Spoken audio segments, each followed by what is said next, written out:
Okay, stream should be up. I am very tired.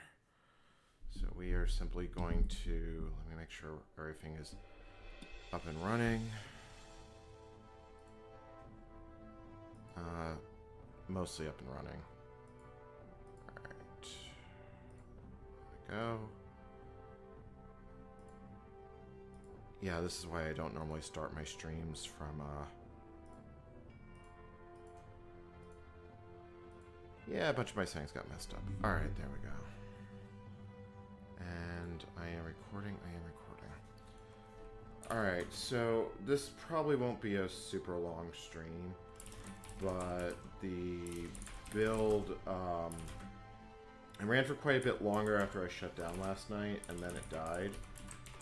The problem, I spent some time debugging this before I put the stream up. The problem is that Intermission doesn't have what's called stdint. I'm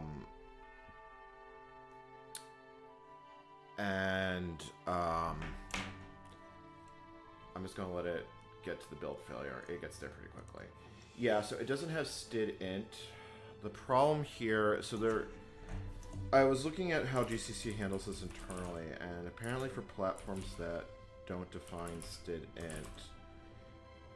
there's a mechanism in GCC to basically define it. Like if we look here,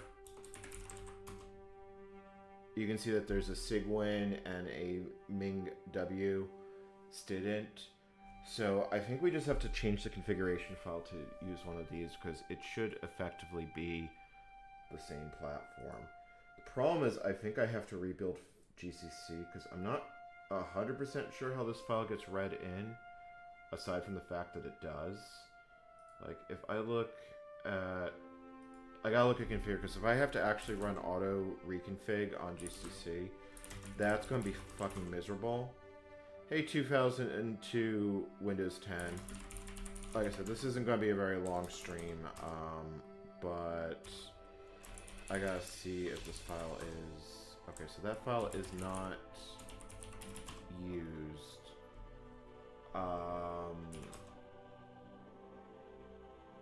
So config GCC is read in by configure. So the downside to this is we need to fucking rebuild the whole damn compiler. Like, I've got to start the build from scratch, which I really don't want to do, but I'm like, fuck.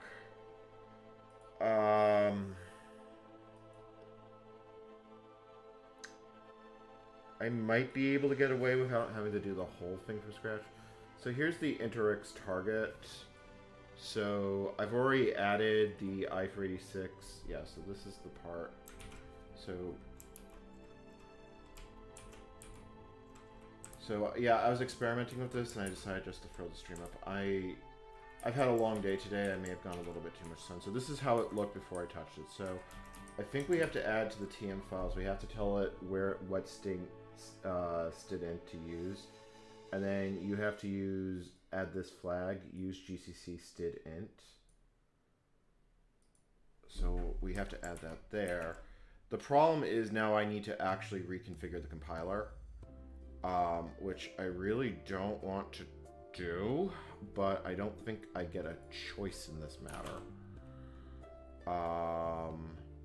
Because that's going to rebuild the whole damn thing from scratch, and that's going to take forever.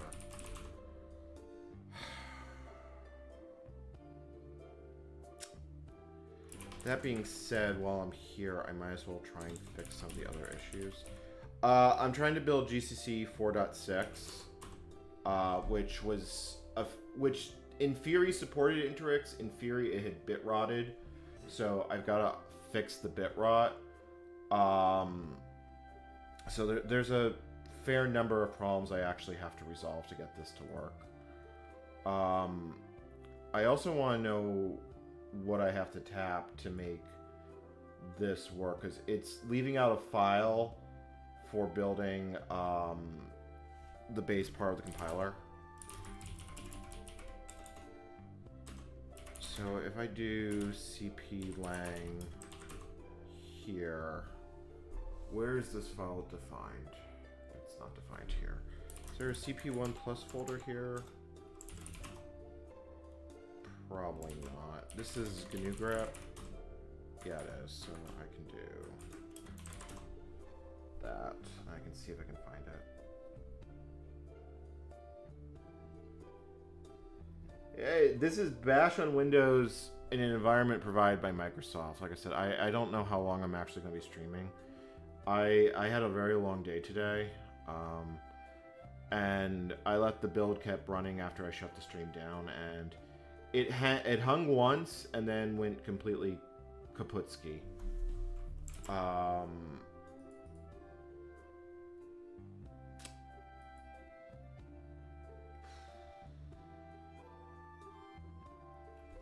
So we have CPP, makelang, and I'm guessing I have to actually...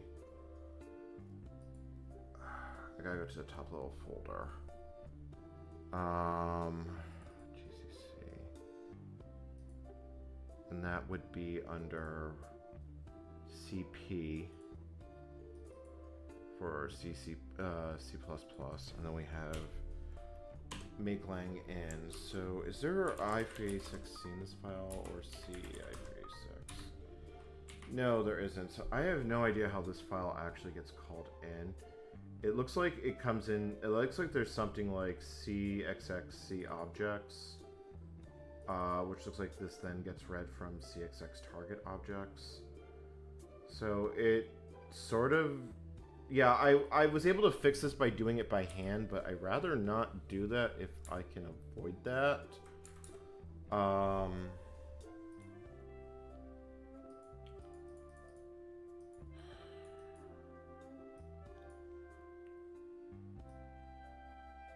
Yeah, I don't think I get to avoid that, though.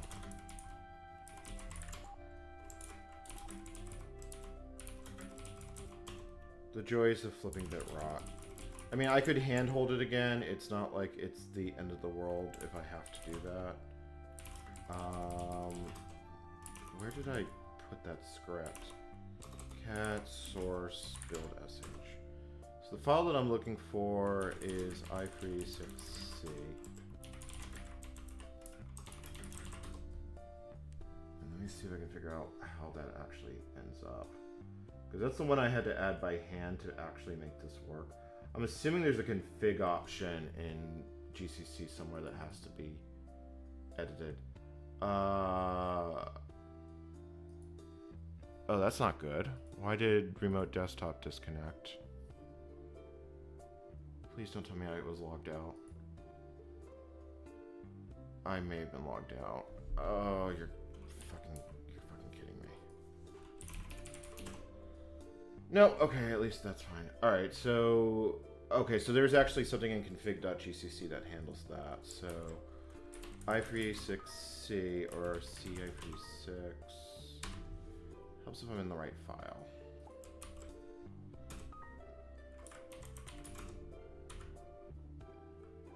So that's C target options. So it should be getting included by default, but maybe not. So Sigwin. So here comes the Sigwin target stuff. Oh, and you know what? I can already see, I think I see the problem. I bet this is just blindly erasing it. Yeah, here's Interx. Yeah, and there's the problem. CSX target, it gets deleted. Okay, so that explains what the problem is and why the makefile just fucking deleted itself. So, that means to fix that correctly, I just need to... Wow, I am definitely beat. Like I said, I wasn't planning on streaming today, but if I was going to actually hack on the damn compiler, I might as well just throw the stream up, even if I feel like absolute total garbage. So I think I need to add, yeah, I think I just need to include CSX target options like this. Problem is that this takes a really long time to rebuild.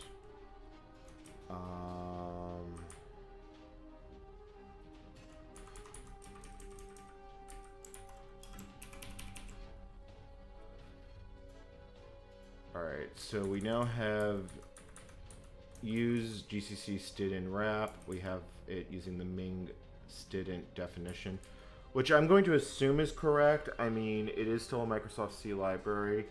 I looked at the Cygwin and the MinJE versions because I don't have a definition of what this file should look like for Interix. I could figure it out. It would just be very annoying. But the main difference I saw between these two files is apparently Cygwin wants some stuff signed versus unsigned, but it shouldn't care. Like, minimum width integer type is signed char, and over here it's signed char. The only thing that it seems to actually differ is on the fast types. And like, even then, actually, I don't think it actually differs. Okay, maybe I was looking at this a little bit too quickly. Yeah, so like type 8 is signed char, short int, long int. And for Cygwin, it's signed char, short int, long int, unsigned, short unsigned, long unsigned. So yeah, they are de facto identical. So in theory, Interix should be completely the same because this is ultimately just Windows PE files. They basically released an add-on called Services for Unix, which they bought from another company called... I don't remember the name of the company. It was originally called OpenNT, and they basically, OpenNT took the original POSIX implementation and then made it actually fucking work. Microsoft bought the company and then shipped it as an add-on. So the plan is to try and build Linux from scratch from here.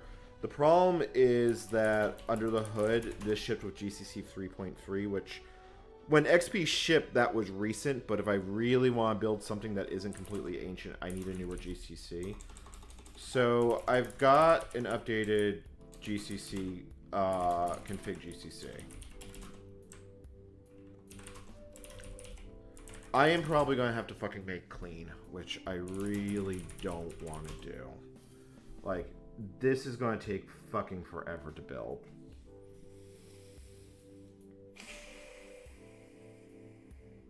That said, I think I've got all the problems with it actually fixed at this point, so... fuck it. I'm going to keep this as a separate build directory.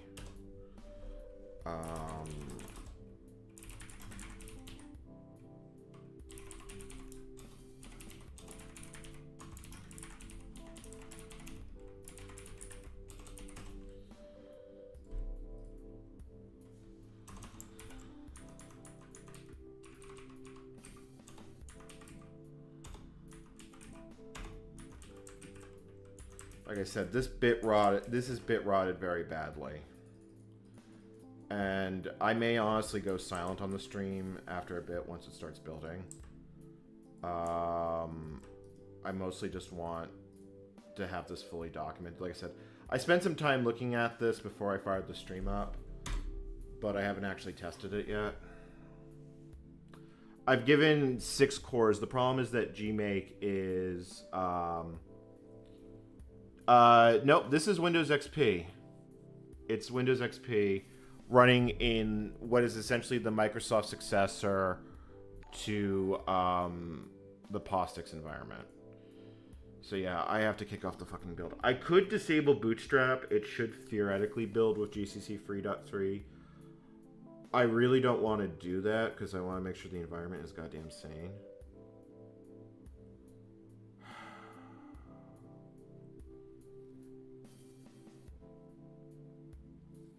Night Ghost, thank you for the subscription. Like I said, I'm just kind of throwing this up because I do want to make headway on this. I am legitimately brain potato. Today was Easter Sunday here in Greece. I mean it's Easter Sunday everywhere because this year Orthodoxy and the rest of Christianity line up. But it's like a big event in town, so I was out. I had lamb. I met up with basically the few folks I know here in town, did a whole dinner, and I probably got enough sun that I feel basically, I quite literally feel cooked all the way through. All right. I'm just gonna give it the bootstrap flag, and we're just gonna let it run.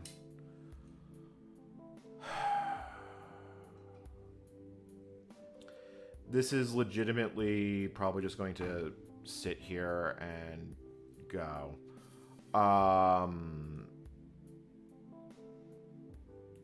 Yeah, I'm behind on my devlogs, but I kind of want this devlog to be done with actually having GCC 4.6 working. So there's that. The problem is that this gmake step is incredibly slow. It enumerates all files within services for within the GCC build folder, and that operation is incredibly slow under under services for Unix. Partially because services for Unix isn't particularly well optimized from what I've seen. I don't know if this is going to actually solve the problem. I'm hoping I did this all correctly.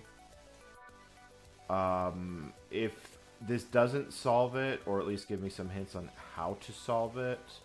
Yeah, so we have GCC, use GCC, stdint wrap. We include the file here in the TM files. We've also fixed the CXX target object, so it should theoretically link now. Yeah, and like I said, I actually have to fix problems with this toolchain. Like, this isn't just build it and go. I actually have to tinker with it because it's bit rotted that badly. Like, apparently the last time this worked was GCC 4.3, which is like 2005. There are patches that supposedly get GCC 4.2 to work, but we're kind of pushing the limit of what I can actually do. If this taps out, I'm going to have to go back. I'm going to have to downgrade to 4.2, which at least I'm fairly confident I can get working. And if I can't get that working, maybe I tap out on this project. Now, hopefully I've fixed everything that it'll just build and go. Although, I have seen gmake bootstrap hang. Like, it doesn't... So, yeah, well, it doesn't take that long to build.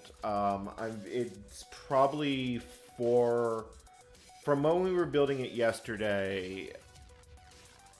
the problem is that every time I had to fix a build error, it was 20 minutes of waiting for it to enumerate the make files. Like, that is literally what it's doing right now. It's enumerating the everything. And then we'll start getting a lot of config stuff at once. So, yeah, there's that. And I just got an obscene amount of sun today. Like, I legitimately feel cooked. What I may end up doing is I may silence the voiceover, and I'll just let the build run. Let me make sure I'm actually recording this. I should be. Yeah, I am. So let me look at my script. Yeah, I have to work on this script because I can at least do the devlog. If I have it done. Like, that's going to be my Monday, Tuesday task, is to get the vlog done. I have to do a bunch of Greek study, but I am too much of a potato brain right now. At least this one, I knew where to look. I somehow find tinkering with GCC easier than I find the Greek language. I will let chat decide what to make of that. So, actually, I'm gonna go get something to drink because I am legitimately dead. I'll be back in a minute.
It's running through configure.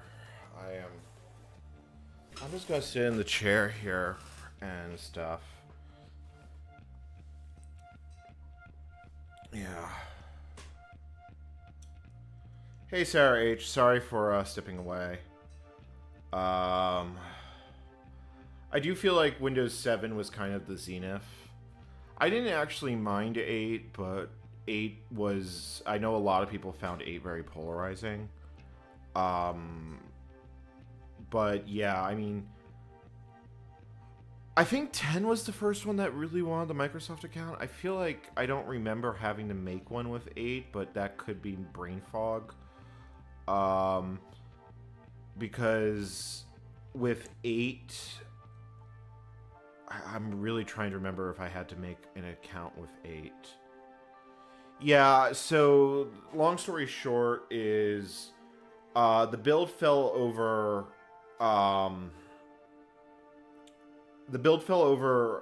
quite a bit later. It died when building the C++ standard library because the base system doesn't provide stdint because it's not a C99 compliant C library. GCC has a way to work around this, but it wasn't defined for Interix. So I peered into the config file, and I think I've set all the flags correctly to make it work. Well, I'm exhausted. I'll be honest. I didn't intend to stream for 11 hours last night. I literally got off the stream, went into the bedroom, and I face planted. And the moment I got up, I basically was out the door and in town. I'm going to upload a couple shorts to my end life in Greece. If you want to see what Easter at midnight it looks like, I'll drop a link to a short that I did earlier. I've got a few more on my phone that's ready to go. I just haven't uploaded it yet.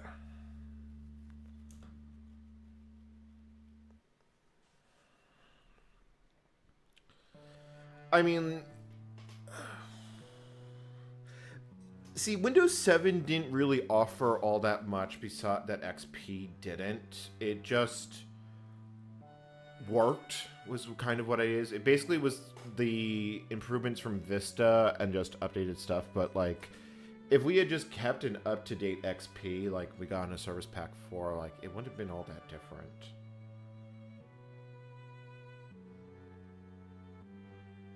Yeah, I'm not super happy with Windows 11. When I installed this system back over to Windows, I had it on 10, and since I have a TPM, it let me upgrade to 11.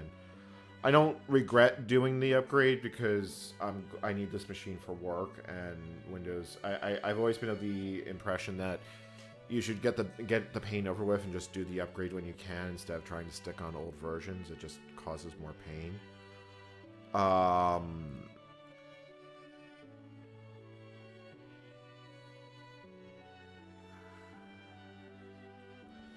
Yeah, so this is just running in a VM. This isn't like doing anything super special. I am a little pissed. My last stream got content ID'd, and I don't know what track did it. It did let me edit it, which it hasn't let me do in the past. Usually, like with really long live streams, it blows a fuse out if you try and edit it, but apparently YouTube has since fixed that, although it does say it's not eligible for monetization, which kind of sucks. I believe I still get the super chats and revenue from when the stream was live. It just doesn't... Yeah. Oh, there's still additional claims on it. I think I can edit out the other claims. Let me see if I can find that. Take action. Erase song.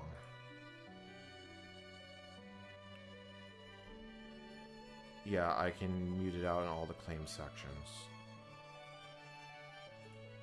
That's fine. Kevin McLeod. It's a false match on Content ID, but it's not like I can dispute it on YouTube because YouTube's fucking Content ID system doesn't accept for the possibility it makes mistakes. So I'm just letting it mute out those sections of the stream. I have the raw file, so when I go to edit it, it's not a big deal. I just legitimately don't know what, unless something like when I was surfing Reddit, it may have leaked music through, which it might have. When I was just sitting here. No, it doesn't. YouTube doesn't support putting the music properly, and it won't tell me it until it's published to the VOD. I should still get the super chats and stuff. I've never seen that withheld. It only seems to do it on the VOD. Like if I look at my YouTube panel and I look at, it actually hasn't processed for yesterday, so I haven't seen it go through. I'm going to be really upset if that's the case. Because that was a pretty active chat. But I'm pretty sure I still get super chats and memberships I will always get. I'm not sure. It's been really a long time since I've gone content ID'd on a stream. I'm pretty careful to make sure it doesn't happen. So I have no idea as to what happened there. I have to, and I can't even figure out what track it is.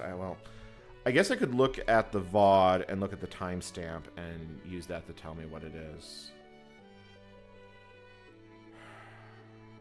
The problem isn't even YouTube. It is literally how US fucking copyright law works. And that law was propagated to the rest of the world for the Breen Convention. Like, I can be pissed at YouTube all I want, but realistically speaking, we're just talking about the other I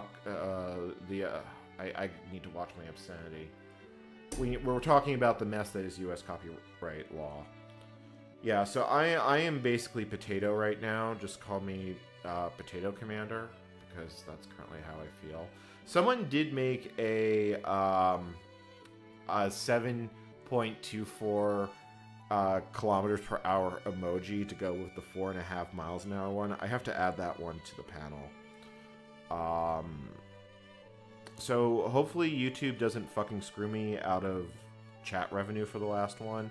Like, I don't mind if I lose the ads on the VOD,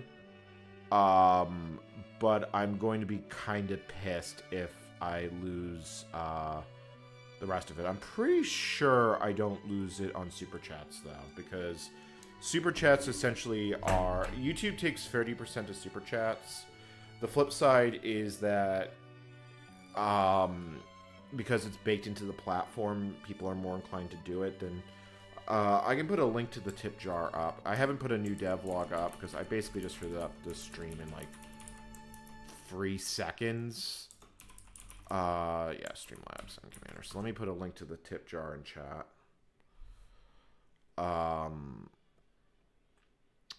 Like, there's a part of me that has seriously thought about,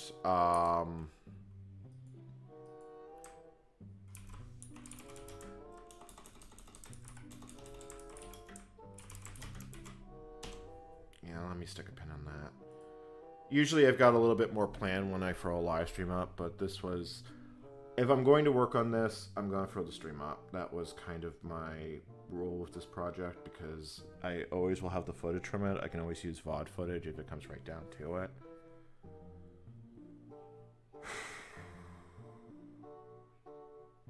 Yeah, okay, that is what I thought it is. I would still get to the super chats, because last stream was when I do large streams, I actually get a lot of revenue from it, and right now my YouTube channel is the only revenue I have coming in. I have permission to work in Greece, but without speaking Ellenica, I probably am non-employable. I'm also working full-time as a student out of Open University through their distance learning programs, so the flip side is the cost of living here is so low. My YouTube channel really goes a long way here. Yeah. Yeah, I'm not surprised. I don't think I've ever watched a stream on mobile except to check my own just to see how the audio sounds. And obviously people are hearing me because people are responding to me in chat. So once this finishes stage 1, I'm going to confirm that the actual things worked. I mean, I honestly wouldn't be surprised if they fired their UI UX designer. I think it's not so much they fired their UI UX designers, it's how can we extract the most amount of money? And it's like, I've thought about streaming on Twitch multiple times. Now that Twitch no longer has an exclusivity clause, it's actually viable. It used to be that Twitch required you that if you had partner with them, you had to give them 24-hour exclusive access to new content.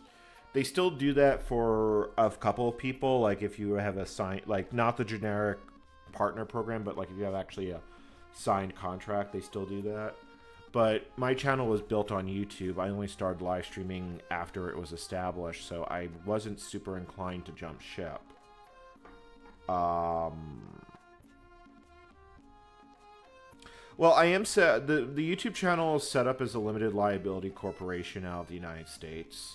So, and that was something I did intentionally because historically I've moved so much in my life that it's always been a giant fucking pain point to deal. Like, I just wanted to go one place and one place only, and I called it good. So, which reminds me, I have to file some paperwork with the state of New Jersey. It's neither here nor there, but yeah, I have everything set up with an LLC, which really has proven quite useful. Yeah, well, the problem is that a work by we live in a society where conformance to systems is the absolute tenet of society. Like, as long as you are willing to do something, you won't starve to death. I mean, some places are better than that, but in the Western world, as long as you can do even a little bit, you'll earn enough to basically eat. But even if it's a completely meaningless job, like, I had essentially a do-nothing job for the last 2 years of my employment at a major company, and if you've watched my other streams, you know which one I'm talking about. And it was just soul-crushing. Like, you know, when I left that job, it was liberating to say the least. Now, I've been fortunate in the last year. I've been much more financially stable than I have been in the past. And while it wasn't exactly my plan for life, ending up in Greece has also meant that what money I do earn goes a lot further.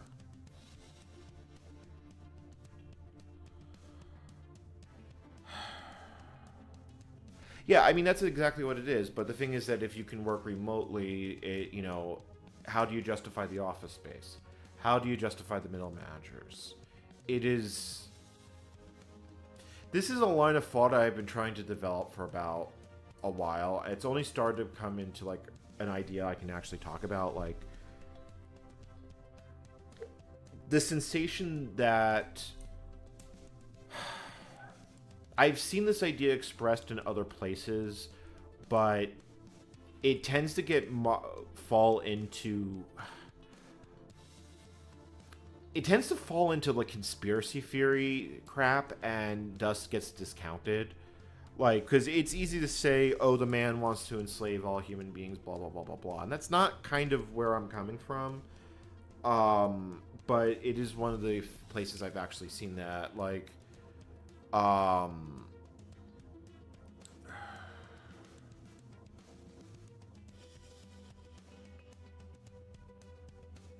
yeah.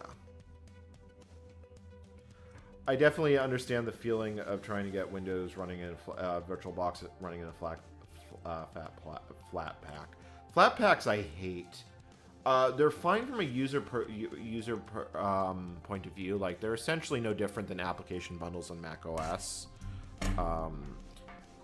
The problem is they shouldn't be necessary. Like, we've gone to the point that Linux systems can't tolerate non-distro packages without crap breaking. Half of that crap breaking is because Wayland and crap all changed. Libraries don't have stable ABIs because, you know, reasons. And so you end up in this horrible thing that you have to ship a bunch of old libraries, and because of the way shared library linking works on on Linux, like on Windows, the notion is that if it's shipped by the system, it's going to have a stable ABI, and otherwise you are going to ship your own dependencies. There is no central repository for them. On Linux, a lot of time, what it's really become is that instead of the package repository just being grab it and go, it's become these packages only exist for stuff and shipped by the distribution. If you want to run third-party applications, go pound sand.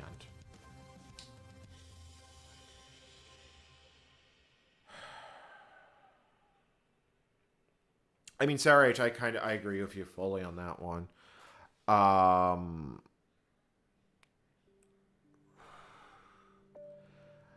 Yeah, I mean, here in Greece, there isn't a great labor market.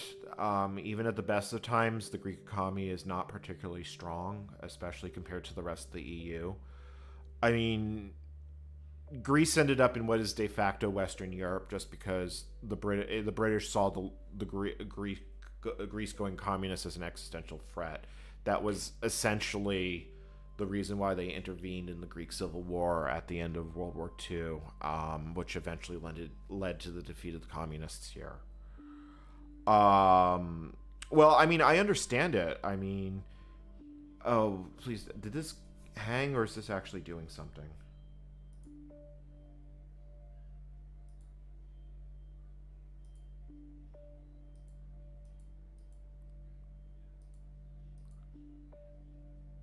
Yeah, that looks like that actually fucking hanged. Are you flipping kidding me? Is this really how we're starting off today's stream? What is Process Explorer actually doing? Or actually, let me not look at Process Explorer, let me look at Process Manager. Like, it was doing this on the first stream, but it was well behaved all on the second one. Like, is it actually doing something, or is it completely and totally hung?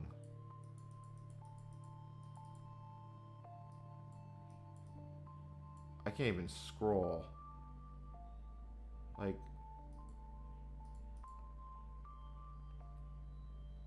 Oh, we have one core that's doing something.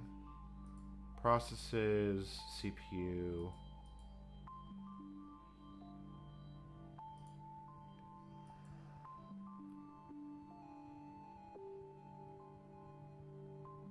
Yeah, I actually think the build process hung.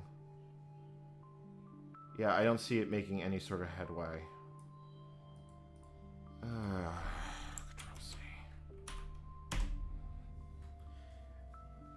It would, like I said, it has done this intermittently, but that's the first time I've seen it like just keel over right at the word go.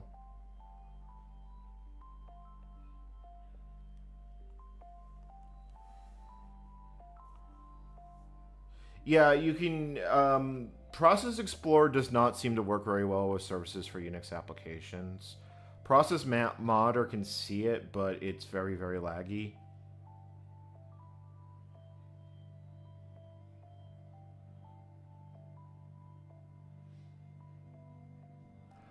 I mean, Reese's stuff, yeah, that is my biggest criticism of Go, is that Go basically lives in its own little bubble that doesn't interact with anything that's not Go, and even talking to C code is difficult. It's not like there's an idea of a Go library. Rust is a little better in that regard because you do have Rust libraries, and you can also implement a C API and then export Rust code as a C API. You can do that with CGO, but it's obnoxiously difficult to actually do. Rust at least isn't that horrible, but it really just exists because the deployment environment is so fucking miserable. I mean, when Windows 95 first came out, applications basically used the Win32 API. Then we got .NET, which meant you had to ship .NET, but as long as you had it installed, you didn't have to deal with anything else, and automating .NET installation in an installer isn't particularly hard. And in Windows land, there is no central repository of libraries, same as it is on Mac OS. This is like a distinctly Linux problem because distributions don't update often. Like, let's be honest, there's a lot of app developers that get very pissed at Debian because Debian stable only releases once a year and doesn't always include applications on top of it.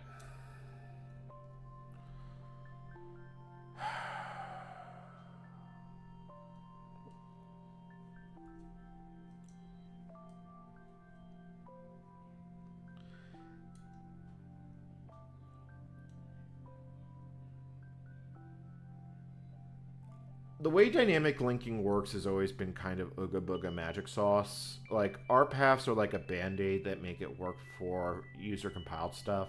They get in the way from in distribution development, but I have very much become...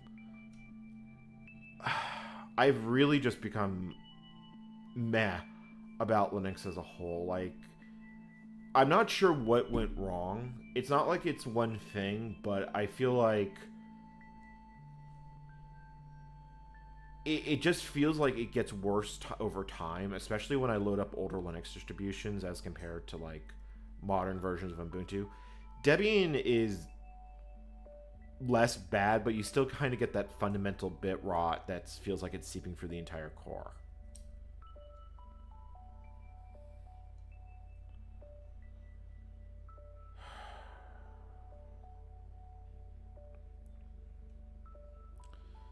Yeah, well, I get the impression that...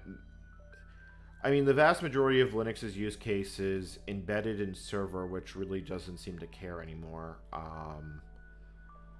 And the BSD... Well, yeah, and I mean, I really do like what the BSDs are. I always have. I just never been able to use it for, like, day-to-day usage. But they're getting to the point that they're struggling to run on modern hardware because of lack of usage, and they feel like they're in a death spiral. Honestly, switching back to Mac OS has reminded me that you can have a computer that mostly just works. Like, it doesn't have to be a fucking trade-off. Well, I guess the trade-off is you're living in Apple land, but, whatever. Yeah, like I said, I ran Linux as my daily driver for almost a decade. I mean, I'm still an Ubuntu core developer, and I was a Debian developer. And I just feel completely disillusioned with the state of free and open source software. Like, I think part of it is because it's all become so fucking corporatized. You know, de facto, you have like 3 companies that more or less control Linux development, and that's really like IBM. I could just say IBM because they own Red Hat these days, but like IBM, Canonical, and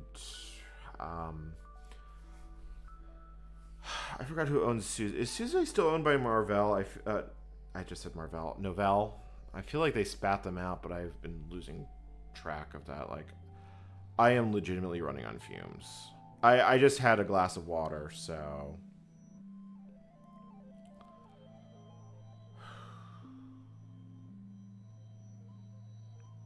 See, I always run on the LTS releases. I stopped running on the 6.1s over and over again. Okay, so now it left directory. Are you actually, like, fucking doing something? I kind of hope you are. Yeah, it's going into GCC. That's expected to take forever.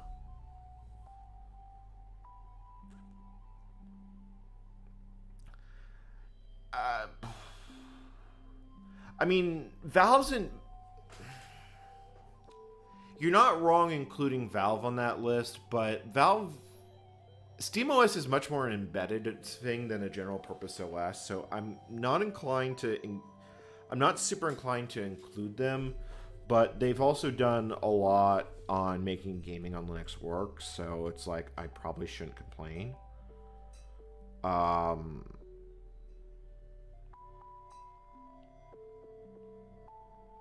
Yeah, I would also say Google as well. Remember, I am running on fumes right now. I only threw up the live stream because I wanted to actually see this build. And I might honestly go silent and just let it run and only come back when there's stuff to be done. Like, I don't have a problem with Wayland when I'm sitting at the keyboard, but when I've tried to use WayVNC or WayRDP, it has been a fucking disaster. I have a Raspberry Pi 5 that I use for amateur radio stuff, and I kept trying to use Wayland, and I was having problems, like keys repeat would get stuck, it would hang graphically in various ways with RDP, and I just like went, F this noise. I disabled Wayland, which on the Raspberry 5 Pi actually disables graphics entirely, installed XRDP, and it's been a million times better than what it was under Wayland.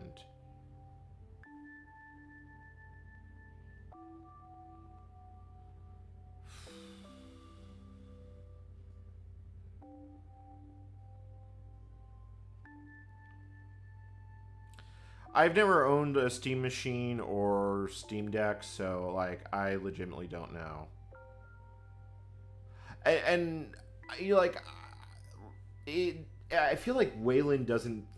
It doesn't feel like it solves any problems. I know under the hood it actually solves quite a lot because the X architecture is very much rooted in 70s, 80s console design and has some fundamental problems with it that you can't really solve. Like, I understand it from a high level why it had to be done, but I don't feel like I. To put it a different way, Android has an entirely in-house rendering engine called Surface Flinger, and Surface Flinger was in Android 1.0. It's now fully accelerated, and they did that in a period of about 2-3 years. And conversely, now you have things like libhybris, which makes Android drivers work with X and Wayland. It's like it really does feel like Wayland is just an Wayland feels like Perl 6. Honestly, that is my take on it.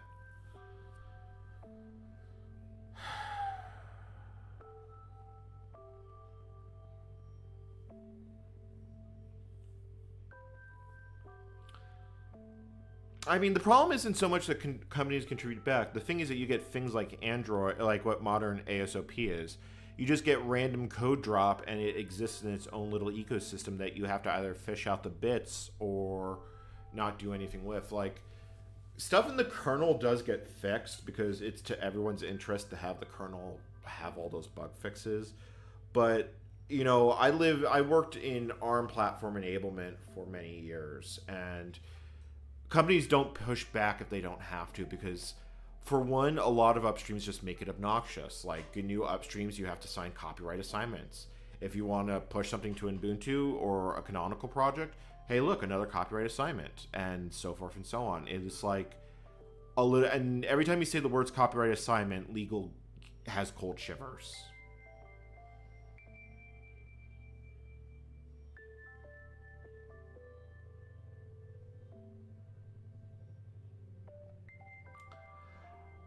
You know, the problem is that people used to say that sort of thing about Bill Gates and Steve Ballmer, and let's be honest, has Microsoft actually gotten better since Ballmer left? If anything, I feel like it's gotten worse. Like, the problem is that the culture is so embedded into the company, and, you know, you have stuff like, you have a de facto casino in the form of CSGO skins. I mean, let's be honest, NFTs came out of that world. And hell, Valve's been investigated by Washington State multiple times over that.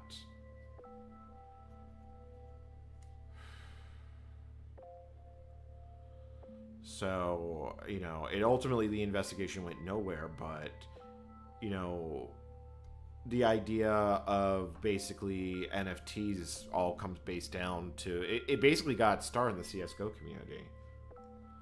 Yeah,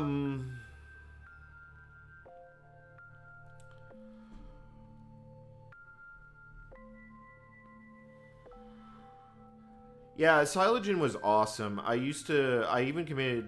was briefly in their private developer chat. I wasn't super active on Android hacking, but I used to be semi-active on XDA developers because it was a fun pastime thing for me.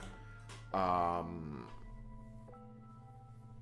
know this looks frozen, but it's not actually frozen. It's literally, this is why I didn't want to rebuild GCC from scratch. This is the step that like takes 20 minutes. It's going to count up to about 8.7 megabytes of memory usage, and then it's going to keep going. I mean, there, as much as you can say there's one cause for NFTs, I mean, let's be honest, the idea of digital asset ownership is kind of it, but you know, there's also the idea of you're trying to put ownership on a digital world where copy paste is a thing. The only reason that, you know, it's basically trying to make the semantics of a physical object exist in a place that there's no, where ownership matters. And a lot of the promise, I've read texts of like the most optimistic views of digital tech, and it was written by the founder of like MIT's digital lab, not the original AI lab, but it was like the head of their digital technology lab in the early 90s. And it talks about the internet being empowering, decentralized, creating a form where no one voice could be censored, no one power can moderate it. And that was true in the early internet. It was even true I would say it was true up until we started seeing mega conglomerates like Facebook and such. And because they could dump so much, the conveniences of a single platform won the general hearts and minds. Like, to put it a different way, I remember what web forms were like. You used to have to keep a different login for every different form. Half of them worked differently, and a lot of them ran really shittily. Conversely, you can just go to Reddit and have a community for everything, just like we used to have on Usenet. But now it's all controlled by one corporate overlord. It's like, in theory, the internet is still a decentralized system. There's nothing requiring you to use YouTube, Reddit, Facebook, so forth and so on. But for 99.9% of internet users, that is the internet.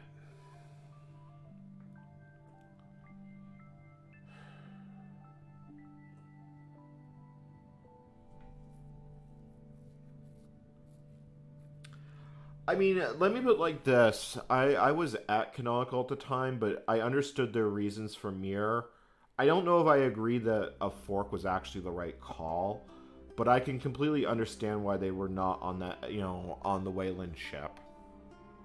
Corn Shell is basically, it's one of the earlier interfaces. It's known as KSH.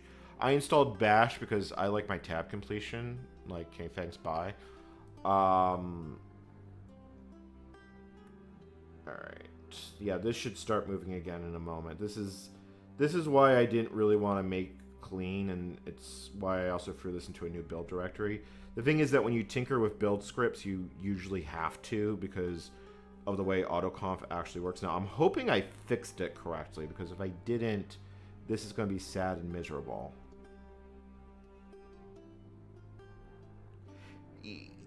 The problem is that it's not so much that tech isn't fun, is that what can you do in tech that isn't basically just perpetuating a broken system? Like, in the era where things were still a decentralized mess, I say decentralized mess, but honestly that is accurate. You could build a better thing, you could build an own platform, but realistically speaking, while you could conceivably build your own YouTube alternative, the amount of money that's been spent on the user interface to make it as easy as possible is not trivial. I mean, if you want to get an idea of how much YouTube's interface is slick and easy, load up Daily Motion in a new tab, and you'll quickly realize, like, yeah, Daily Motion has all the same basic functionality, but it's definitely not sleek and easy to use. The problem is that it's more due to file systems crap. Services for Unix just does not have fast I/O. It's not the VM that's throttling it. It literally is Services for Unix. Like, and enumeration of all files on NTFS is not a fast operation to begin with. Like, if I was using Cygwin or MingW, it would still be slow. It's just even slower under Services for Unix.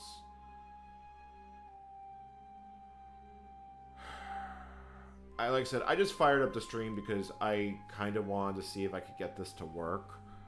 I'm half dead, but I won't sleep. I don't want to sleep right now, because if I sleep right now, I'll be up at 2 in the morning. Right. Well, Chris Jackson, like, let's be honest. How many of us have a Facebook account or I got off X, but Facebook took some doing to actually get off, because everyone in your social circle or your family or your friends use it. These are people that largely were not internet users. I'm talking my generation, because I'm early millennial, so like Gen Z, it's different. But for a lot of people, the internet is social media and YouTube. It's not going around searching for stuff. So, I mean, you know,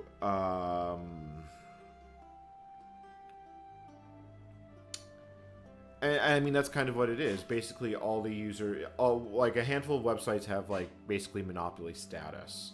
You know, even now when you do online shopping, do you go around? Do you go to Amazon or do you go to like one of a bunch of small vendors? Like, let's be honest, the small eShop fronts, like they're not dead. Like Spotify is still a thing, but they mostly exist by advertising on Facebook and other platforms. I looked into e-commerce as a possible way to make revenue at one point, and it really just comes down to have good SEO and advertise. It's not like you it's not like there's a generic. It's like the generic storefront has gone away, and half the time it's just Spotify these days.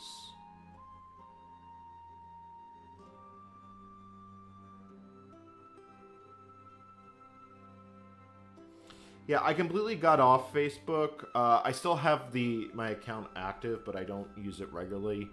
The only time I've opened it at all is to look at classified ads. But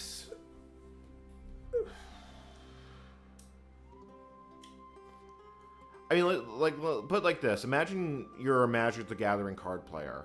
There are a handful of like Reddit, Facebook groups for Magic the Gathering, but most of those communities are the ones that have been around since the '90s that have basically just been going. Trying to build a new community with a basic web form feels like a fool's errand on this internet. And it's like, if you want to build tech, you have to build on top of the big platforms if you want to get anywhere. I mean, I know that that's not like a hard and fast rule, but how can you compete against a company with, you know, some of the richest companies on planet Earth? And the honest truth is you can't. And yeah, I don't know. I feel like I'm just being extremely doomer right now. I haven't enjoyed tech in a long time. Even vintage tech, to an extent, I don't really enjoy anymore. It felt like I was using it as an escape more than anything else. And part of what's kept me going is that I know a lot of people enjoy me doing it. So if I'm doing it on live and I'm interacting with people, I don't really mind it. But sitting in a room doing a video, it's soul crushing.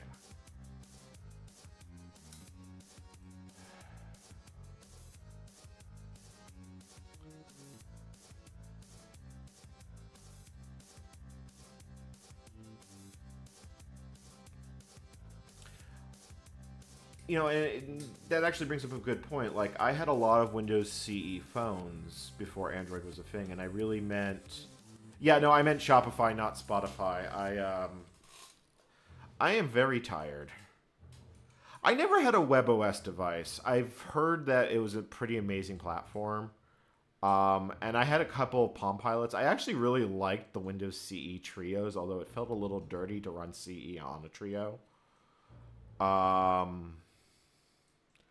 As soon as I get my amateur radio license back, I am definitely going to be going ham. Oh god, that's a bad pun. I'm going to be doing a fair bit of amateur radio stuff. At this point, it's the Greek government has decided that I both do and do not exist, which is a wonderful state of being when you're interacting with a government.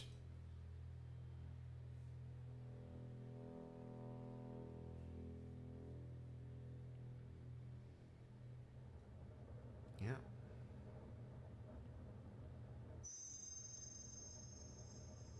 I mean, Pizza Pie, you're not wrong about that. But let's also look at the state of open source. Like, I have used Matrix quite a few times because I would love a Discord replacement in my life.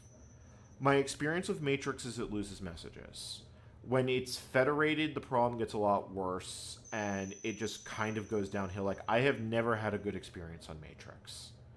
And from what I can tell, a lot of people just basically give it a pass because it's free and open source, but it just feels like hot garbage. And I kind of have that same feeling with Mastodon. And in the case of Mastodon, I don't know if it's the code base or if it's fundamental problems with ActivityPub.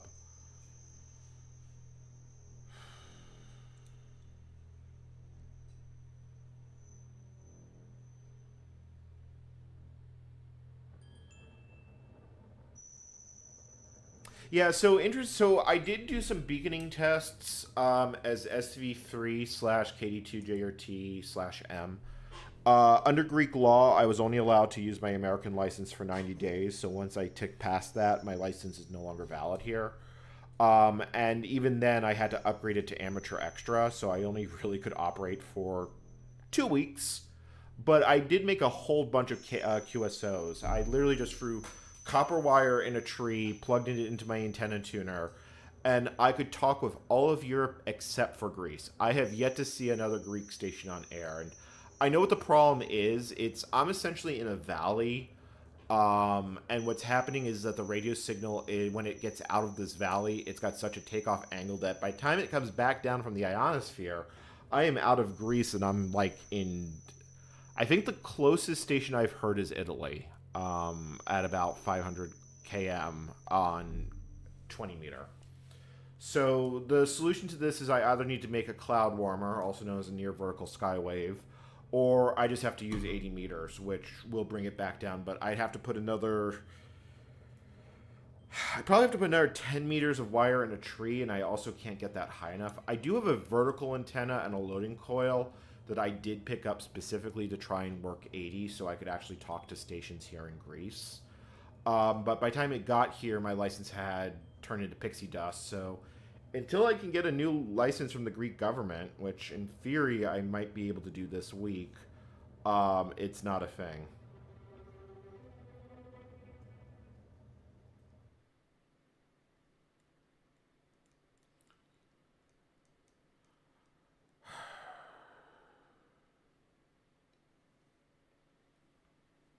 Yeah, I don't, like I said, I don't know if the problems that I've experienced with Mastodon is the Mastodon code base being iffy.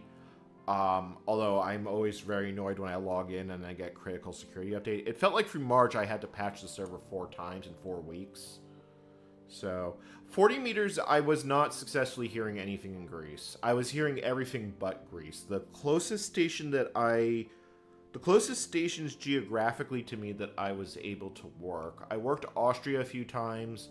I worked Ukraine. I worked Russia.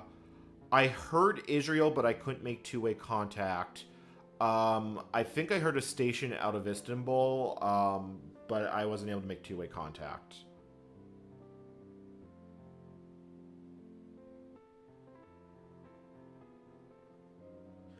Yeah, the problem here is it's more of an administrative problem because I needed paperwork in my own name, which you don't need for... Basically, there was a giant list of paperwork I needed to make this happen, and no government prioritizes amateur radio stuff. Like, if you ever look at DXpeditions, it's usually like months of bureaucracy just to get a simple project off the ground.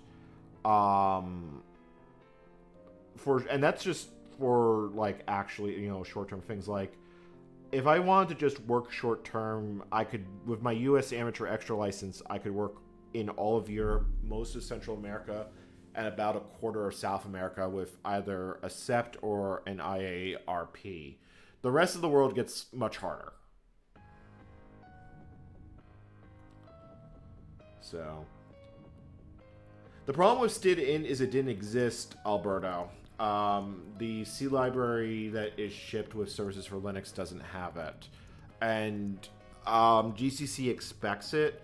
It does have a mechanism to basically provide that file if it's not part of the set. But I don't know if I successfully enabled it correctly. Like, if we look here, this is config GCC. I basically add use GCC stdint wrap, and I told it to use the MingW definitions. I think when it finishes stage 1, I'll be able to look and see if it actually did anything.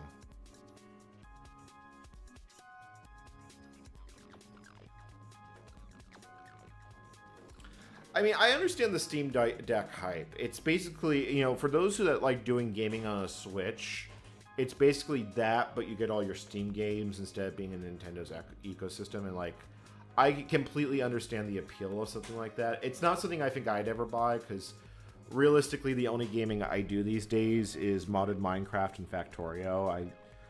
The last game that wasn't those two that I remember playing Nier Automatica. I think in 2023 I picked it up on a Steam sale, and Psychonauts 2. Those are the only two I remember playing that wasn't those two games in a long time. Well, the whole point of the Steam Deck is basically to make sure that Valve has leverage over Microsoft. That it really exists for strategic reasons. So I want to take a little bit of a look.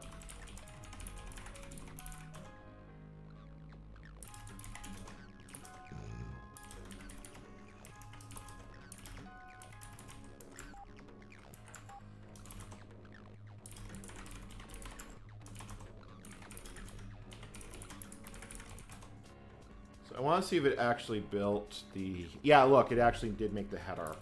Because if I look at the previous build, it didn't. It will show a couple hits for it, but that's actually a good sign that we did get a stdint. It does imply that the header is now actually there and existing.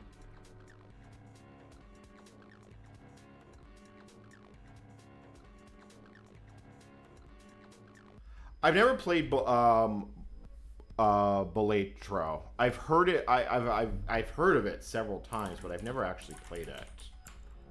So if we take a look at prev GCC include stdint.h.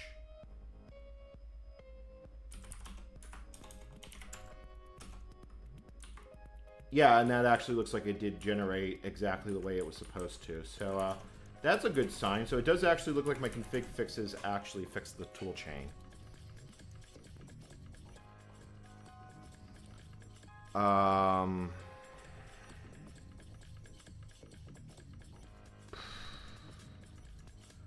See, I'm happy playing at 30 FPS. Like I said, I do game a fair bit. Like God knows, I think I'm at 130 hours on my Space Age save. I like live streaming games, but then it starts becoming a chore and I can't unwind with it, so it's sort of like a catch-22. Like, I can justify the time I spend on these projects because YouTube ad revenue is like, it's not bad. It's not great, but it's not bad. And like I said, this was work I like quite literally took with me to Greece. So it very much makes my life a lot easier beyond that point. Let's see what else is going on here. Yeah, so, yeah, hopefully it'll mute out that segment from the previous VOD that had the problems.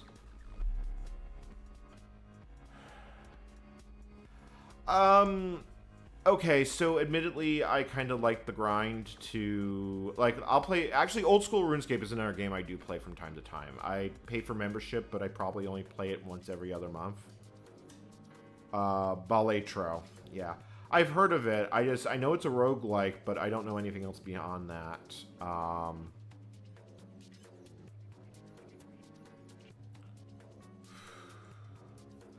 I mean, I really feel like with modded Minecraft, it peaked with 1.12, but that's also kind of how I feel about base Minecraft. Like, I feel like somewhere... I didn't have a problem with the combat update in and of itself, but I feel like the game jumped the shark. And, like... In early Minecraft, you only could do simple builds, and now in vanilla Minecraft, to make a build look good, it's like you need 30 different fucking blocks. And it's in a game that has kind of notoriously bad inventory management.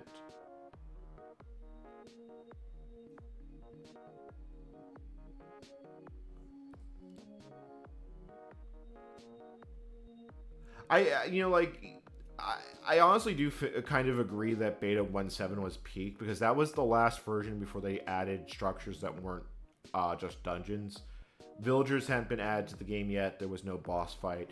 It was what was called a beautiful void.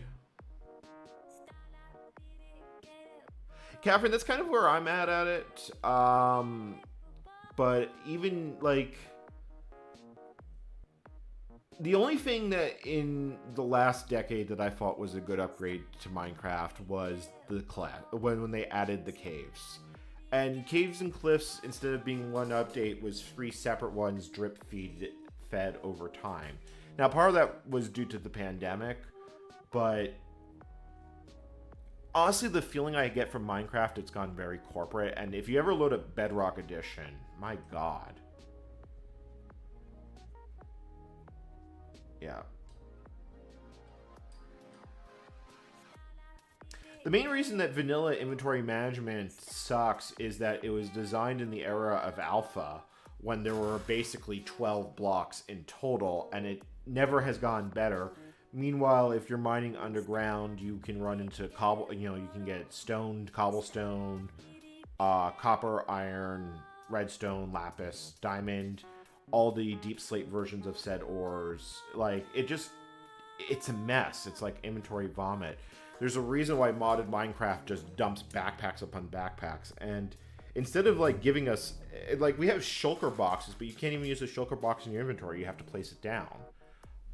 And even on top of that, you still have to go to the end, beat the dragon, go out to an end city, and then farm them. And if you want a lot of shulker boxes, you have to build a shulker farm, which is not a trivial build. Although at least you can build it in the end if you don't want to transport a shulker back to the overworld.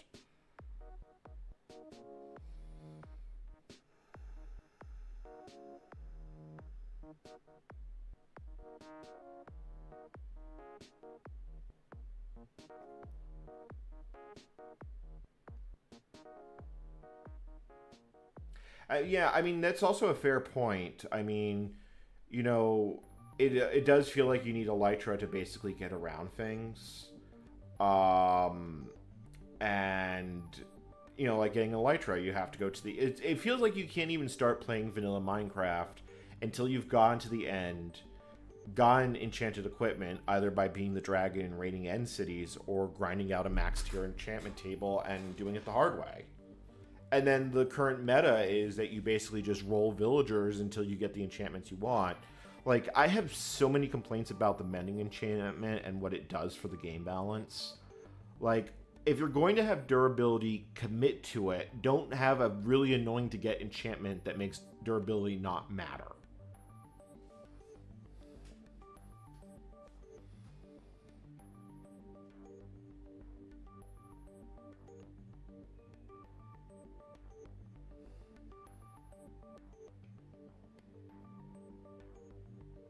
I mean, Catherine, I don't disagree. Like, you're not wrong. I'm not that great at fighting the Ender Dragon, and honestly, I don't even enjoy the Ender Dragon fight. But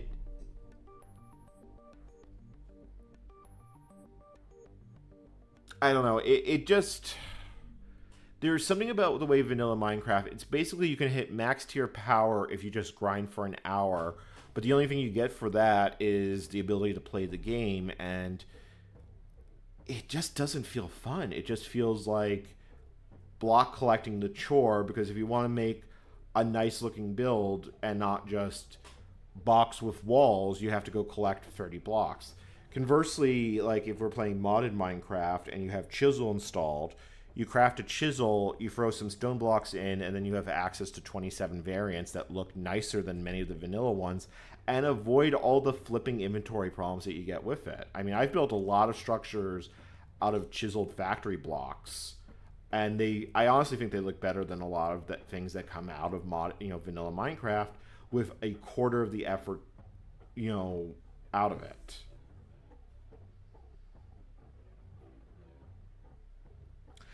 The closest thing we got to a mod pack, quote unquote, in the beta era would probably be Better Than Wolves. But it really wasn't until we got Forged that we actually had the idea for mod packs. Like, there were a few. I think there was, what was it? Revenge of the B Team.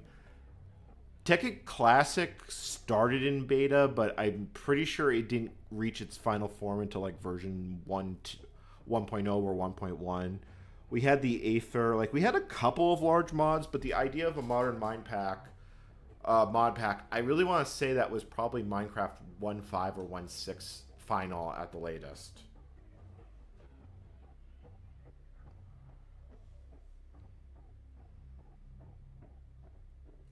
Yeah, I mean, Kevin, there's nothing wrong. Yeah, and there's nothing wrong with the builds, but I mean,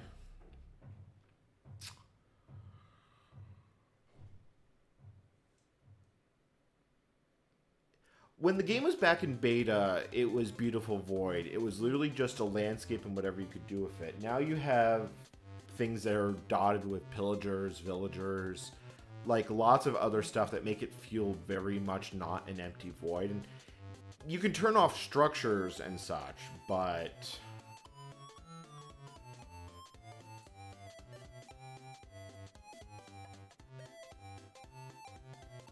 yeah, we're talking. I got into Minecraft at the very tail end of the Tekkit era. Like I do remember playing with Industrial Craft and Buildcraft a little bit, but I never really got into it. And then I played vanilla for probably a few hundred hours before I got bored with it, and the updates just didn't make it any more fun. So after that, I went to modded. I played through quite a few mod packs, and then I have not found a 1.16 mod pack that I found enjoyable. Like, I'd rather play GregTech New Horizons and just stay on that world. Like, I think I've got over 2,000 hours and maybe closer to 2,000. The world itself was on day 8,000, but it was running on a server. So probably only a quarter of that at most was actually me in the world playing. And that was Dungeons, Dragons, and Space Shuttles. And that is a notoriously grindy... I don't know if I'd call it better or worse than GregTech, but it's up there.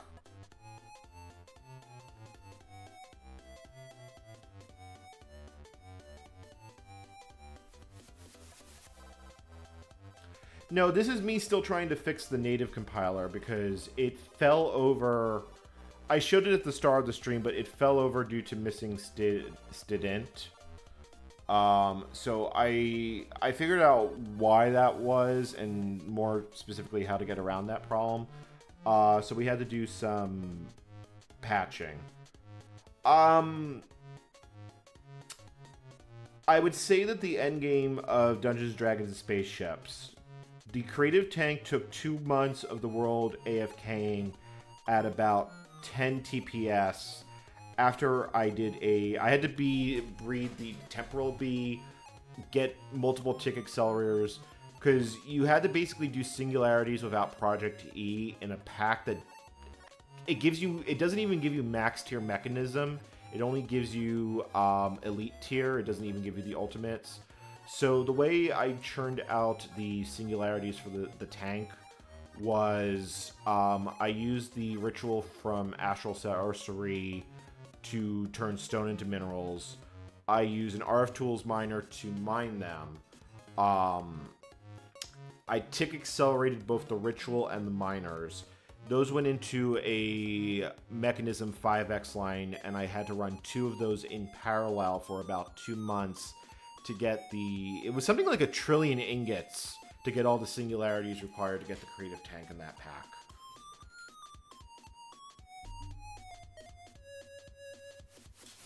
Yeah, this is real Windows XP in a VM running services for UNIX. Currently building GCC 4.6, which is hypothetically the last version that supported Interix. In practice, it's bit rotted out pretty badly. But I'm pretty sure I've got all the bit rot resolved. Now, it built the C compiler, it built the C++ compiler. It fell over building the C++ standard library on stage 3. There's a difference between being a chore and basically grinding, having a good grind. Like, I don't mind grinding agility in OSRS. I think but it's a very hard thing to describe in a way that makes sense.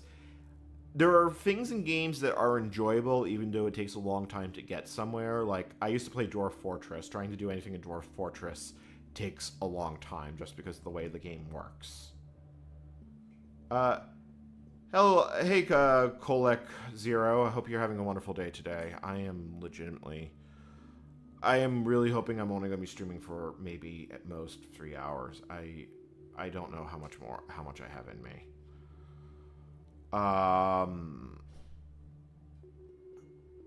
What is it currently building? I'm assuming it looks like it's building Liberty again. Oh yeah, it's actually doing the stage 2 build. So I'm assuming the make file is...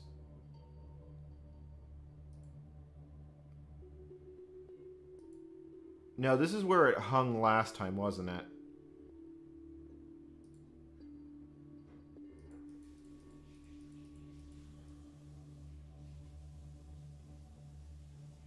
Yeah, it's in stage 2, and it does look like it's actually hung again. Alright. I gotta hit Control C, and we just have to sit here and wait.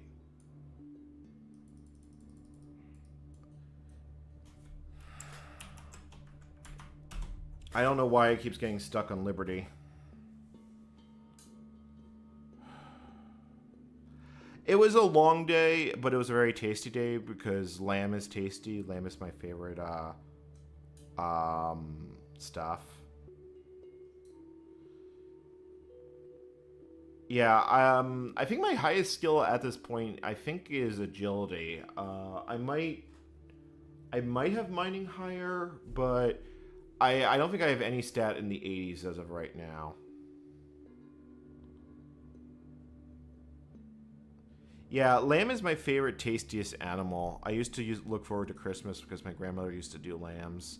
But, yeah, in town they had literally...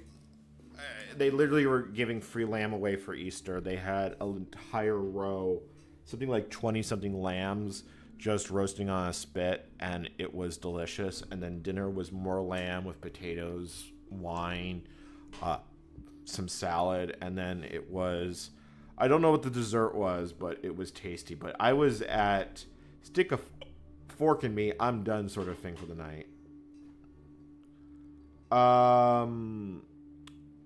Mystic Sam, I don't think I've had Kaleftico. Yep. Yeah, this is live. I'm sitting here at the keyboard. It's stream delay is probably kind of long and slow. Oh, you know, I meant to install old school RuneScape, so I had something to do while sitting here, but like, I'm so dead I can't even work on... I really can't even work on other stuff, and I'm just kind of babysitting this right now. Like, I was kind of planning on setting something up. Now that I've got 2 screens again, I can do something that's just... Like, if I had classwork to do this week, I'd work on classwork, but I don't. Open University's off for the week, so... yeah, Adam Scott, I have Telnet going, but yeah, the VLC is the background music. That's just how I'm complying with Creative Commons. I have to show what track I'm using, so I can just put VLC in the stream, and I am now compliant with Creative Commons music for at least the library I'm using.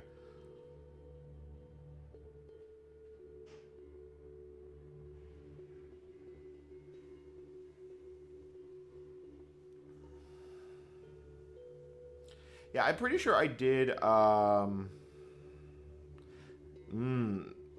meal. Lamb meal sounds good. I'll have to look that up. I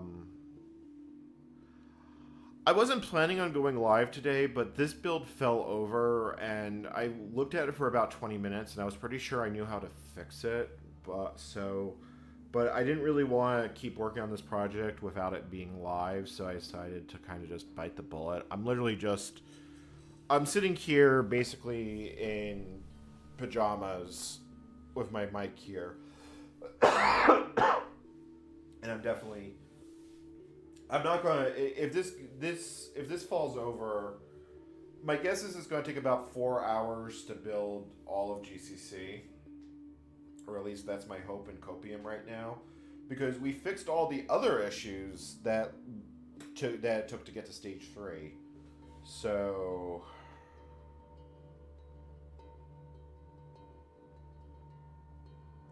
so stage 3, it did get into stage 3, but it fell over building the C++ standard library due to the fact that stdint it was missing.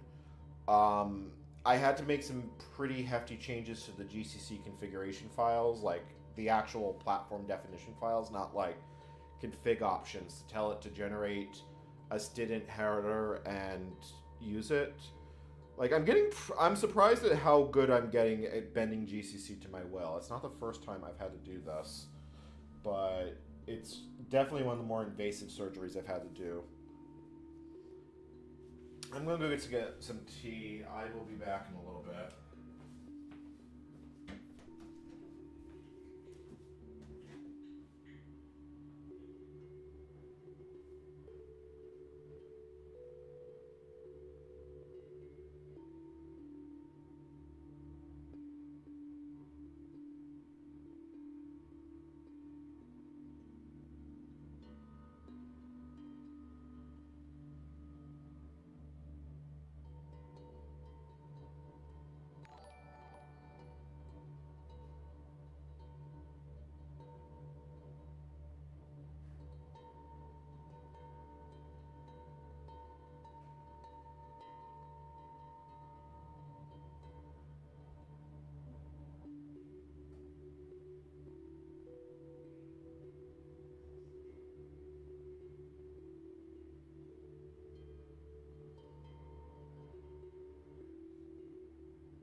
Alright, I'm back. Honestly, I am legitimately considering loading up old school Runescape. I don't know if I want to do that tonight, but having something I can do on the side actually kind of just sounds appealing. Because I could just throw it into the corner of the screen capture, and it would work.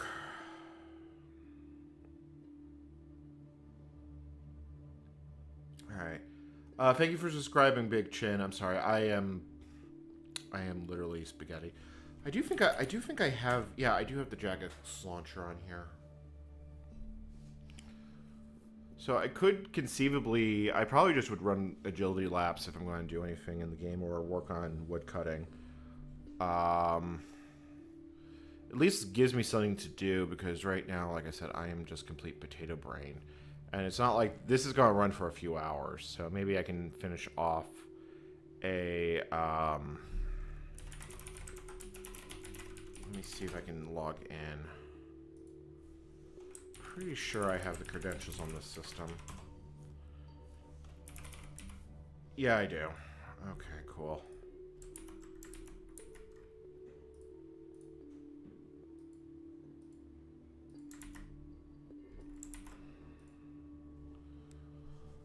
log in, use the Authenticator app. Because we're literally just watching paint dry right now.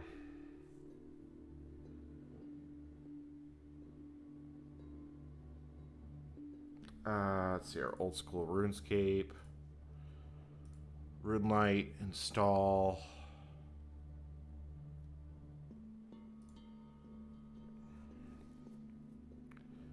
Apparently I have to... Okay, it's been a while since I've played with the Jagex launcher. So yeah, I gotta install RuneLite.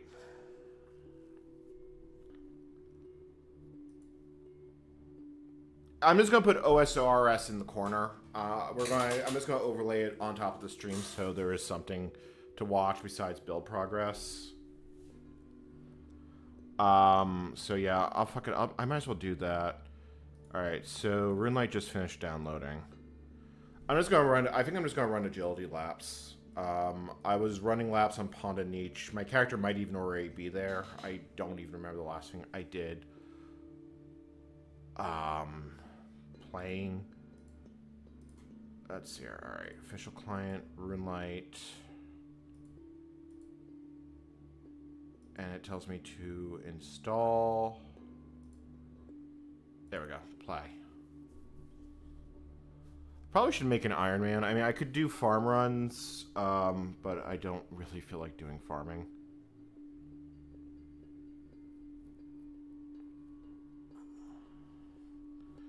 So as soon as that loads up, let me go into studio mode so I can add a new source.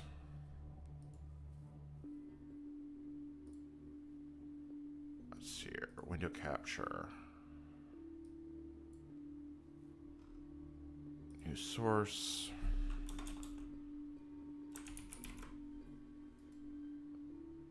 Alright. And then, yeah, RuneLite's loading.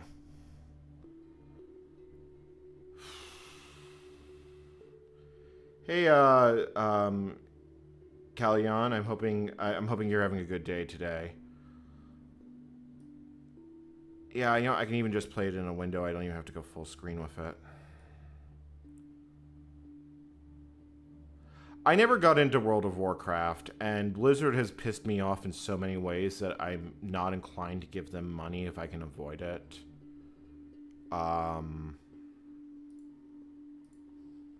Alright, so...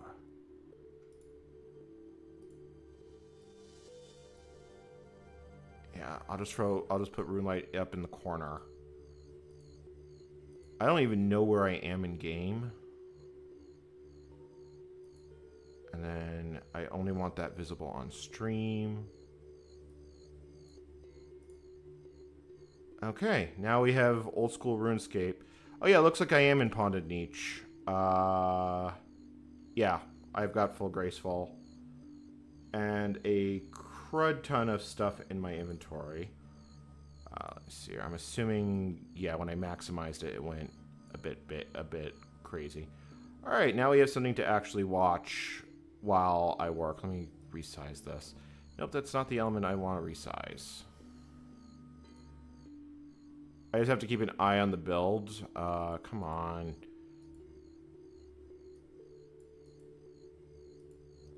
All right, fine. You know what? I won't maximize it. There. That works. All right, and then let me just run to the beginning, and then I will set the experience tracker so we can track how much my agility, I actually get. I should actually go do the Easter event. All right, and then add to canvas. Turn that off. How do I turn off the entire sidebar? There we go.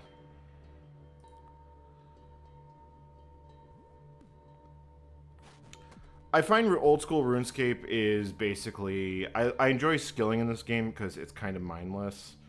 So we'll see how many levels I actually get for agility, because agility always feels like a useful skill to level up if I don't do anything else. Chroma key the build. I should do that. That's actually a fair bit of effort to do that, though, and like I said, I'm definitely kind of brain potato right now. So, all right. Well, let's see how many laps I actually successfully run in Pond of Niche. I forget where you go at 80. I know 90 is Ardoin, but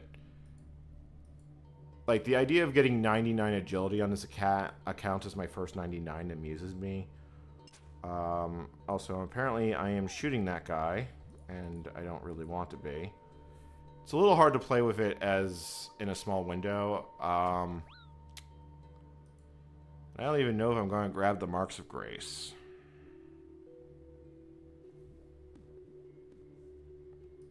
I also have to keep an eye on the build just to make sure it doesn't hang.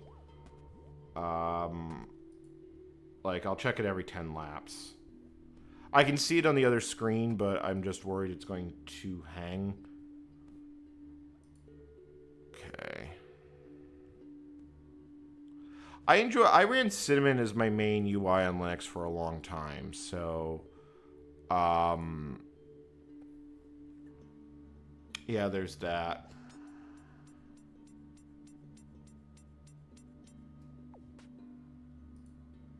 Okay. Grab the Mark of Grace, and we keep going. Getting full Graceful was like the greatest thing I got for doing questing. Not that I've done a whole lot on this account, but the idea of getting a quest cape on this account always like has amused me. It always felt like something I would like love to get. I'm not very good at PVM content though. Okay. Oh yep, nope, the build's still going. Alright, I just saw it advance. Whenever it has to process the GCC folder, it's just very slow. And there's probably a good chance that it will hang again. So now it's doing multi-lib config. So I believe it's still in. I believe it's on stage 2 right now. Actually, do I have music? Hopefully, I have music disabled. Yeah, I do.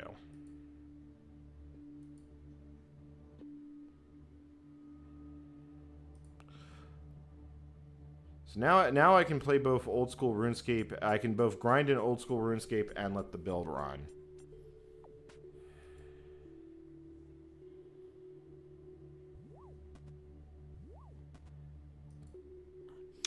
I do like XFCE, although I do feel like it's a little bit too old school for me. Like, I feel like it just needs a little... I'm not sure what's missing, but I always feel like it feels threadbare, but, I mean, it does get the job done, so... I mean, what am I actually complaining about? So hopefully the C++ compiler just builds and doesn't require any more shenanigans to actually get shit working. I'm only planning on going to the 4-hour mark at most. Tonight they're doing, they're basically burning an effigy of Judas in town, and I'm like, I don't have the energy to go into town to go see it. I literally just got too much sun today, so I'm like, either I'm going to be on my laptop, like, just sleeping or not, because I don't care that much. I had a good dinner with friends and such, so I got my social in for the day. I don't need to do all the festivities.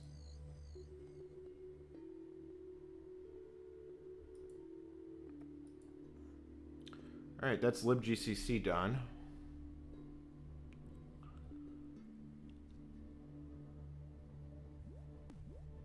So, what is it building? I don't know what it builds next. I think it builds deck number.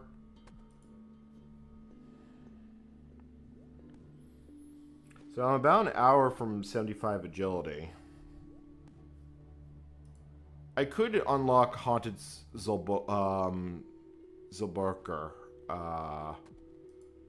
Although apparently it's not a great moneymaker until like 91 agility, so I think I just want to keep running rooftops. If nothing else, I think I either have or I can easily get the Herblore level for stamina potions, so all the Amylase stuff I can just sell in the GE.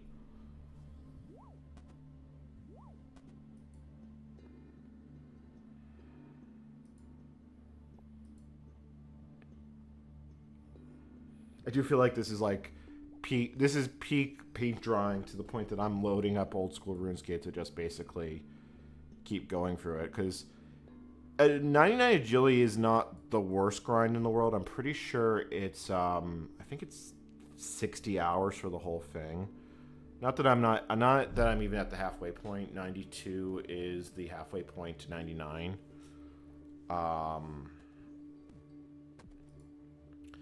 And I've already got the request. I believe the highest agility requirement. No, I think the skill diaries have a fair bit of requirements.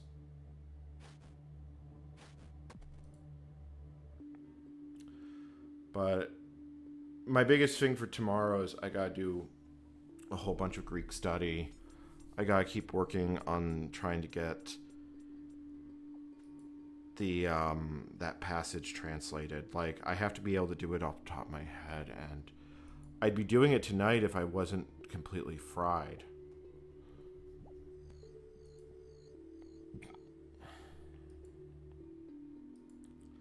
Honestly, if old school RuneScape starts being like a semi-permanent feature on this channel when we're waiting for long builds, which is already common enough on this channel as is, I'm curious on how many 99s I'm actually going to achieve.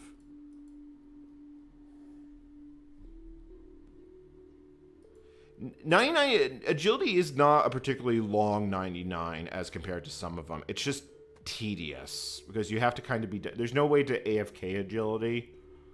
Fire making isn't a terrible one. I should probably be working on my farming, but I just don't want to deal with it. Like, legitimately. If I start playing more seriously, I will work on it, but honestly, the best way to deal farming on a main is just grind the money for magic seeds, do it once a day, and just don't care about it. You'll get it passively in about 2 months of magic seeds, or even U1s. So, if you want to do farm runs, you can get quite a bit of money from doing it. Or you can sit there and just do Tithe Farm. Tithe Farm isn't all that bad, plus the rewards are actually quite nice. So actually, when I start doing farming again on this account, I'll probably do Tithe Farm because I don't have a herb. I don't have any of the rewards from Tithe Farm. Yeah, so my highest skill on this account is actually mining at 57. My lowest skill is rune crafting, which actually I did on free-to-play. I set myself a lot of goals that I was going to do on free-to-play before I actually bought membership.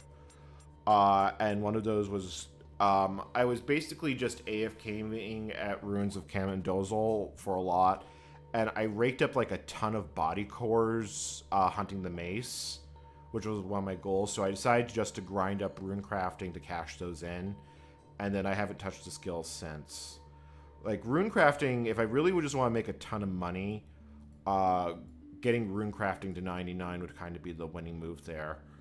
Of the other skills here, I would probably want to get base 70 stats, because then I could do barrows. The only boss I fought on this account was Hispori, and it was not an easy fight with these. I don't have any sort of good gear, so if I really wanted to do PVM stuff, I probably would either want to do Perilous Moons or barrows to get the armor set.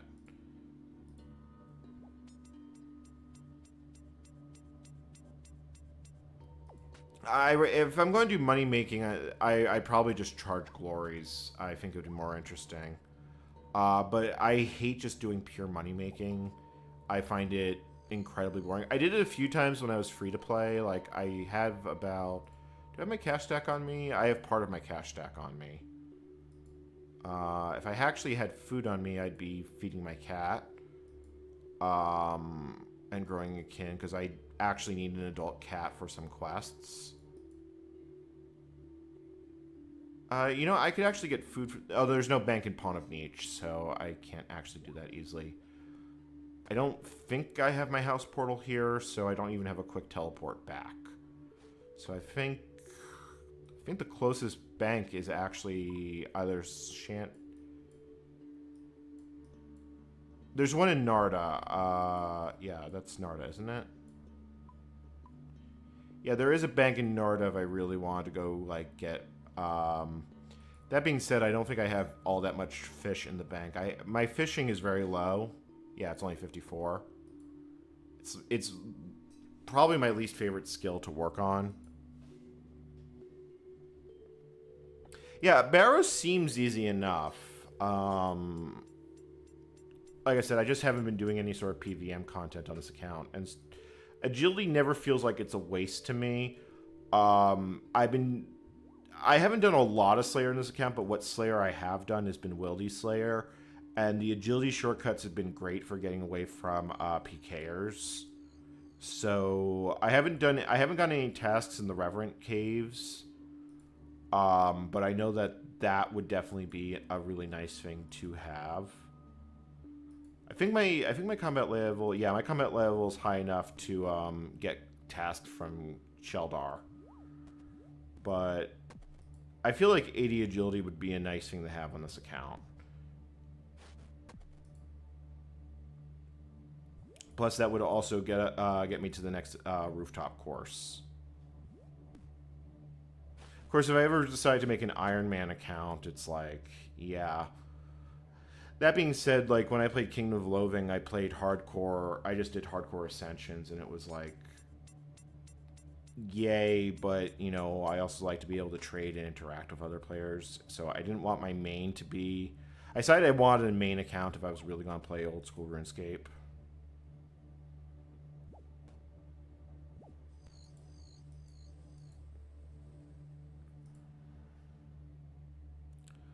Like, if I was feeling particularly masochistic, I would start an Ultimate Iron Man.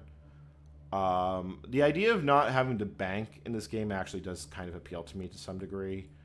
But it's also playing as an Ultimate Iron Man is kind of masochistic in a lot of ways.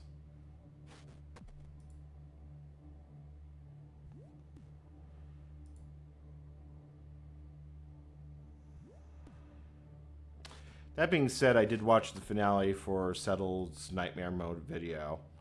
So yeah, I think we're just settling in for the evening. How many stream viewers do we have on stream right now?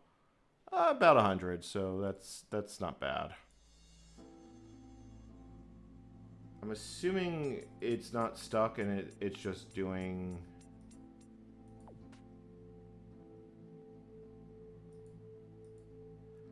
I might just have to take the J option out of make, because that is what's making it keep getting stuck. Yeah, no, it's still going.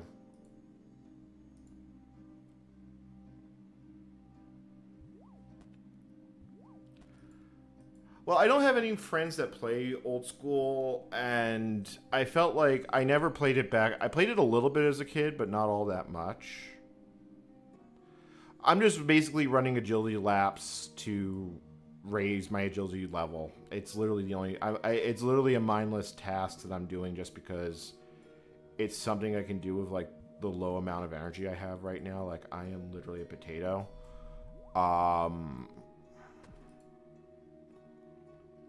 Like, if I wasn't sitting here at the desk doing a live stream, I would just basically be, I would be in bed watching YouTube videos until sleep took me. Maybe I'd go into town and see the burning of the effigy, but I can't. I'm legitimately dead.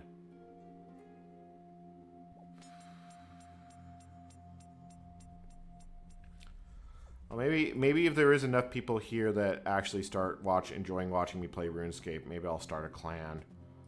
But right now we're just killing time.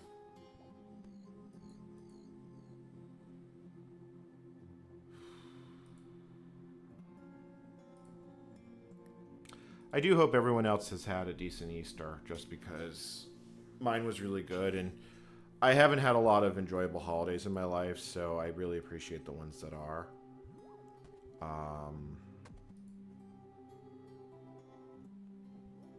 And I'll be putting up some videos on my Ends Life in Greece channel from some of the things that are going.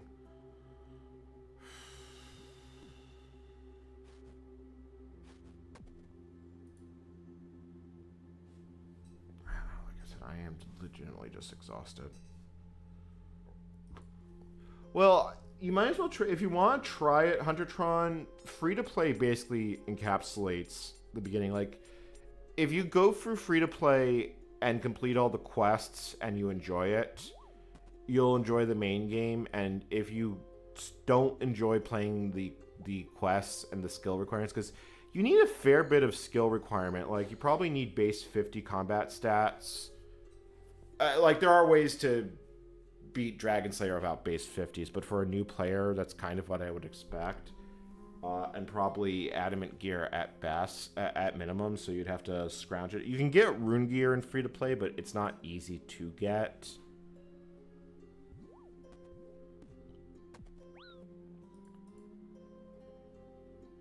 And then, you know, basically, because that was basically what I did. I did all the free-to-play quests first, and then I set myself a few other goals I wanted to get before I finally bought membership. And then bought membership. And then very slowly been grinding my skills up. Like, I think I don't think I've trained crafting since I bought membership. Crafting, I think, was my highest... Magic was my highest skill. But that's mostly because I grinded for high alchemy, which really makes money, like, easy. Yeah, it's still compiling.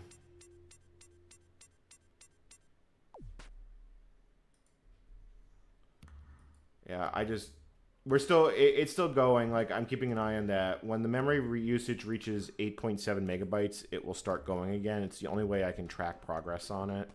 So that's how but it's only, if it doesn't start using more memory, I know it's not doing anything.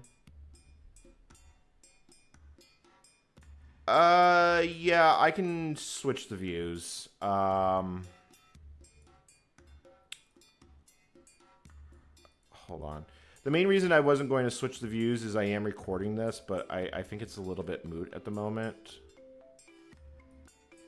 If I can. Streamlabs is being kind of obnoxious about this. Let me take it out of studio mode. Alright, can I click on... Yeah, I can click on you. If I'm going to switch the views, then this needs to go full screen. The problem is if I go full screen, I can't see the chat anymore, so hold on. You're going to get to watch me do window rearranging. Yeah, I've seen the video about the RuneScape randomizer. I forgot which... Like, a few RuneScape YouTubers have done that. Alright, so... good enough. Alright, so now I need to take... That's window capture. You need to go below that. You need to go below display capture, and then display capture can go up into the corner. Alright. So when it actually starts, like, doing something again, I'll switch the scenes around.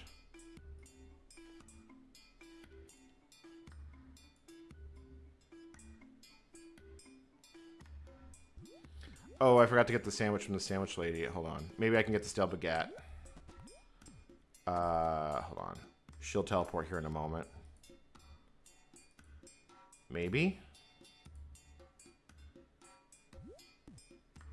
Or maybe the event expired? That would be sad. I would love my chance at the stale baguette. I believe I'm at the point... Well, I wouldn't get the experience lamp because I believe you just get the food items from that event. So let me get to the end of the course. Alright, well, the build is going. I'm watching it on the other screen right now.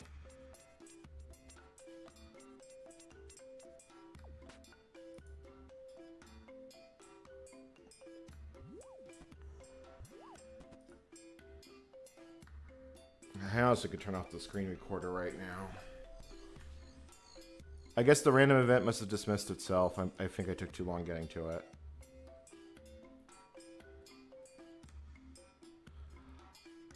I've been tempted to do like a video about like how MMOs like reach their end of life.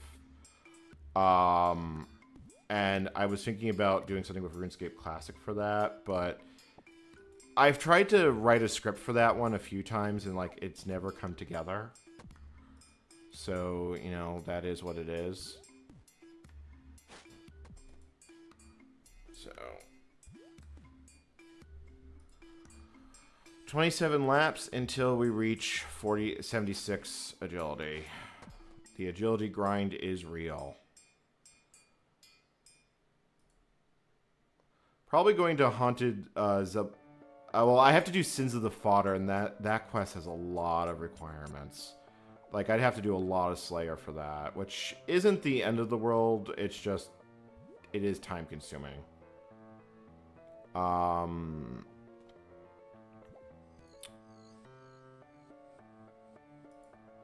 That being said, I have a fairly high smithing level on this account. Well, I have 60, but I have a fair bit of ores in the bank last time I looked, so I could potentially get to the point that I could probably smelt adamant bolts, and I can fire them out of a rune crossbow. I've never actually done any major porting work with classic Mac OS. Like, I ran it back in the day, but I didn't do any sort of programming on it. So I don't know how painful, unpainful it is. I mean, this was the game that basically made Java applets important for kids before Minecraft.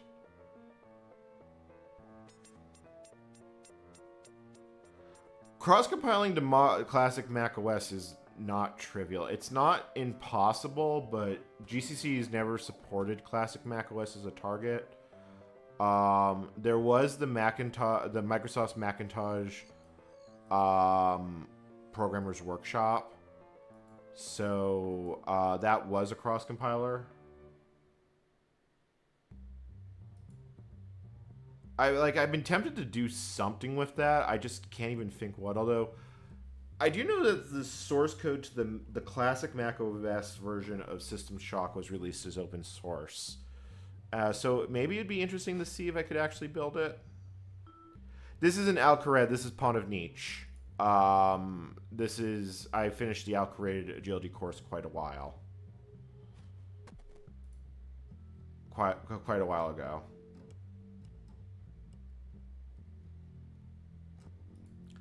Yeah, I could load up the modded Minecraft world and do that on the side when we're doing long, slow compiles like this. The thing that I like about old school RuneScape is I don't have to put a lot of thought into it, and that's something I kind of appreciate, because what little thought that I can put into it has to go into keeping the fucking C compiler working. And like, I was so unamused when I saw the build log this afternoon, because I didn't look at it this morning and saw that it had died due to missing stdint. Figuring that one out, I'm happy I was able to figure that one out. And if that's the extent of the problem, so be it.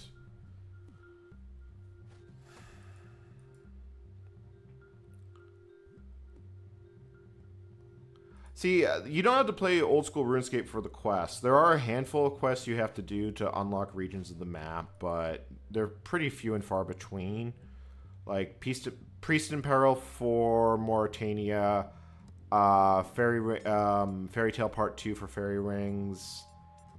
Like, I don't have that many quests actually done on this account. Yeah, like I have 48 out of 140. I'd probably go through and like go for the skill cape at some point. That would require basically beating Song of the Elves, and the only skill that I don't think I need 70 Hunter, 70 Construction. Hunter isn't hard, it's just time consuming.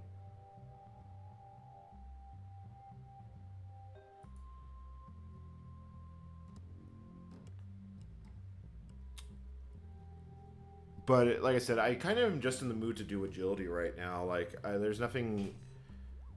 Like, if I was to do actual quests in the game, so be it. But questing in this game doesn't take very long. And they're basically all fetch quests.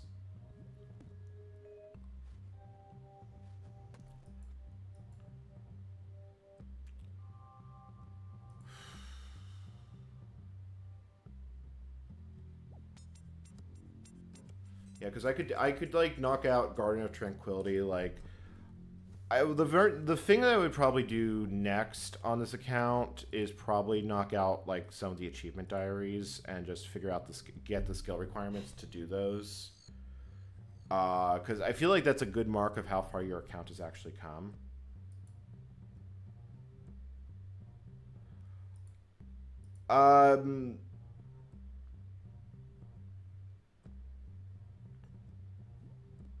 If you're playing, so sounds like you're playing with an Iron Man. Probably the best thing to do is then grind barrows until you get a piece or two of tank armor, which is something I kind of need to do on this account. You can do barrows low level fairly easily. It's just a matter of having good enough food. I just have to get I basically just have to get my stats up into the 70s, which is just time consuming. It's not actually hard, and I can do Slayer to basically do that, because Slayer is one of my lowest skills. But I feel like base 70s as a skill goal just feels kind of nice for this account. Herblore, I just bought ingredients off the GE, and I did a giant bank grind.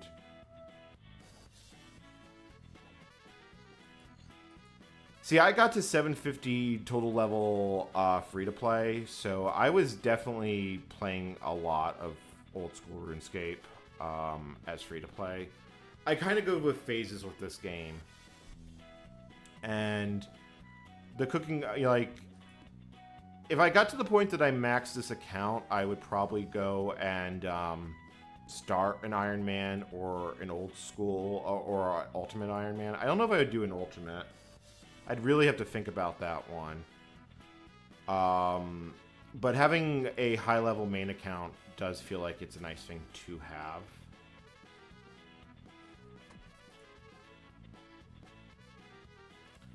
And if nothing else, knocking out an agility level is always a nice feeling.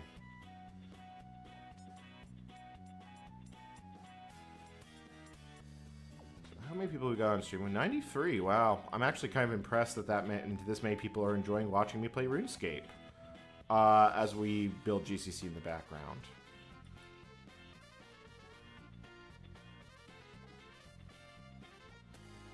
Yeah, like I said, I do think doing barrows is probably the next thing I need to do for account progression. I basically just sat down and I did Graceful, and then after doing Graceful, I just kind of kept running agility laps. It's kind of funny, to be honest.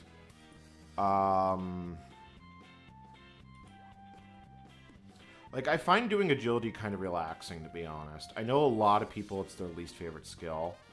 But it also really, you get a lot, there is a lot of money if you make the amylase potions, and staminas are always useful. Like, if I could finish this grind, sell all the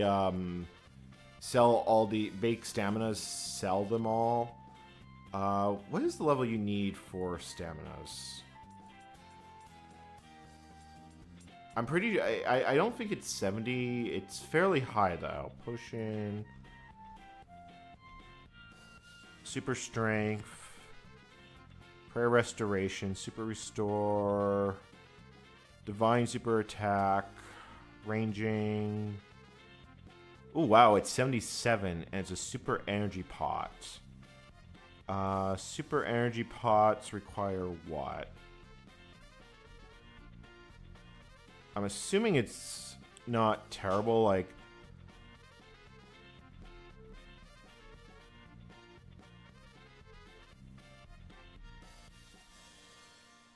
Here's energy potion. Where is super energy potion? There it is. Mort Mite Fungus and Aventail. The fungus is a little annoying to get. It's not terrible.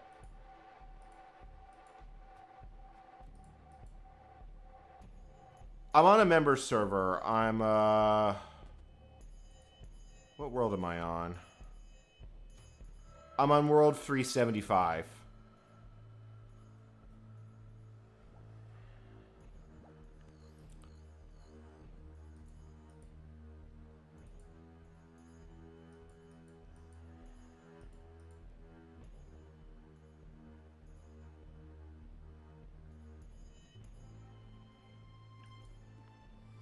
Like I said, this is a nice, relaxing way to spend some time. Oh, you know, that's probably what got me claimed last time. So you know what? Why don't I change the track? I don't enjoy, like, some stuff in OSORS I enjoy, but some I don't. I could always come join you on a free-to-play world. I'm not sure what I would train on free-to-play. I probably mining if I was to actually, and power mine iron if I was to go on iron. That or fishing, like, there is members fishing methods that are relatively fast, but I'm not actually high enough level to even do them. I forget how high you have to go for fly fishing, because that way I could train Hunter at the same time, because if I want to do Song of the Elves, Hunter is kind of an important skill for that one. But I definitely want to just get a higher agility level.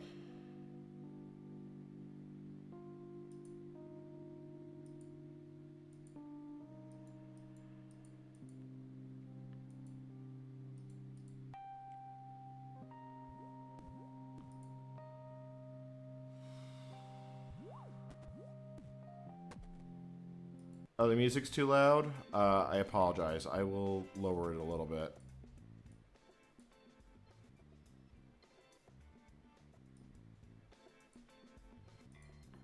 Yeah, I am pissed that I got Content ID striked. At least YouTube is now letting me edit, mute my long streams. It used to be that when that happened, there was nothing I could do about it, which just completely sucked. Oh yeah, I did the Karamja diary the last time I was on this account. Given that I have Karamja gloves in my account, I think I have all the requirements. Yeah, I have all the requirements for all the easy tier diaries, so I should probably knock those out at some point.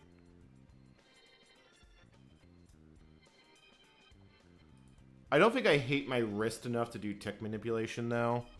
Like, I've tried it a few times with mining, because it's not particularly hard. I've also tried it with wood cutting, but, like, I play this game very AFK.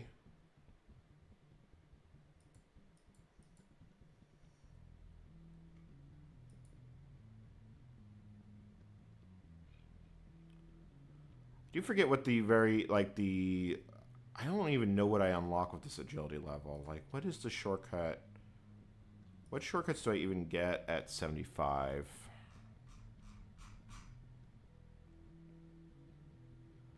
I get the Reverent Cave shortcut, which actually isn't bad.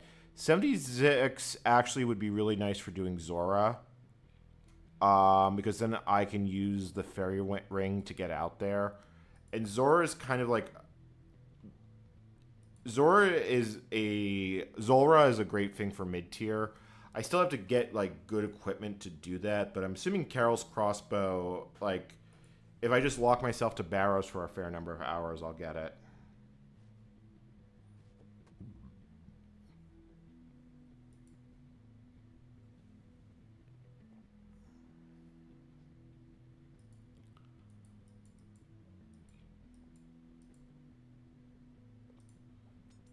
Actually wonder how much these marks of grace are worth. Yeah, I mean, you basically get a fair bit. I actually, funny enough, I got the squirrel pet. I had logged in to do a little bit of wood cutting. I literally cut one inventory of ewes on mobile. I logged out, and when I logged back in, I had the beaver. I was shocked. It's like, why the hell do I have a skilling pet? I mean, granted, I'm at 74 wood cutting, so it's not like my wood cutting is very low, but I was completely mystified by the fact that I actually got the beaver. I actually have one set of void gear. I have to just do more pest control for that. It's just, I don't enjoy pest control.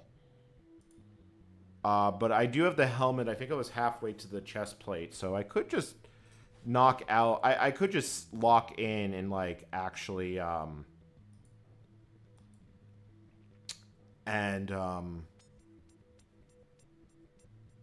was a weird knocking sound behind me. Where are we in the build? I just want to see... Because I saw it was installing stuff. Oh yeah, I just did the C++ compiler. And it looks like my fix actually worked. Nice. Cool, that actually works. Yeah, I got the the wood cutting beaver pet. It's currently in my POH, or maybe I threw. No, I may have threw it in my bank. Um, Kind of don't want to leave Pond of Niche, but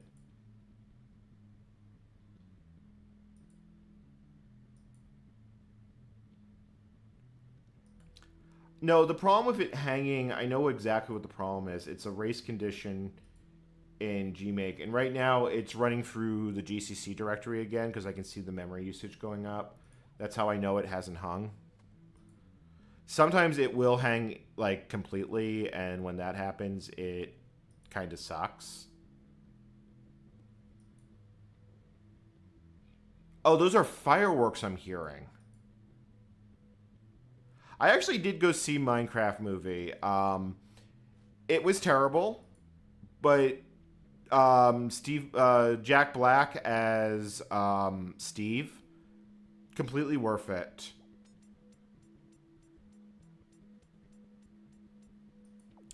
Yeah, I just don't know what I would farm on embers. I mean, I could train fishing for a while. Let me finish out this agility level, and then maybe I'll go to Lumbridge or Barbarian Outpost and train fishing for a while because I could get quite a few fishing levels pretty easily. Base 60s, like getting everything to base 60s would actually be good. The only skill that I really have to put in effort for that is rune crafting. And what that really means is I just have to go play Guardians of the Rift for a while. Like, it should be relatively quick.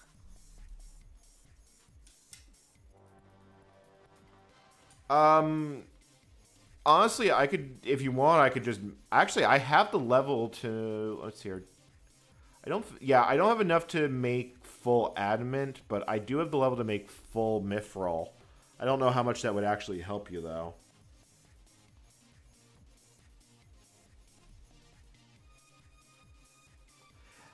There was it was more surprising that it was more faithful to the game than I expected. Like there were some things that where I really noticed they made some real mistakes. Like they used the wrong powered rails; they used activator rails instead. But it was surprisingly faithful to the damn thing.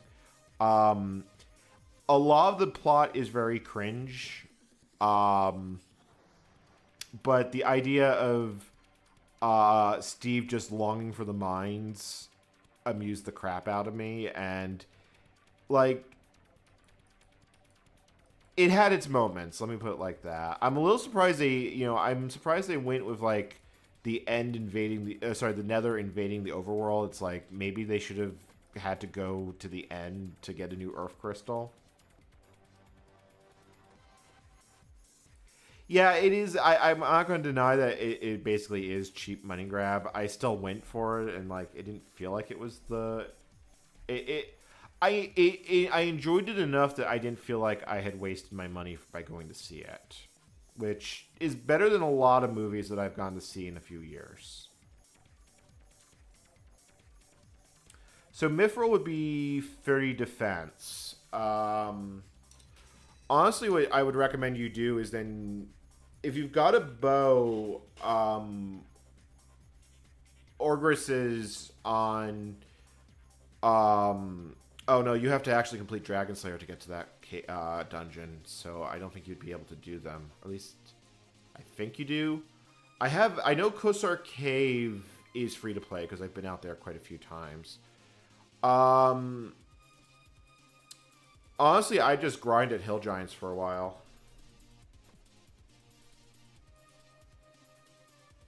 Yeah, I would say get your defense level up so you can equip better armor. You need 40 for rune gear. If you can get a saber, you can buy... I believe you can buy up to an adamant saber in Al-Kharid.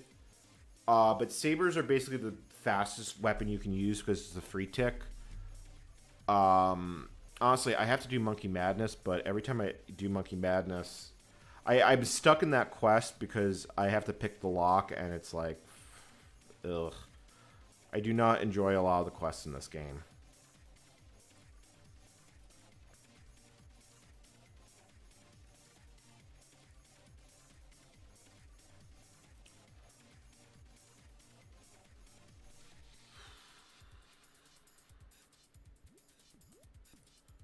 Well, I mean, part of the way you handle the grind is by making it basically AFK. Like, I'm pretty sure I got to 70 magic just camping the lesser demon in the wizard tower. That sounds about the way I handled it.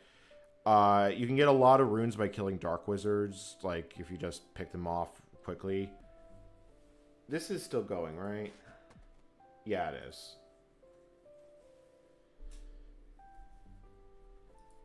I mean,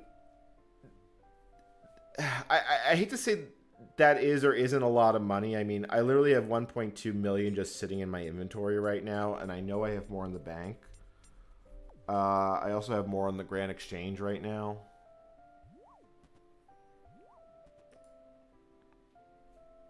I should go... Yeah, when I finish this agility level, I've got 12 laps to finish this level.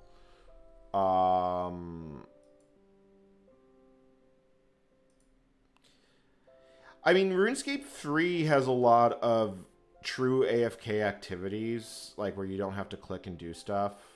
I'm not a... I kind of want to be engaged with a game, even if it's just point and click.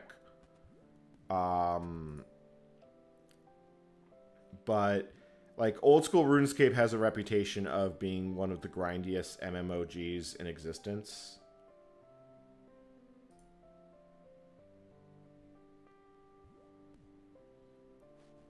Like, if you want real... Like, there isn't a whole lot of stuff in free-to-play that's, like, really AFK. Like, magic trees, like, I did a lot of woodcutting in free-to-play.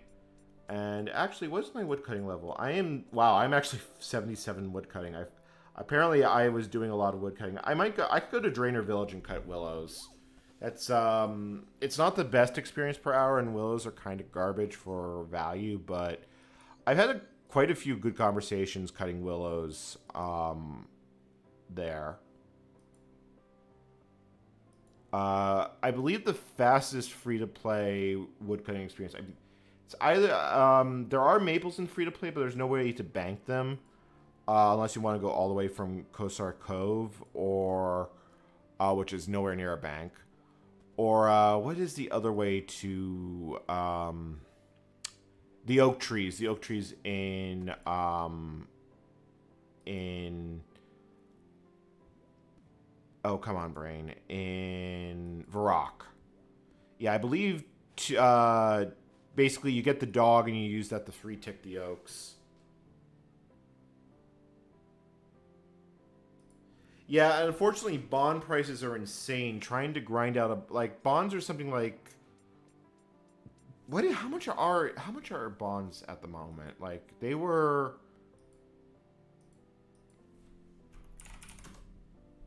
Wow, bonds are freaking 14k each at the moment. Jesus, they were 7k. I feel like if you put your investment in bond, like you've invested money in bonds, you'd make more money doing that than you would investing in the blasted stock market. That is going all the way... 14 million for a bond is obscene. Yeah, I did a lot at Edgeville Dungeon. Honestly, I did a lot of grinding in Wilderness. I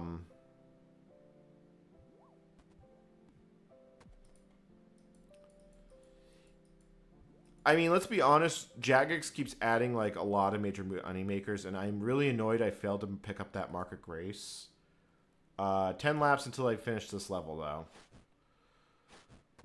So that's nice. An agility level is always a nice thing. And then next level after this means I can use the Fairy Ring to get to Zulrah, which if I actually want to grind Zulrah, which I don't have the gear or the levels to do, yeah, I probably have to like go sit at Barrows for a few days. That or get my act together, do Song of the Elves, and then sit in the Red Prison cell. I mean, you're not wrong, except, you know, Jagex has an economy that line goes up and does not have to deal with... It does not have to deal with any sort of tariffs besides the 1% GE tax. So, you know, it's stable.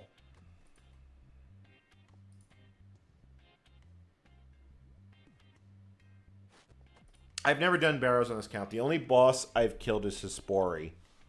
And I wasn't even a high enough farming level to use the drops, even though I am 71 farming. I basically think I'm going to sit my ass at Type Farm and at least get the bottomless can.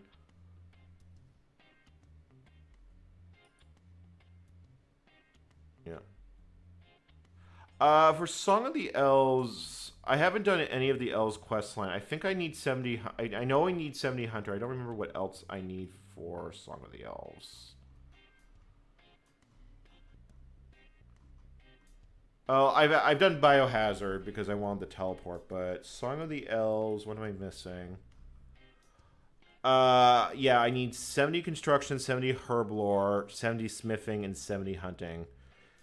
The only one there that's actually hard is the hunter. Smithing, I just have to actually do it.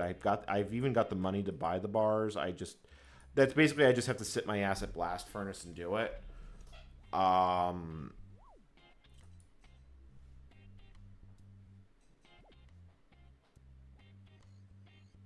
I don't mind being in Wildy. I've enjoyed doing Wilderness Slayer. I wouldn't do Wilderness Slayer on a stream because that's just asking for a please kill me sign. That's like putting a please kill me sign on your character. Okay, so we're now on stage 2 of libgcc. Construction is expensive if you're doing the fast methods. If you just basically grab a ton of oak, if you just grab a ton of oak planks off the GE and some nails and just do low-level construction, it's not bad. It's not fast, but it's not bad. I think I've gone as far as I have. I haven't spent much getting construction. The problem I hate with construction is, like, I need to build a teleport nexus and stuff to make my farm runs a lot less irritating.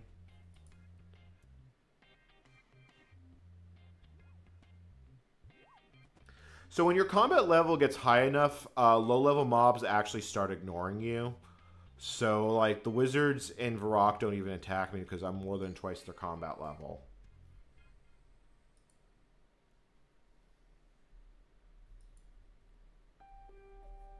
$7,000, yeah. I really do want this level. Like, it doesn't do anything for me, but I want this level. I mean, hey, at least you're not playing on Nightmare mode. Watching Settle take on the Fortis Coliseum on Nightmare mode, that was insane. I mean, are the wizards still there in RuneScape free? Because that's the version Jagex, like, wants people to actually play. Even though OSORS has now overtaken its successor.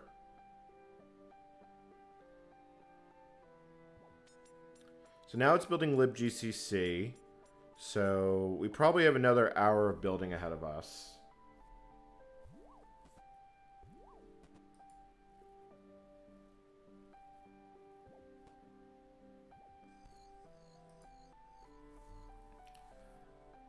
%. What's going to finish first? This build or my agility level?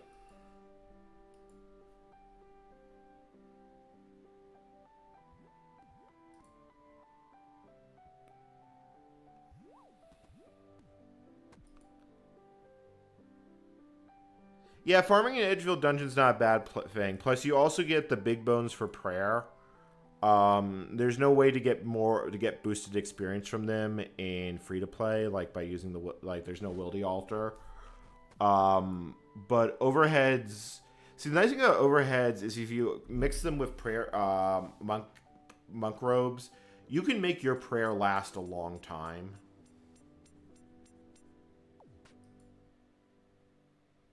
You have to go for the dungeon once and get the key. So you can't go in through the direct way. You have to go in from the entrance in Edgeville and go all the long way around. In the second to last room before the Hill Giants, you can pick up a key, and that's what unlocks that door. I got all the way to overheads on free-to-play prayer, but I think I lived in the Boneyard for about 10 hours. The thing is that the Wildy on free-to-play is so completely dead that I don't, like... I used to grind Hill Giants in the wilderness because I have the woodcutting level to basically get there. So I basically would just take some trash gear, go right to the hill giants. Or not the hill giants, those are the moss giants. The hill giants are in the lava maze, but I went there too. I also farmed the law rune spawn, or the nature spawns in wilderness for a lot. Like, I got a lot of GPs filming those nature rune spawns, because then you can use those for high alks. And nature, you get 7 nature runes for 2 law runes by telegrabbing.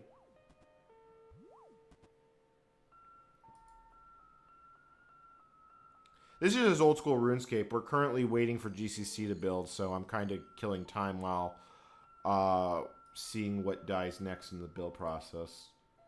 What is it currently doing? So it just said it was leaving...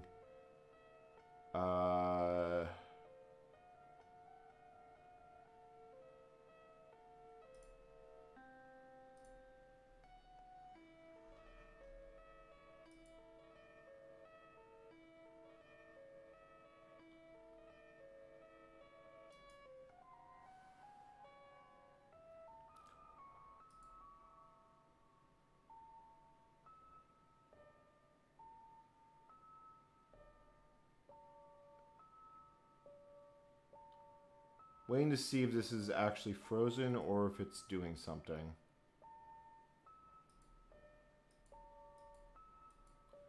I'll give it a few more minutes. I'll run, I'm 5 laps until goal. No, I'm not cool enough to have made old school RuneScape. And I'd never have to worry about money again if I had made it.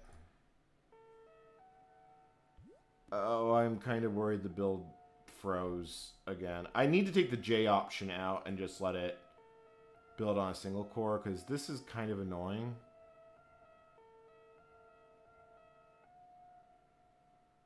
Yeah, I think the build wedged. Yeah, no more J option. We're just going to let it build.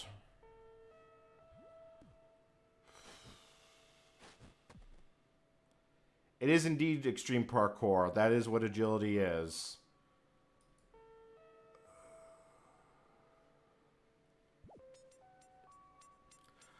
I'm promising myself that I'm not going to stream past the 4-hour mark, although I probably will. I just, like I said, today was a long day for me.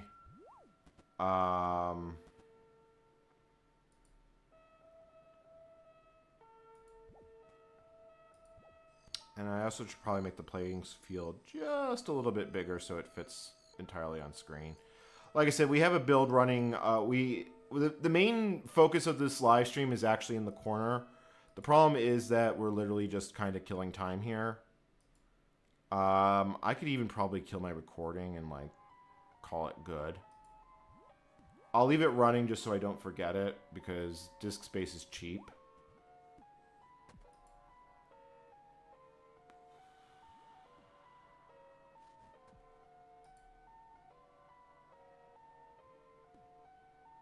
Yes, I have a visa for Greece. And I am authorized to work.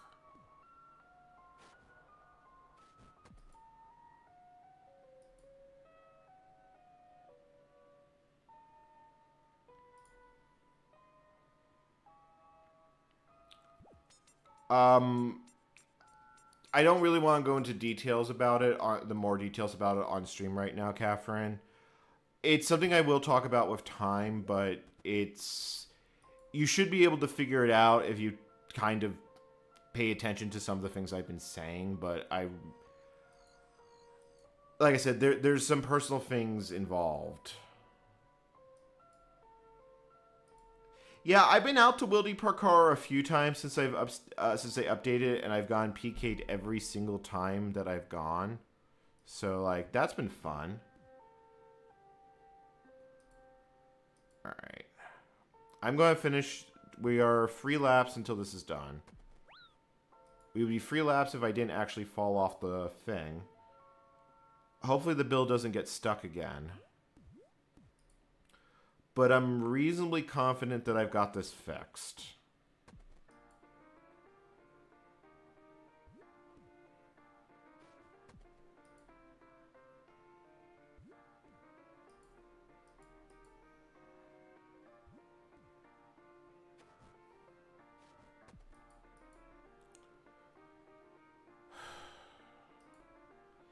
Yeah, no, it's... Oh, I didn't mean to flip out of the game. You know, when you're live streaming, there's always a balance between, like, the real life and the internet life, and striking a good balance between that's hard. And, I think PKers just always complain in general, like... I don't know. There seems to be a subset of RuneScape players that all they seem to do is complain that, oh, they've made XYZ too easy, or drop X is only for Iron Man. If you turn to a frog, I think you got a random event.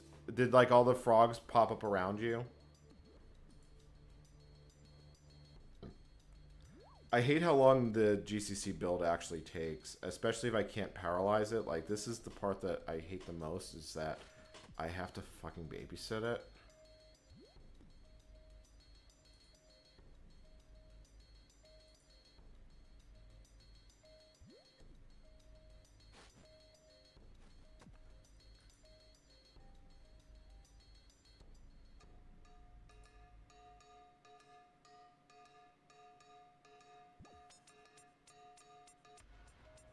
Yeah, the problem is I just really hate babysitting this build. So I'm just taking the J option off it, and we'll see how long it actually takes.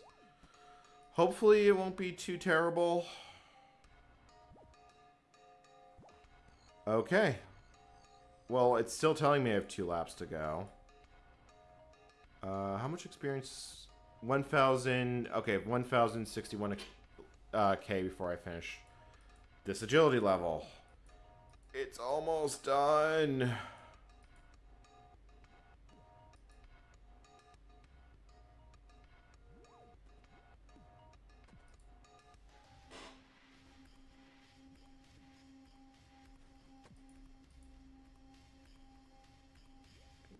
Like I said, I'm just right now watching. I'm basically just keeping an eye on the stream. Or not on the stream, on the build on the other screen. And I just threw it up because I kind of need to keep an eye on it. That being said, I'm fairly convinced that I've got this build failure resolved. So this is going to kind of be a quick and easy one. Because, so I hope. The cross compiler will be the next one I work on. So, at least theoretically, hopefully, question mark. And yeah, I am literally 100 XP short of finishing this level. So I gotta finish this lap. I gotta do one more lap, and then I've got it. And then I'm assuming it's like another 3 hours to finish this this next one. Okay, 10. Because each jump is... Yeah, 45 experience from that, so 116. So I think I finish it after this obstacle or the next one. Yeah, it's after this one, probably.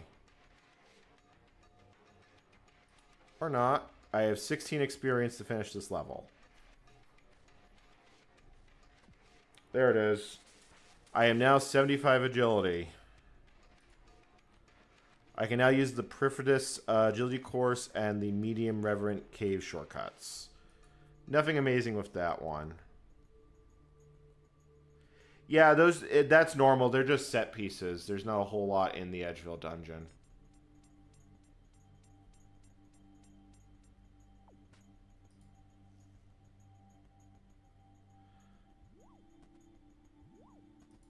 And then let me just get my bunch of experience from finishing this lap.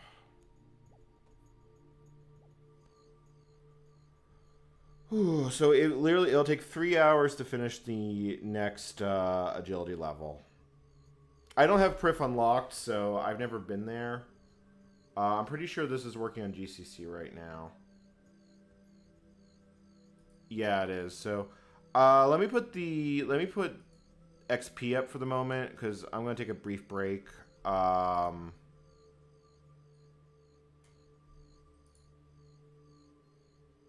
That's not what I'm looking for. Here we go. Display capture. So yeah, I'm just going to put that full screen. I will be back in a few minutes. It will continue.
back.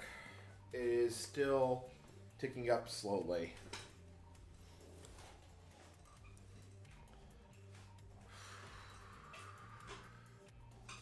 Yeah, I mean, it's a Windows XP process. We're just very slowly waiting for things to build. You know, I think I'm going to do the Easter event because I haven't got that holiday one. I actually need to unlock my bank, so...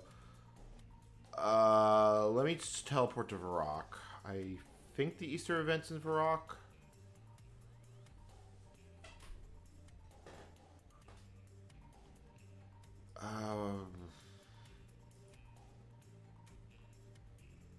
I did get the announcement. Where is... Head west of Varrock West Bank. Click here for the new spot. So let me go to my bank. Oh, yep. Well, I found the event. That's definitely new. And then let me just black out old school RuneScape. Because I don't want to give the internet my PIN.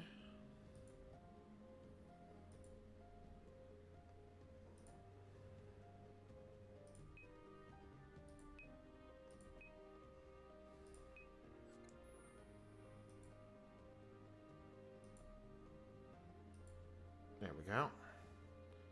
Bank unlocked. Alright, let me empty out my inventory.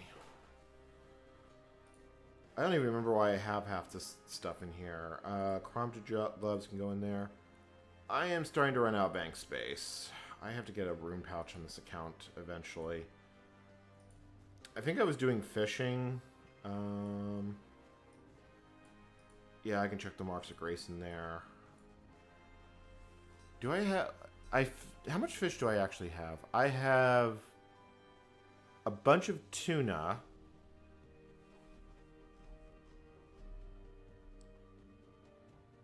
And a bunch of lobster. If I want to feed the fish, feed the cat, I'll grab 10 salmon. We'll keep the cat out for a bit. Do I have the beaver in here? No, the beaver is in my POH.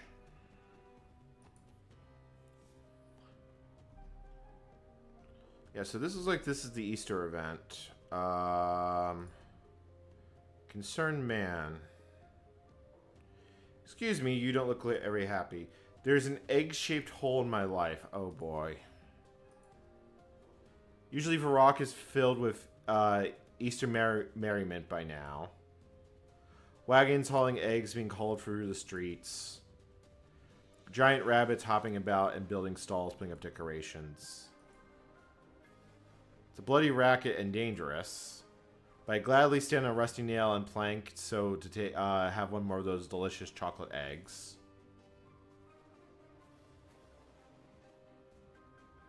The Easter Bunny, I would have expected the Easter Bunny to turn up by now. You sure you haven't seen him? No one has, and the streets are filled with old carrots. And we don't have a problem with vegetable waste unless him and his lot have turned up. Vegetable waste, eh? It wasn't so bad when it was just crates lying around, but someone's been in them and scattering carrots all over the place. Curious, I wonder. It's not just for rock mined, it's the woods to the south of here too. Yeah, we'll start the Easter event. Crates of carrots, you say, woods to the south? Aye, properly suspicious if you ask me. You wait here, I've got a hunch. Oh, lunch it is now. Can I have some? No, a hunch about the carrots. They're old and dirty. I don't want to eat those. I'll be back later. I need to investigate some raw vegetables. Okay. Should probably have a look around for a suspicious crate of carrots. So where's my cat? I put the cat down. Don't tell me it already ran off. Oh, there it is. Alright. So I'm assuming we have to look at like the... Oh, here we go. Curiously poisoned crate of carrots. This crate is full of carrots and there's more carrots leading off into the trees. So...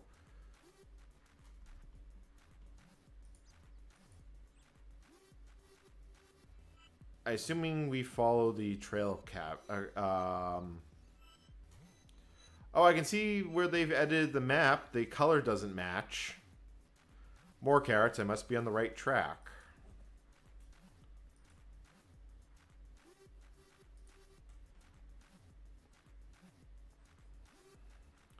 Freshly nibbled. Very interesting. So the carrots go over here. We are literally following a trail of carrots. Which brings us to this bush. This bush is fake and there's a hole underneath. The problem with hopping to World 1335 is I'd have to get non-members gear out. Aegis Manus. Oh lord. The puns are in full force for this quest.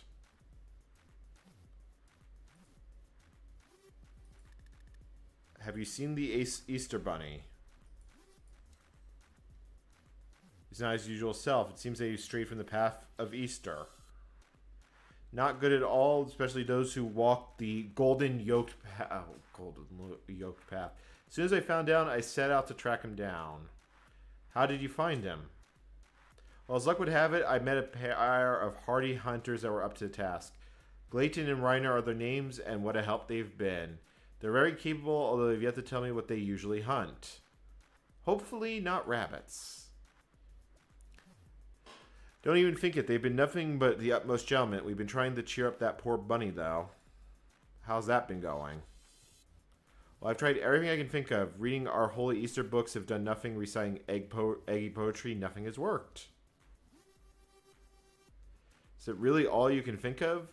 I also considered egg juggling, but every time I do that, I make a big mess. Best leave that to professionals. Okay, cool. We're now building libgcc, so the build is now going again. This is like the weirdest multitasking I've ever done. He's in the next room if you want to talk to him. Maybe you can improve his mood. I hope so too. Talk to you later. Oh, my cat wants something. I'm assuming my cat wants food. Okay. Easter Bunny. I knew I'd find you here. Now, Easter Bunny, that's a name I haven't heard in a long time. How long exactly? Oh, almost a year. What have people been calling you instead? I go by many names. Some call me Egg Rabbit. Some call me Long Ears Johnson.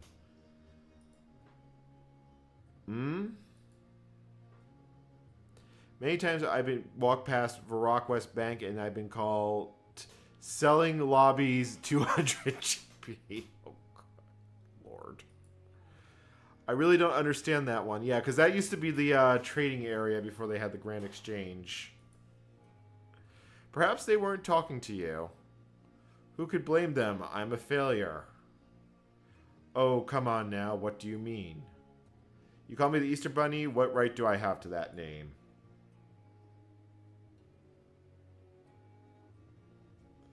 I don't feel the spirit of Easter within me. Sniff. I'm just a big dumb rabbit. Aw, that's... Come on. I've ruined Easter for everyone. Aw.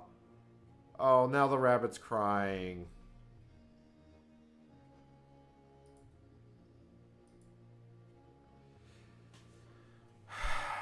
The Easter Bunny is clearly very upset and needs some cheering up. Perhaps other people in the rabbit hole have some ideas. Oh, my cat does my cat want attention?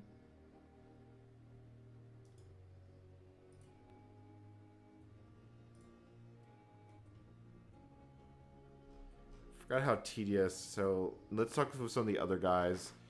So trying to cheer up the Easter Bunny. Sour mood, blah, blah, blah. What do you want? Let's put on performance. That'll cheer him up. A performance? Always enjoyed a good show. Well, I suppose that could work. Could you perform something soon? Well, I need to find time to perform some... I need to find time to find something appropriate to perform. Okay, I'll come back later when you've worked something out. I'll need some performers. Surely you don't need me. You do mean me. Exactly. I'll talk to some people and get a good trope organized. Well, as long as it's not just me. Oh, of course not. You don't look deserving of a solo to me. Now run along. I shall begin my creative process. See you later then. Oh, this is going to be a quest. So why don't we talk to the hunters? How do you come to be in this place? I'm a friend of an Easter Bunny. I've been looking for him. I've never done any of the Easter events, so I don't know how I'm a friend of the Easter Bunny. Is that so? Well, that makes you my friend too. Me and Reiner helped that crazy priest track him down. That we did. I see, that was good of you. I won't lie, it was no selfless act. We've been promised grand rewards. Eggs, big chocolate eggs. It always comes down to eggs. Oh God, my cat, does my cat already want more attention now? Apparently I have my cat speak Milan on because the cat's speaking English. I want to chase things. How old's my cat right now? 6 months.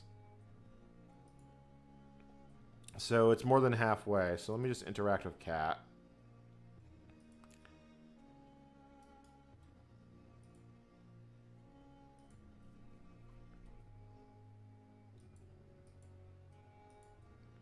The mouth of Clarence. So yeah, it is definitely Depression Bunny. A cockadoodle do hello to you, caw. I speak for Clarence, and he bids you a good day. Clarence? The rooster you see before you. Okay, so the rooster's named Clarence. You speak for him? I speak for him, he speaks for me. I speak through her. It is not important. So I'm talking to you? Yes, you are talking to me. Which is me, you or the other you? Now I'm lost. Who am I? I need to do like 2 different voices for this. You are you and I am me. I am me? This is too confusing. I'll see you later. Who? Me? Both of you. Do you want food? Like, I don't know what this cat wants. Alright, let's examine the rooster.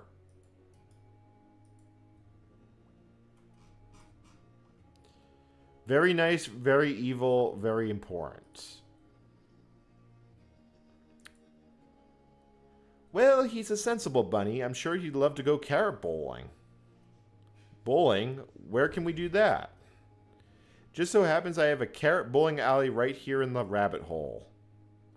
Really, that's fortunate. Where is it? Through the door to the east, turn left, and it's on the right. You can't miss it. Well, maybe you can. Depending on your navigational skills, I suppose. Anyway, talk to Bowlery. Bowlery Moly when you get there. I'm sure he'll be happy to help. Anyway, I'm looking for this bowling alley and speaking to Bowly Moly. Thanks. Alright. I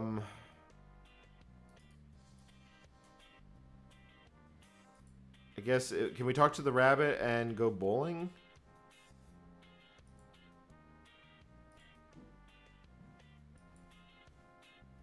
Alright, so we go for the door on the left. Let's go see if we can find the carrot rabbit. Oh, this is where they gotta do the entire show. I can already see that.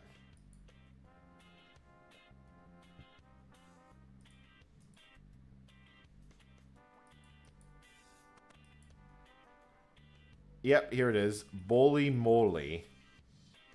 Have you come to take part in the festivities? The Easter Bunny is looking very glum this year.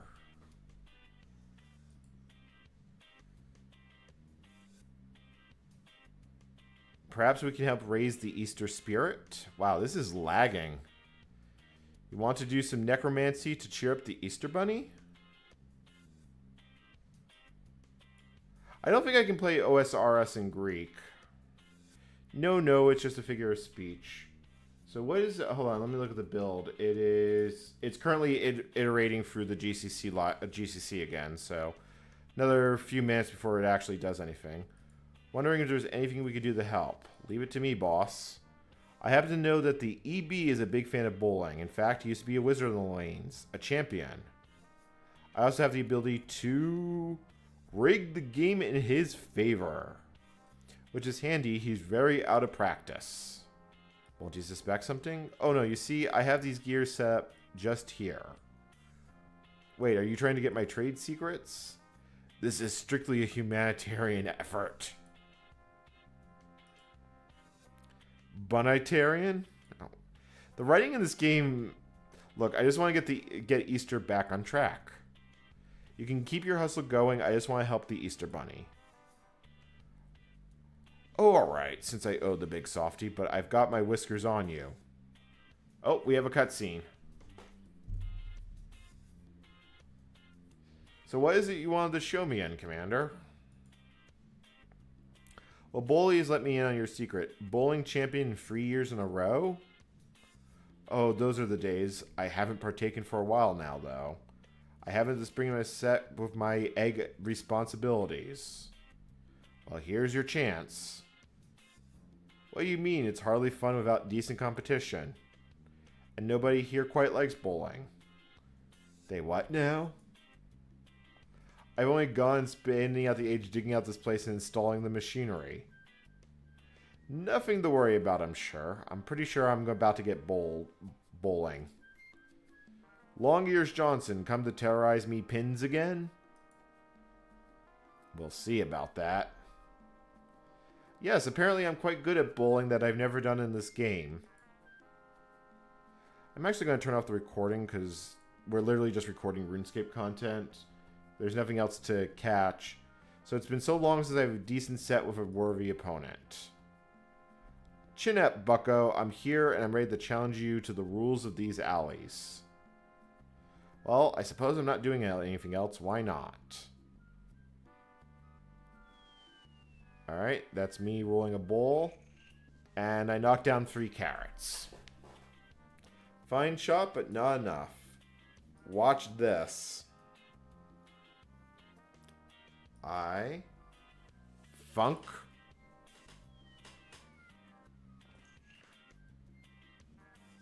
Hey, look, there's a strike. A lucky strike. I better shape up or this will be quite one-sided. And that would be no fun at all.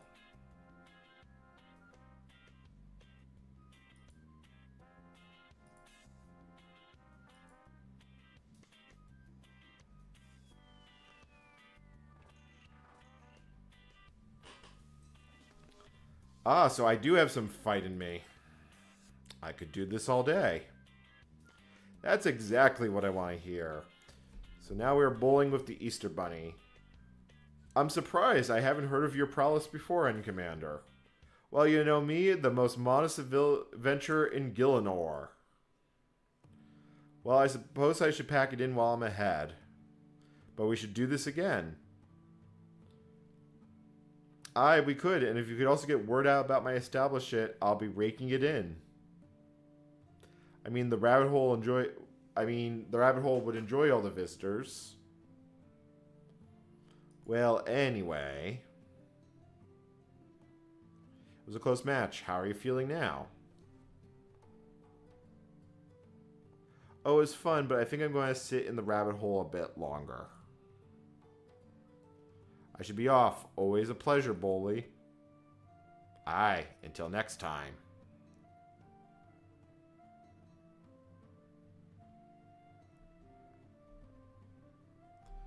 Why is my cat...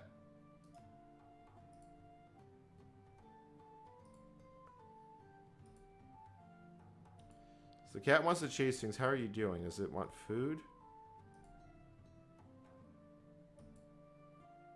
Alright, so we've successfully bowled of the bunny. I'm assuming we still have to put the whole show on. There was definitely more people here to talk to.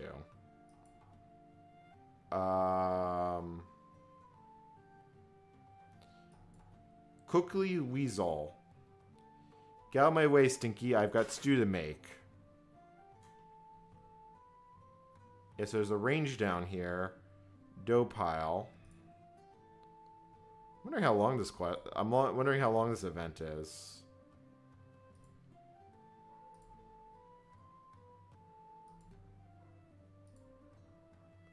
So we have successfully cheered up the Easter Bunny somehow. Let's see if we can do this song and dance. And I feel like I'm not going to hear any music. So hello again, Friday. Performing with the performance planning. Oh yes, I'm pursuing potential performances and have planning which parts will be picked. Perfect. Alright, let's see who else we can actually talk to try and cheer up the bunny. Let's see if Aegis Magus has any idea.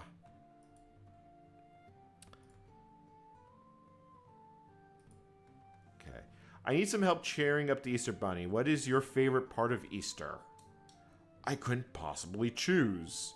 Oh, that's fantastic. That's not useful at all. What if you had to choose to help the Easter Bunny? Well, if I had to choose, I suppose it would be the Easter buns. Easter buns, eh? Oh, yes, you know, Easter buns. Delicious, sticky, spicy Easter buns. They're really that good?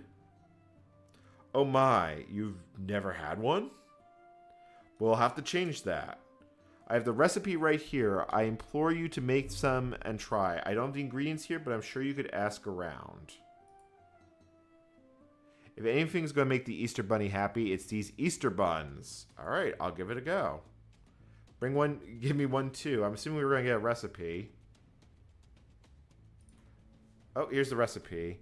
What on Gillinor am I reading? Okay. Recipe for Easter buns by Aegis Magnus. For me, this is the ultimate Easter bun recipe.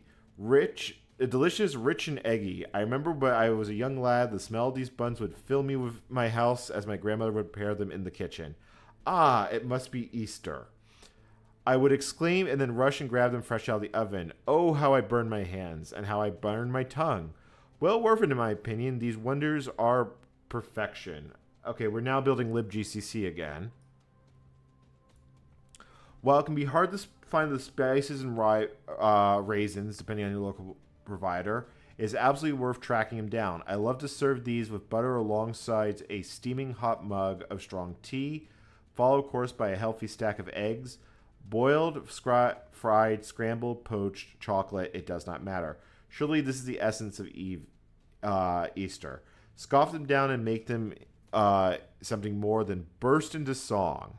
My favorite song to sing along the Easter buns, of course, The White and the Yolks and the Shell by the renowned hymnist Souffleus Ovlin Nintun, which of course goes... An Easter at home, O chicken response, a lackadacky-doo, of springtime we yell, for Easter is well. The white and the yolk and the shell. Give it a try when you bake these buns and see how it fills you with Easter joy. Hey, look, the build is actually going. And then here's the ingredients. We need Easter dough, 1 special egg, Easter spices, and raisins. And we need the eggs, spices, and raisins to the Easter dough. Use some of the dough to make egg shapes to go into the buns.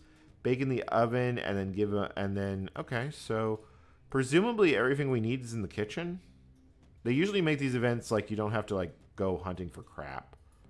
So I thought I saw like dough here earlier. I mean, we have the range. I thought I saw a dough thing down here earlier. Oh, here we go.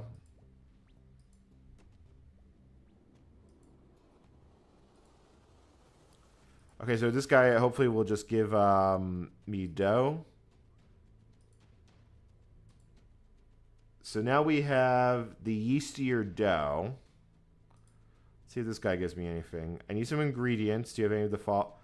No, and I didn't even... I don't, and I went... Okay, so he doesn't want to help us. Okay, so I'm assuming we need to talk with the other guys. Oh, you know what? If we talk to the rooster, maybe... Well, roosters don't lay eggs, but I'm looking for a special egg. Don't suppose you can give me one? Special egg? All eggs are special. Yes, I know that, but I need a particularly special egg. Do you have one of those? One moment, we shall produce one. But you're a rooster and a lady? Rooster and lady, that's true, but there's more than one way to make an egg. There you go, produced from my pocket, so you see. Well, that's a relief. Thanks. Okay, so we've got the special egg, and we've got the dough. Now we need to get the spices. See, I don't think you have... yeah, no dialogue there. I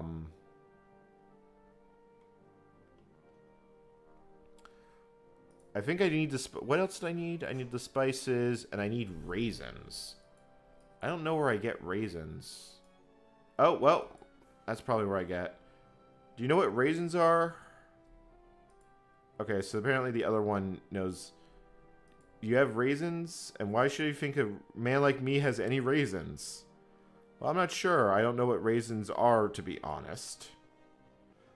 Well, I'll be, kid. Raisins are dried up grapes.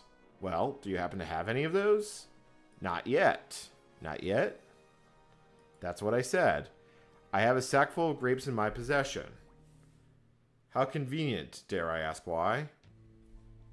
There's great and terrible beasts in this world, lad. I have been hunting them, and believe me when I tell ye, some of them had an awful lot of grapes on their person. What was he hunting that had a whole lot of grapes on his person? Yeah, we've steadily been losing viewers, although I'm pretty sure it's pretty late in the middle of the U.S. and, like, East Coast. The slaughter was feverish. We cut them down, and they rise up again and again. Before we knew it, we collect a whole sack full of grapes. Seems to me that we could determine the raisins should that align with your interests. What luck, shall we then? Alright, but it'll be a long journey then. Reinder. What do you say, Glaton? Our friend here needs some raisins. Let's head to the desert. Head to the desert? Pack your grapes then, let's go. After a long walk, you reach the desert. Oh, good lord, this is a process. Here we are. Here, this big rock. This big rock is perfect for making raisins. It's real warm. As he says, kid, real warm. We'll leave the grapes here in a good clean heat. Give them some time to think about their transgressions. What is this? I don't remember this rock being here before. This rock was always here before was even. Though it ain't that you ain't noticed, it speaks to your purview of the world. I'm almost certain this is new. The fourth wall is taking a bit of a beating on this one. Perhaps more things exist without ye knowledge of it. Did you consider that? Well, no, it's just a rock. Alright, let's get these grapes going. Well, we best lay them down and see to their transformation. So now we have grapes there. I judge these grapes to be plump and juicy, but not for long. We'll see them desecrated soon enough. It is their destiny, a curse on these grapes. End Commander, you have to make these grapes feel bad or they won't shrivel up. Do I have to insult grapes? Oh, I see. Curse those grapes. Suffer you foolish berries. Ha! Now you're getting it. Insufferable fruits. Rank orbs of low repute. You tell them what's for. A long while later. Okay, look, I have raisins. So apparently you make raisins in Gillinor by insulting grapes on a hot rock. Well, that was interesting. So we have raisins now. I think I need one more ingredient. I need the spices.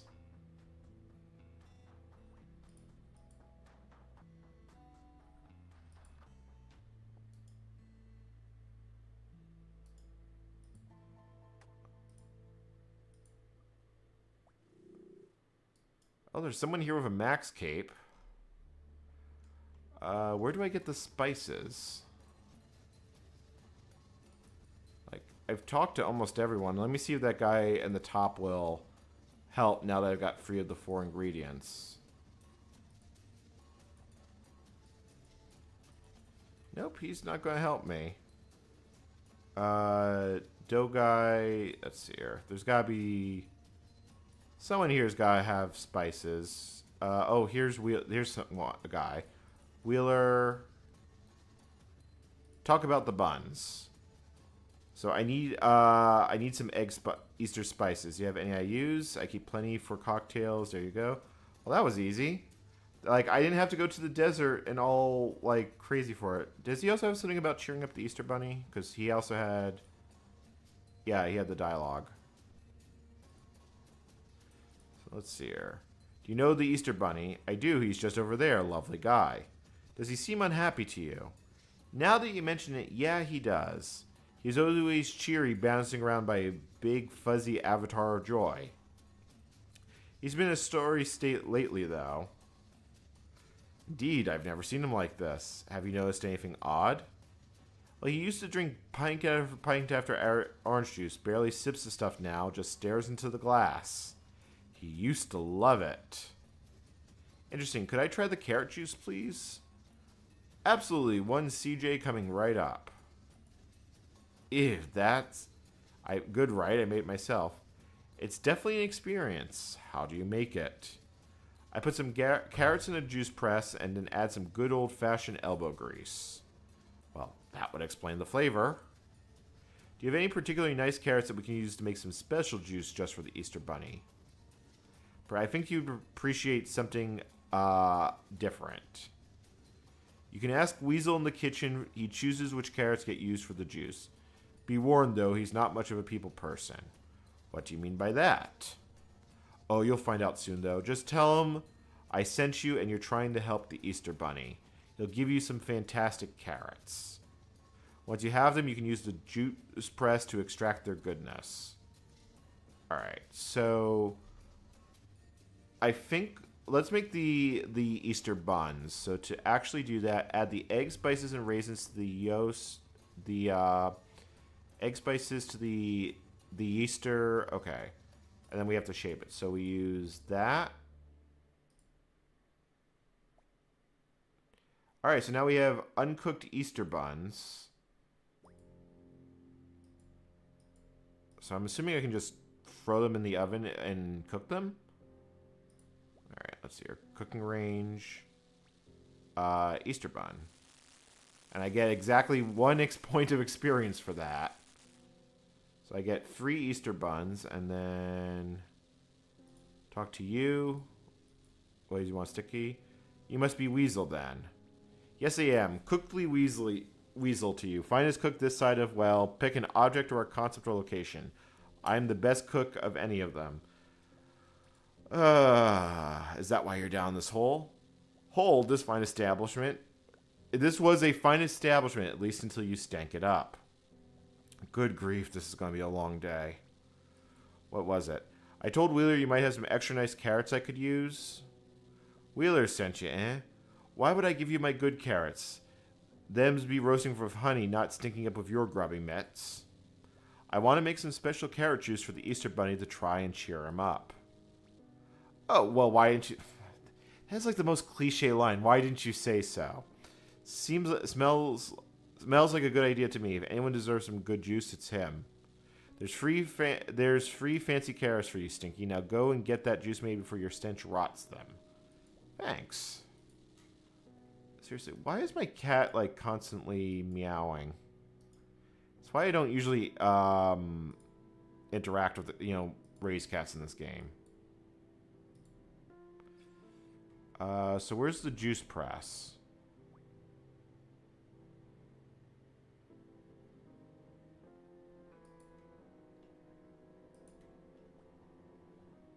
Oh, there it is. Use juice press.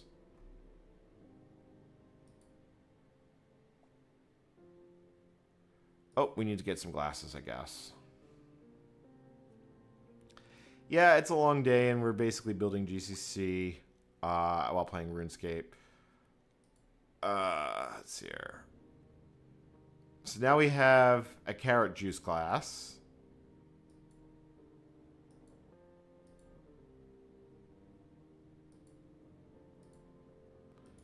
Alright, I'm just clicking through the dialogue until it gets interesting again. So now we use this. And that's a reuse of the butter churn animation. So now, there we go. We now have fancy carrot juice. Yeah, this is the Easter event for RuneScape. So now we have the Easter buns. So let's use one on the Easter bunny. Alright, fine. We'll just give him the juice then. Oh, hello again, Commander. Hello, I have a surprise for you. Oh, a surprise? I hope it's not horrible or something. Nope, it's something quite delicious, actually. Delicious. A lovely mug of carrot juice. Oh, please, no more. Don't worry, this is fancy carrot juice. I made it myself with some fantastic carrots. Well, you made it? Well, in that case, I suppose I should give it a try. As long as Wheeler hasn't been near it. I made sure of that. Go on. Yeah, we're still on GCC because I had to write a patch, which required me to start the build from scratch. So I've got RuneScape up while we're building it because I'm literally out of commentary. Here we go then. Oh. Oh my. Whoa. That was delicious. Nothing like my usual slop. Thank you, Commander. I really needed that. You're welcome. How are you feeling now? Any better? Feeling a bit more hopeful, like spring is about to spring, but I'm really not sure if Easter is still my thing. I'm sure I can help you remember how wonderful it is. Alright, so we've given the rabbit the juice. I think I've got to feed the cat another fish. And then Aegis Magnus now has the Easter buns. Indeed you can. Have you tried one yet? Not yet. How could you resist such a wonder? I'm not very hungry, I suppose. Let's not delay any longer. Get these to the Easter Bunny pronto. And I would love one too, of course. Naturally, here you are. Oh, I'm going to enjoy this. Alright, so now we're down to 2 buns. And he says our buns have his seal of approval. Alright, so use on the Easter Bunny. So depressed bunny, I'm back with an Easter treat just for you. Huh? It's something special. Special, eh? Why would you give me something special? Because you deserve it. Yeah, I will back up GCC once I have it built. I don't know if I deserve anything. Of course you do. Here, it's an Easter bun, fresh out of the oven. Easter bun? I like those. Yum, that was lovely. Thanks, Commander. You're a good friend. Oh, yay, we're making the bunny happy. Do you feel more Eastery now? Oh, I'm starting to remember. Easter is great, but I don't know. I'm pretty sure this is going to end with the song and dance number now. I think I need one more little treat before I do anything to help with Easter. Oh, for goodness sake. Alright, let me think of something. wonder how Fry's getting on with that performance.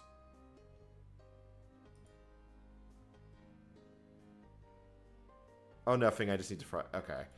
All right. Let's now let's get ready for song and dance moment.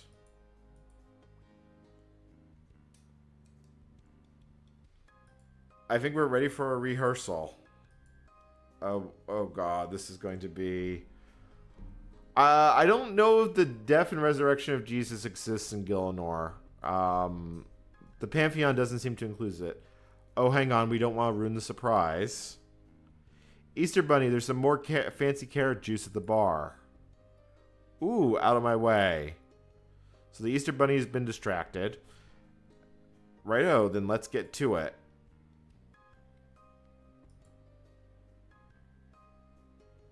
Yep, this is going to be an entire song and dance number. Time for what? Time for rehearsal for the performance. I didn't think you were serious about that. Well, I am, so hurry along. Have you had a chance to familiarize yourself with the script? Oh, boy. I also did not read it. I clicked through it a little too fast. Yeah, this is going to be a bit painful. To the stage.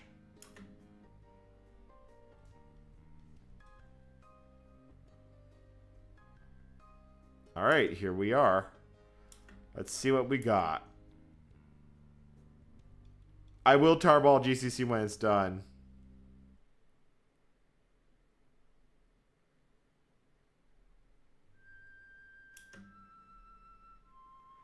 Ah, heck. From the top, first base. Oh, lordy.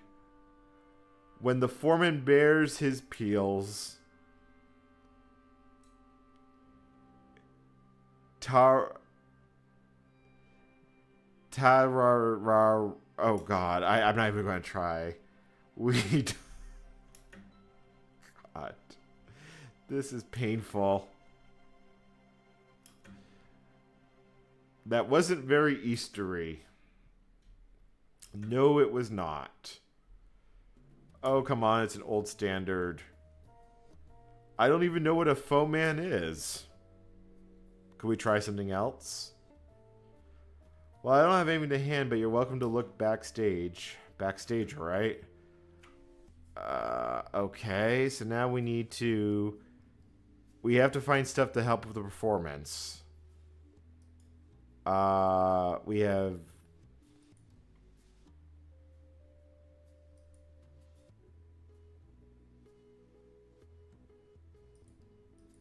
We can search this wardrobe.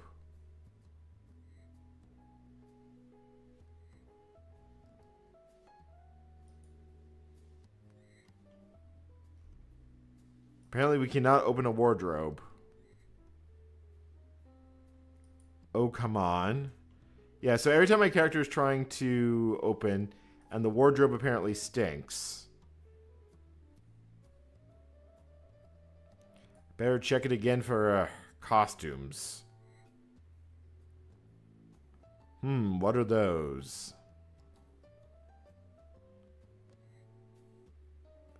Carrot costumes. Bit musty, but they will do just fine for... Okay, I think we're going to be giant dancing carrots. I'll tell Fry they're here. No one I want to touch them in that state.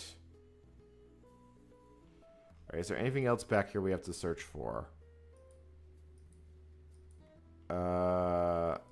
Wow, my game is lagging something fierce.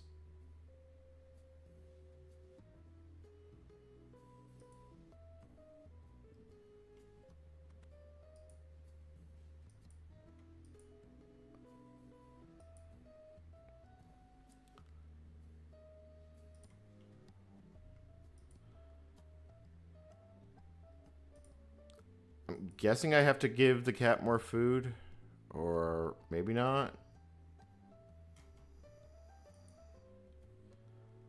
I'm almost ready to be done.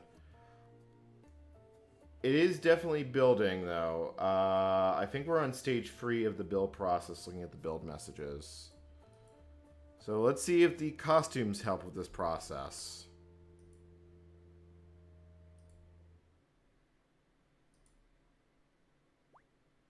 So we found some old costumes we can use. So we need more than just costumes. We need some material to perform. Alright, so apparently I have to go find a script.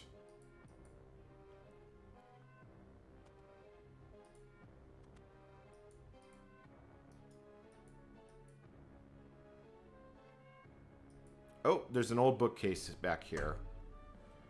Oh, a script. It looks a bit tatty and disorganized, but this should do the trick. I should read it before I give it to Fry. So, jumbled script.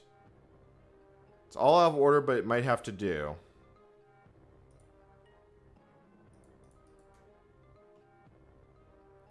I think I'm at the end of the event. Because I feel like the only thing left is to do the song and dance number that this feels like this is calling for. Okay.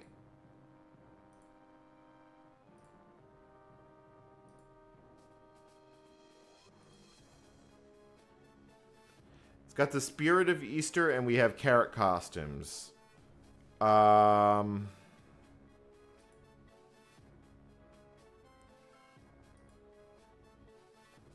Okay, so now we have to put the, sort the script. And there's a... Oh, good lord.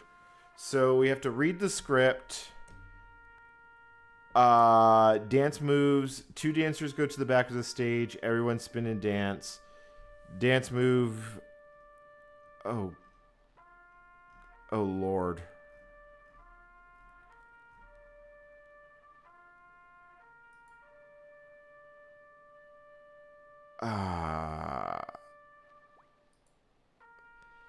This is an involved event. Like, I kid you not. Like, the Christmas event they did last year, like, was a little bit.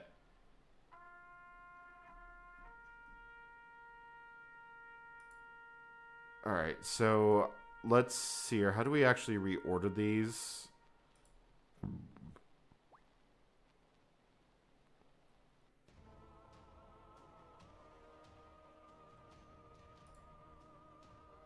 So you have to figure out which dance goes first, which one goes second.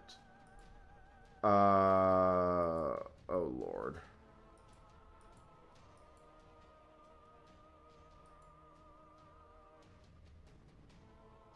All right, you know what? Then I'm just gonna send it, and we're gonna call it good.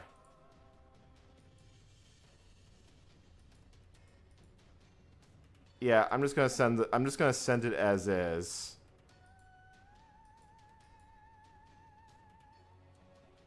I'm finished with the script.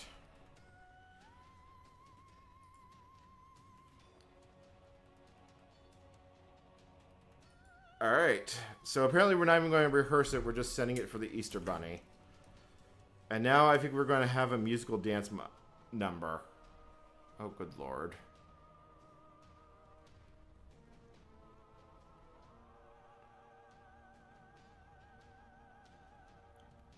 We are the Easter carrots. Orange and filled with the joy of spring. I don't even see myself in there.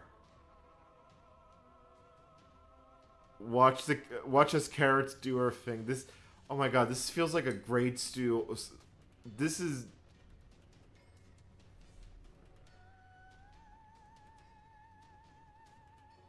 We pop out of the ground and then we sing. I wish I had the music. I wish I could hear the music for this. Easter joy we hope to bring.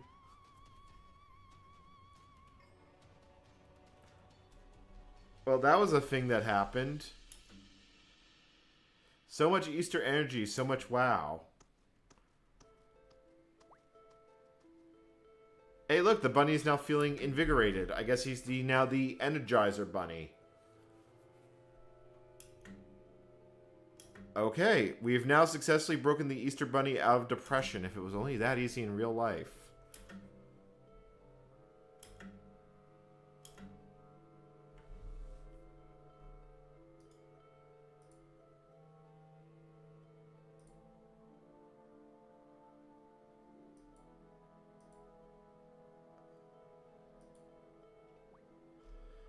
Okay. I have survived this. The holiday event is complete. Yeah, I know there's no music. I can turn on the game music. The thing is, I don't hear it, so... But, yeah. Oh, look, now we have all sorts of Easter eggs and such.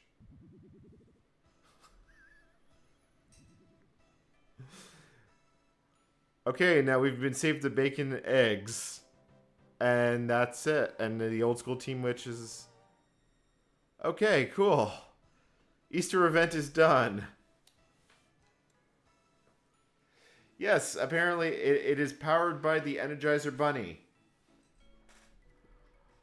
Oh, that was a process. How far? Let me see how far we're in the build process now. Like, are we on stage 3 yet? Yes, we are actually on stage 3, so this has probably only got about an hour to go.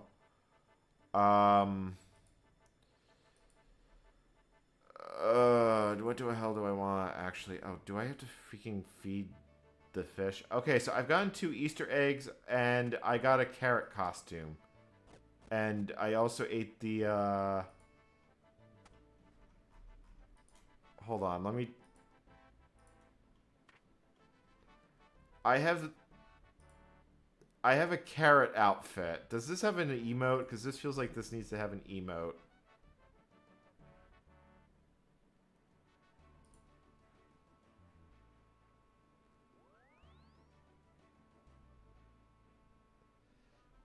Yeah, that feels like the right emote for this. I'm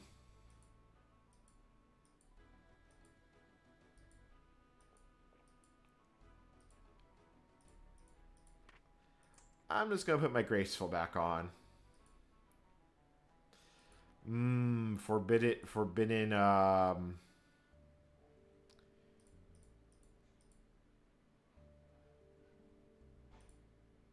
am going to have to clean out my bank. It says I can't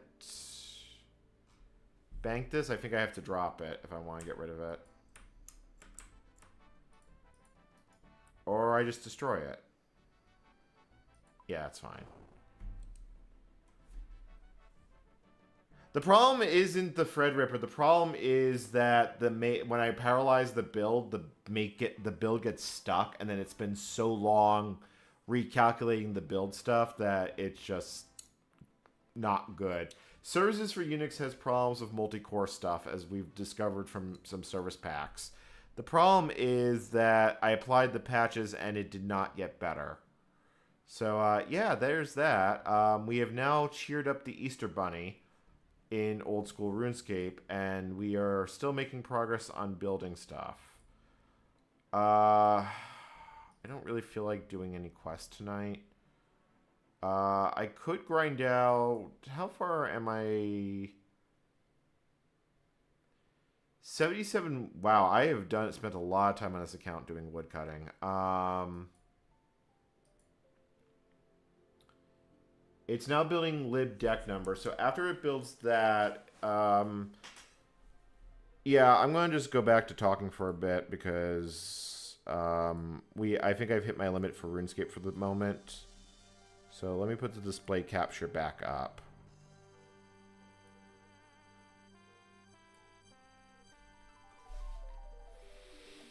So I'm pretty sure this is basically the step. Yeah, I think after it finishes lib deck number, it builds the C++ standard library, and then I think it's done.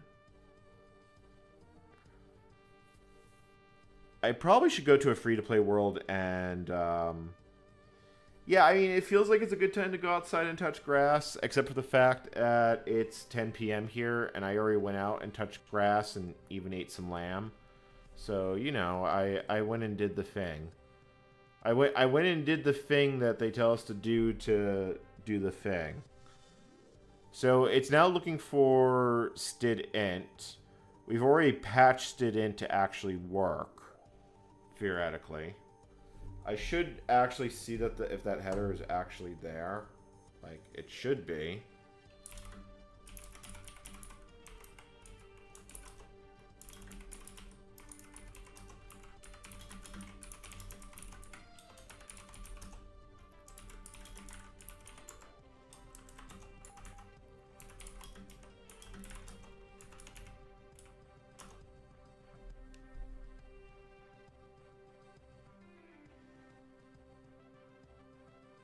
Yeah, I mean, it's there. I didn't mean to leave the title music up, but so be it. I mean, it's not going to content ID me. Or at least, I don't think it will content ID me. I'll be very kind of pissed if I do, but there are so many people that make RuneScape content that I'd be shocked if Jagex has it on content ID. Like, the main reason you see gaming music used all the time on YouTube is it's... Game manufacturers have a really main reason of not wanting to... They want people to make... Basically, YouTube videos for a game is an advertisement for the game.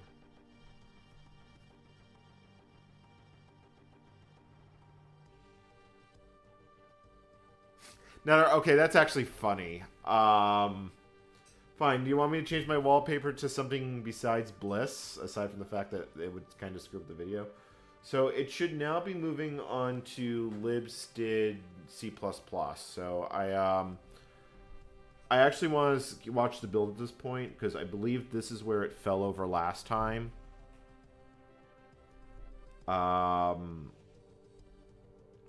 Honestly, my favorite track in this game is Barbarian Workout, which, honestly, that entire quest amuses me. I still have to do one small favor on this account, which is going to be, like, which is one of the most notorious quests in this game.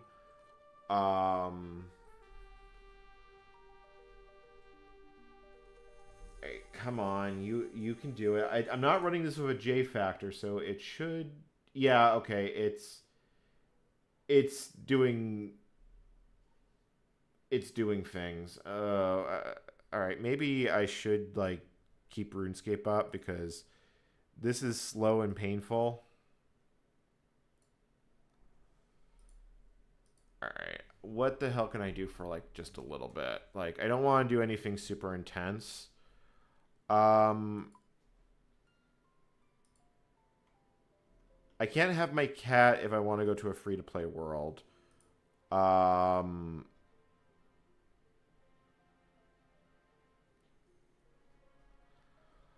I'm kind of just debating going to a free-to-play world so I can join Kalone. Yeah, I just need to dump my inventory. I don't think I can even take the Graceful set with me if I want to go to Draenor. I forgot how member stuff works. I'm assuming I can... I believe I can keep it on. I just can't do anything with it. So I guess I'll chop Willows at Draenor, because I did kind of want to go to a free-to-play world for a little bit.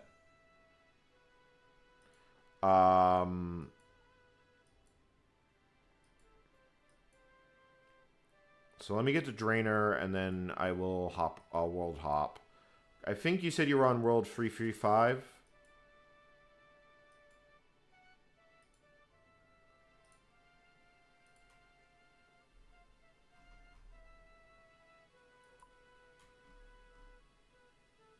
Or maybe it was 355. It was a free-to-play world, so... Or do I have... I probably have free-to-play worlds filtered out. Yeah, I do. Alright, let's see here.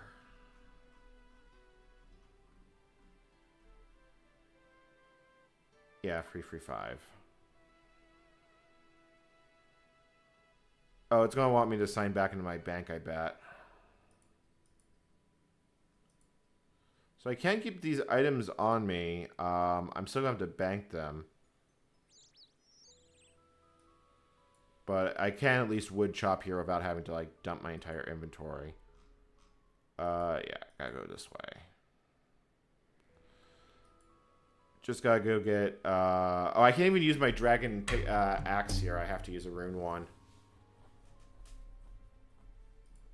Still, I said I would come to a free-to-play world for a little bit, since we're waiting for things to happen.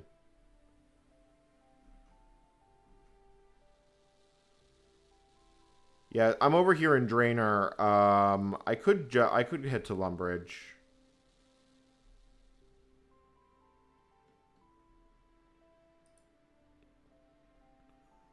Oh, my bank is still unlocked. Interesting. Let me grab a rune axe.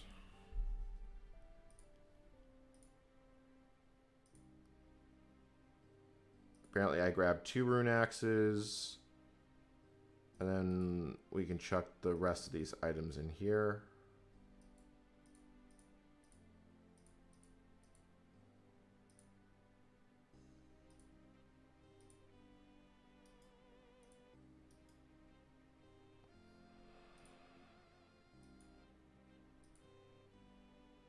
How'd you DM me? I've never actually done the DMs. I think... Here we go. Yeah, we'll just chop some willows for a bit. Willows are like pretty miserable experience. But at least I can be on a free to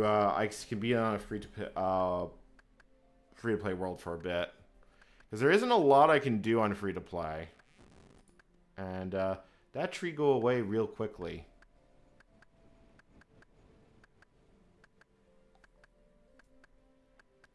And we're still waiting for the next make step to actually like kick off. But I did say it'd come. Yeah, because I can definitely teleport out. I guess I could definitely teleport to Lumbridge. Although I did just throw all my runes in the bank, so... Oh, well.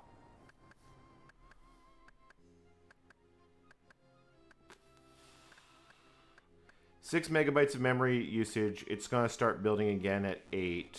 And then we can stare at it and see what actually happens. But I think we're only going to do, like, 2 inventories of logs. What's funny is that I got to, like, 70 woodcutting on free-to-play.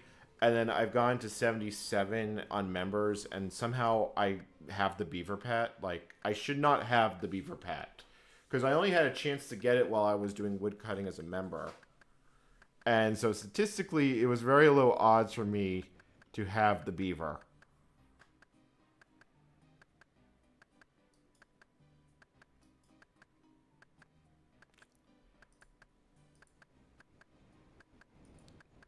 Surprisingly, not that why do I feel like half of these accounts are bots? I was doing shooting stars in game the other day, and the chat was, shall we say, absolute trash fire to the point that I actually disabled public chat for a long time. Obviously, that setting didn't get copied over to the desktop. Okay, 6.7 megabytes of memory usage. Once it gets to 8.7 megabytes, it will start doing more on the build process.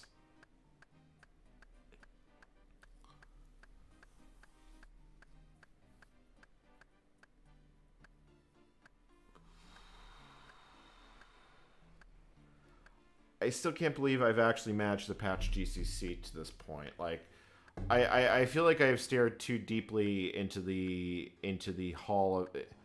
I don't even know it's the hall of GCC. It's just, you know, stuff. Yeah, so I was basically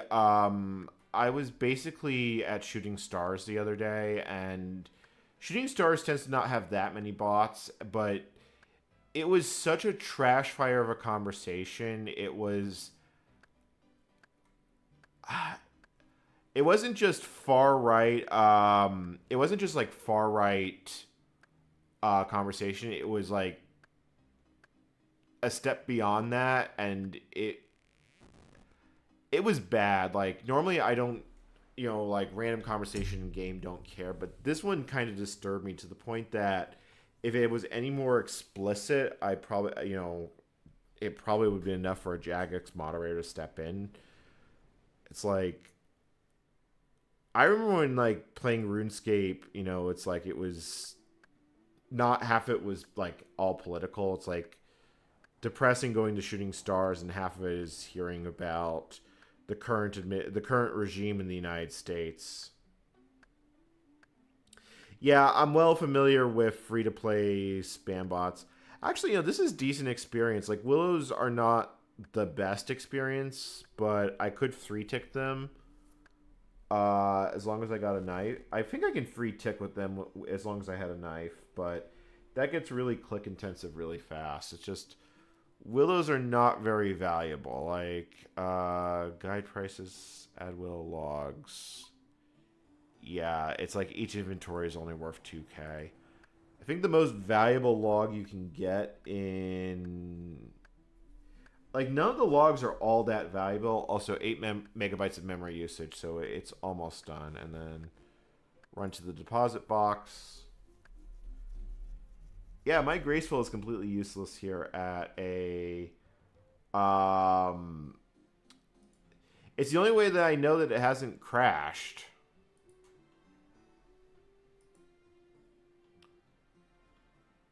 I haven't chopped willows in Draenor Village in a really long time.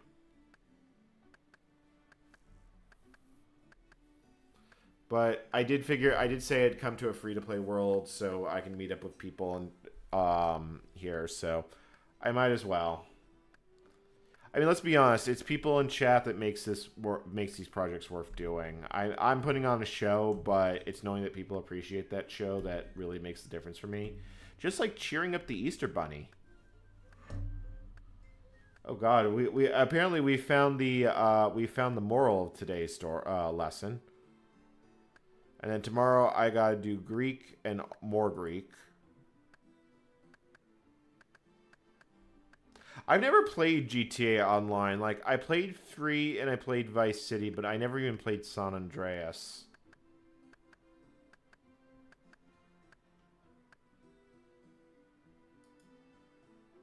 And there goes a level 8. Yeah, like, the trees are depleting so fast because there's so many people chopping them, although... Yeah, like, you have level 15s. I mean, some of these might be new players. Yep, hey, look, the build's actually going again. So, what is it building right now? Okay, so it's entering directory GCC.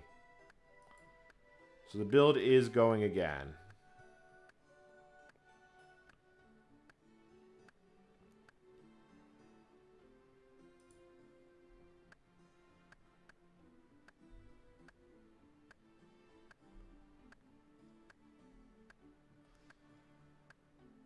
The build maybe is going again. Is it waiting to run configure or something?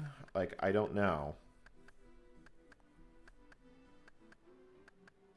The we just have the MMO up, so because we're literally killing time.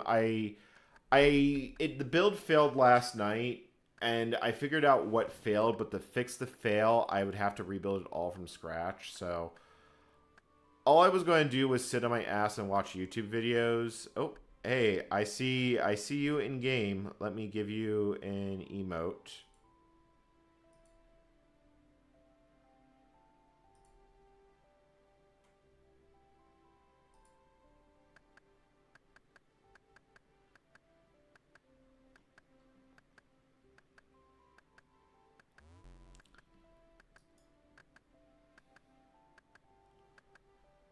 Okay, and I am full of logs.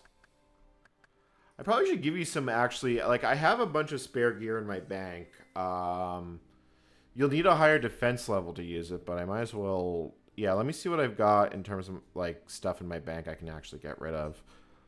I don't think, like, I have to remember what you can actually use as, like, a lot of this is member stuff.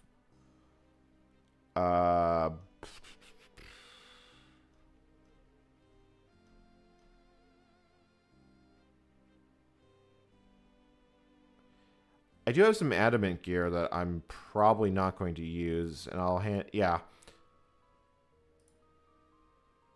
I might as well clear this out of my bank, and giving it to a new player feels like a good use of it. Let me see what else I've got in here that I can hand off. I feel like I'm handing off my old free-to-play items to someone else. And, like, let's be honest, it's about as good of use, because otherwise all it's going to do is get chucked on the GE when I finally clean this thing out. I don't think I can trade the Baronite Mace, and that took a long time to get. I do have some Giant's keys. Oh, you know what? I think I have a spare Edgeville key.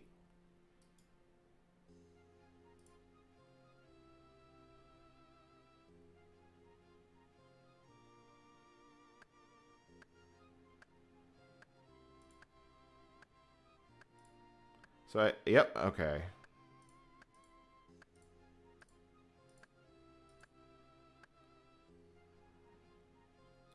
Except for the fact that you have exactly one free inventory spot.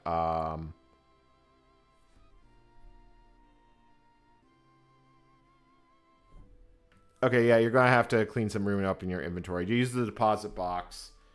Because I can give you a bunch of pieces. Let me see if I have more mithril stuff. Because I've got the smithing level 4 mithril, so I can make, like, more mithril stuff for you. Do I have more mithril? I've got a square shield. You know what? I can make mithril stuff. Let me superheat some ores.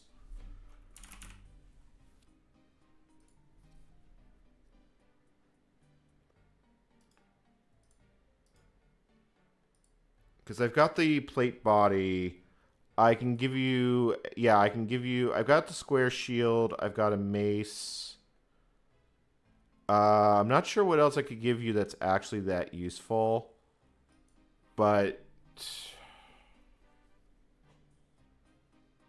Because the black... This is... That one I believe you need for a quest item. I'm just seeing what else I actually have in this bank. Yeah, because I could smelt up some mithril stuff. But... Here, I'll give you all... I'll hand you all this. So here's some adamant stuff for 1 year later. I don't have a whole lot of adamant. The brass key will open the Edgeville dungeon. You just have to go down there to get it normally. Alright, there you go. I feel good to hand off my old free-to-play gear to someone else. And I can make I can make some mithril stuff if you want it. Like, I've got a fair bit of mithril stuff ore in my bank.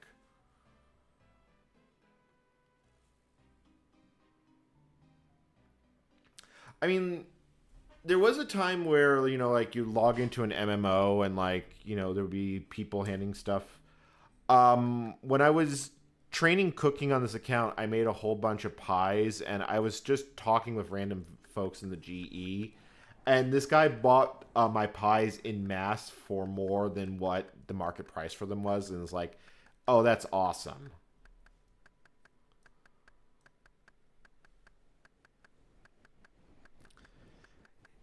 Yep, the idea of doing a reverse gold selling, that's funny. Yes, I will give you 10 GP for your 20 GP. Ha ha ha ha. And then we can work a little bit on wood cutting while we watch this build. I really wish I could run it with a higher J level, but it just keeps getting stuck, and every time it gets stuck, it takes so long for the build to resume again. It's just not worth it.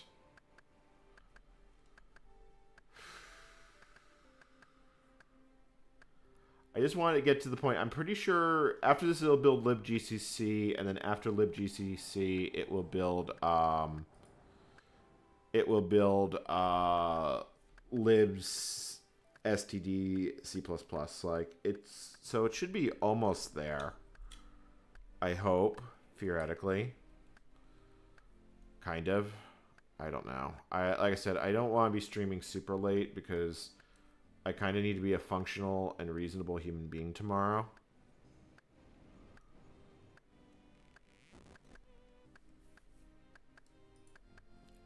And I have that horrible sensation that's not going to happen.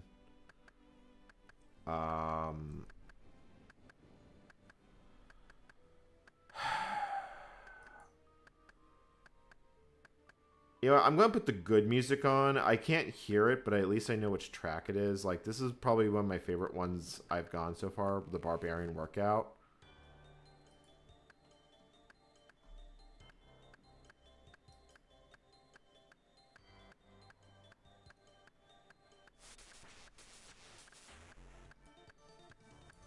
Yeah, I mean, we're considering that this is, like, combination of playing RuneScape and,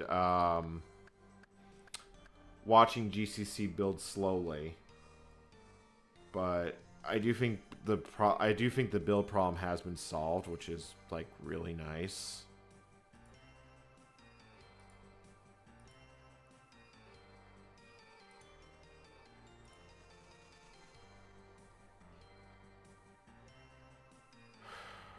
I just hate the fact that I feel this tired and run down. I feel like I got nothing done today.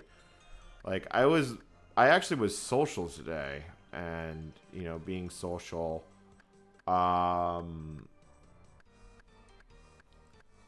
being social is exhausting for me. Like, don't get me wrong, I enjoy it, but it feels like whenever I have to deal with other human beings, I completely run out of spoons. But at least I did the Easter event. If I ever want a trimmed music cape, which I'm a long way off from ever getting, I have to get all the holiday tracks. So when I remembered to when I'm actually playing RuneScape and there's a holiday event, I make sure to go do it.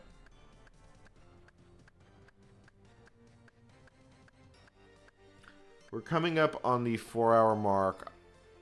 I know I said I wasn't going to stream more than 4 hours, but maybe, possibly, sort of, kind of. I don't really want to, but sure. I would say we're probably another hour before it gets to the build failure point. The problem is that to resolve this build failure, I had to change the build configuration, which means I had to start it from scratch, which sucks, to put it bluntly. I want to get to that point to know that it's actually okay. The problem is that every time I try and parallelize the build, it hangs. So, and then it just takes longer for it to run Gmake and get caught up than if I just ran it with the slow one. But it is on the stage 3 build. The thing is that it's apparently decided that some libraries it only is going to build during stage 3, which I am deeply confused about, but whatever.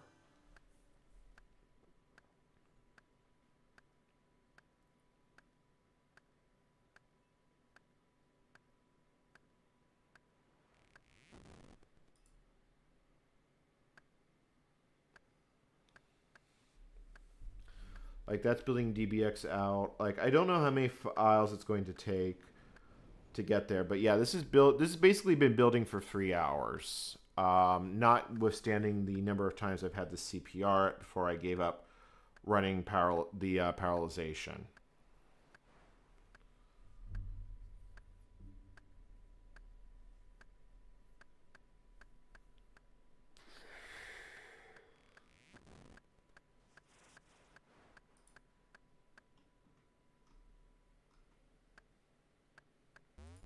Alright, so let's go to the bank deposit box. So now let's do jump. Like, it is so much faster when you can run it with a J option, but the fact that it keeps getting stuck is just depressing. At least I know for a fact that when it gets to lib std C++, it dies pretty quickly into it, so I should know. It won't be too long before we know. Hey, Peacock 486. We're playing RuneScape while waiting for GCC to build. Favorite Greek word thus far? Catalavena, which translates to understand, but I just happen to like the word because of the way it sounds.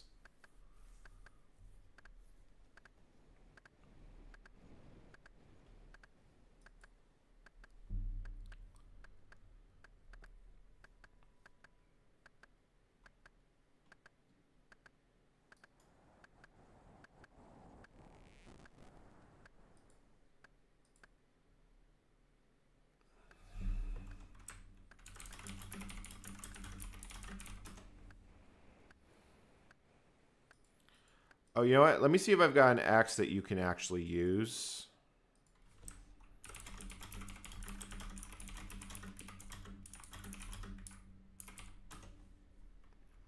I should have some low-level axes. I've got a mithril one, and I've got a steel one in my bank. And I'll also just give you a bronze one because you can get those free from the woodcutting tutor. I can't even use the max level axe, the dragon axe. Someone just gave me a dragon axe one day, which is like $250,000 item.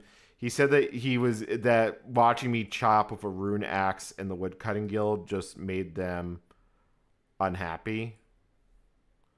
Yeah.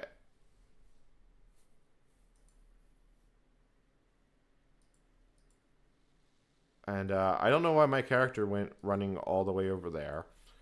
But I feel nice handing out. I do. It honestly does feel nice, like, interacting with yours. You're going to have to close your bank before I can trade with you.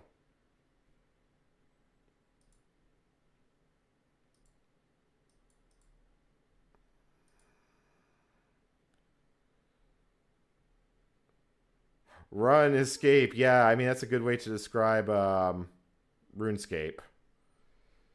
We're currently building graphite.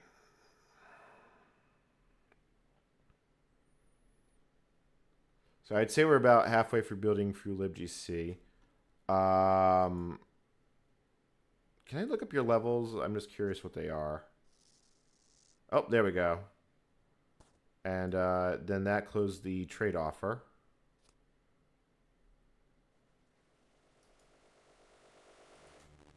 I feel like I should also give you a set of plate legs because you're only like in half mithril.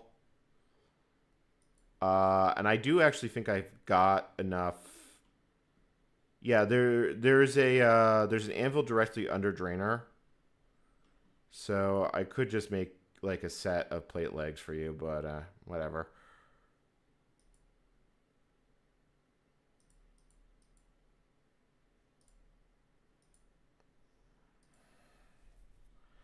We are now building IRA build. IRA costs. Yeah, like this is like one of the slowest parts for it to actually build.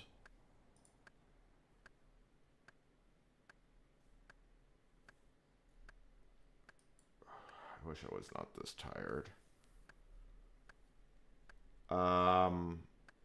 More IRA stuff, which I'm assuming it. Taken out of context, that probably would sound really bad.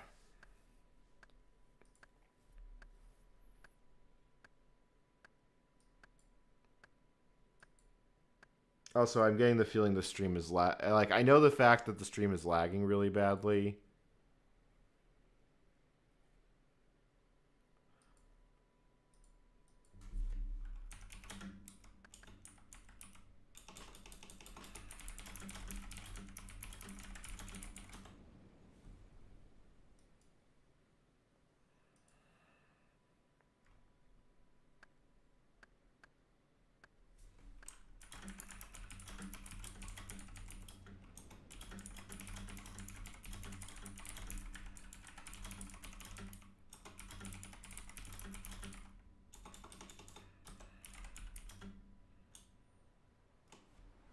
I think I'm actually typing that publicly and not in private chat, which is whoops. Oh well, it's not like it's a big deal. I'm pretty sure half the people here are just bot.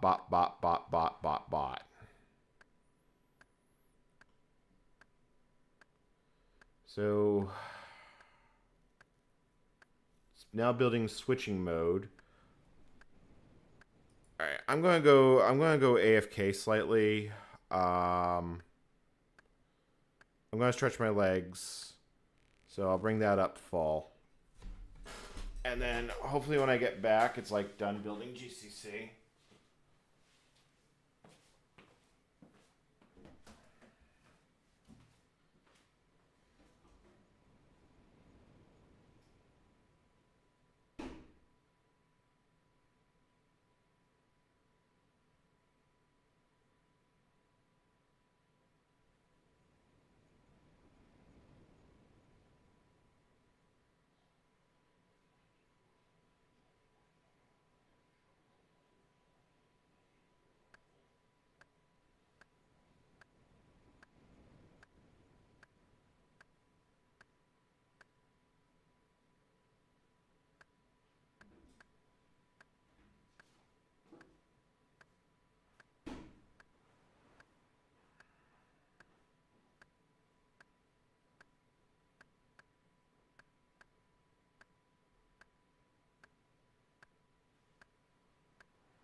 now on the R's.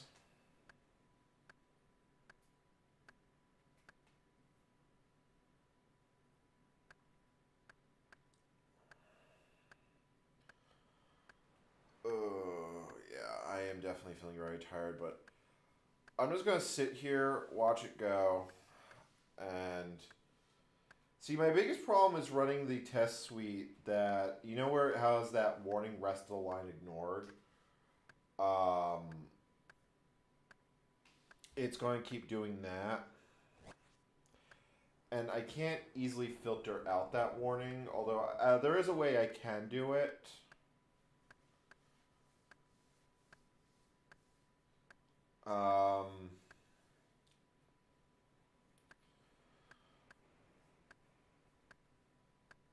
The problem is I'm not sure I can upgrade the system bin utilities.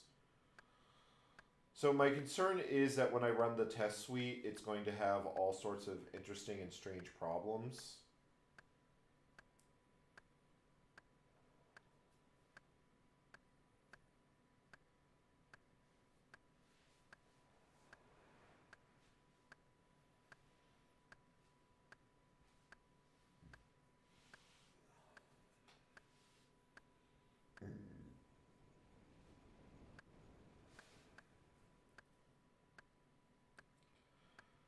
Alright, we're in the S's. Come on, we're almost there. I really just want to get to the point where it like falls over again. Or let's see here. It's 10:34 now. If it doesn't finish building GCC and get on to libs stage C++, which I think is the next step after this, I'll just shut the stream down because I did the part on stream that I wanted to do, which was patching the compiler.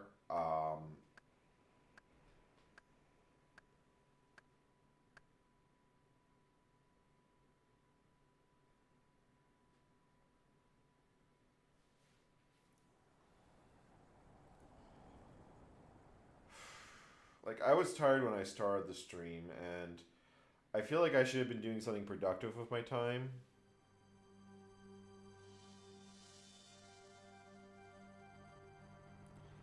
Well, I mean, the fact is that when I'm at peak hours, I get up to 200 people watching digital paint drying with me. Like, RuneScape is more paint dry. It feels like paint drying in RuneScape is more like that.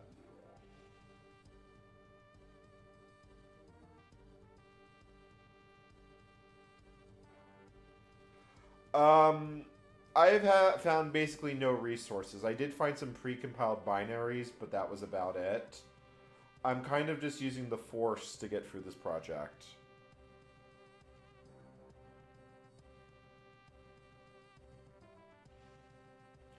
Push comes to shove, I can write a compiler patch. Like, I've tinkered with GCC's internals enough that I know how to kind of bend it to my will. Like, if I had to extend the lexer, yeah, I'm probably screwed, or anything that deals with the tree representation. But the parts of GCC that interact with the system, like, if push comes to shove, I could do a GCC port. And if I really hated my life, I could probably get it working on AUX. That it very much is in the I hate my life category sort of things. Because I don't even remember offhand all the stuff I'd have to do to find a new target in GCC. Like, fixing a broken target is one thing. Actually adding another one, that's a different one.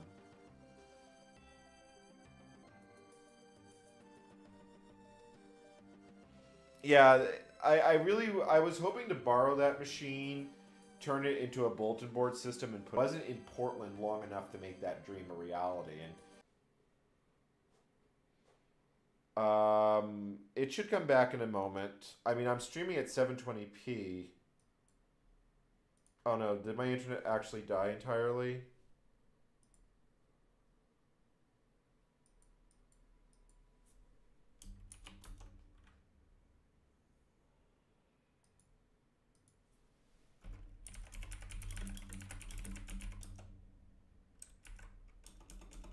Yeah, I'm poking it with a stick. I think it's okay now.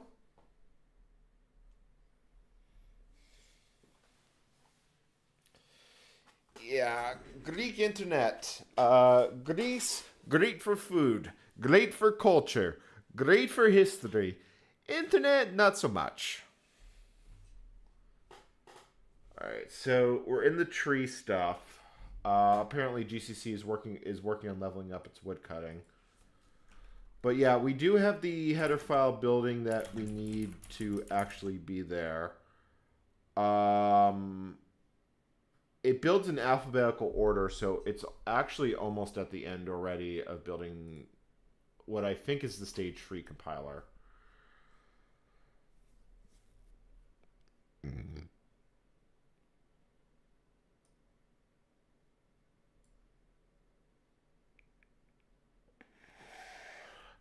When I had internet, when I was up in BC, I had absolutely wonderful internet. It really comes down to what flavor of Canadian torture you have. Is it Shaw? Is it Rogers? Or is it Videotron? Or and if you want an entirely different level of pain, we can talk about Canadian Telecom.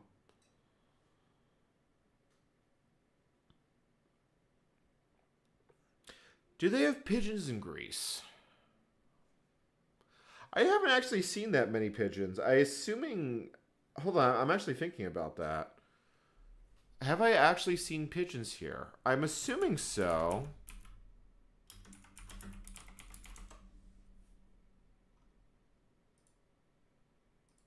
So apparently the national bird of Greece is the little owl. But yeah, there are pigeons here. I just haven't seen um all that many. So I'm going to look that up actually.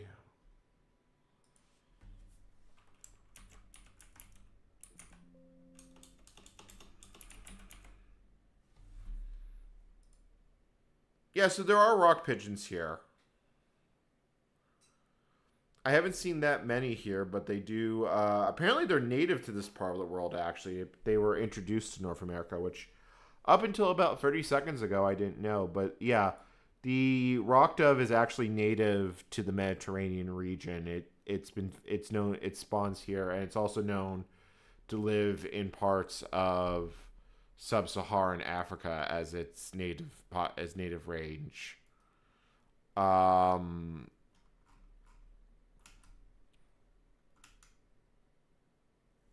So yeah, that has actually been today I learned pigeons are from Europe.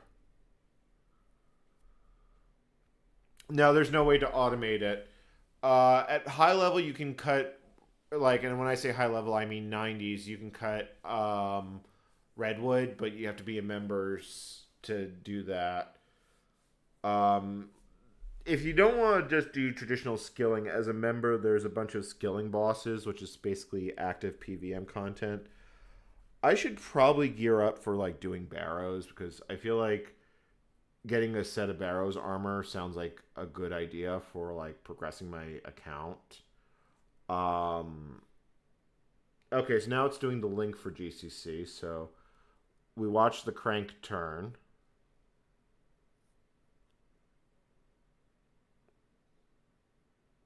I'm assuming we have doves. Yeah, we have doves. We have stock doves. We also have the wood pigeon, the turtle dove, the oriental turtle dove, the Eurasian collared dove, the laughing dove, and the namaqual glove. Um, so yeah, there we Greece has birds.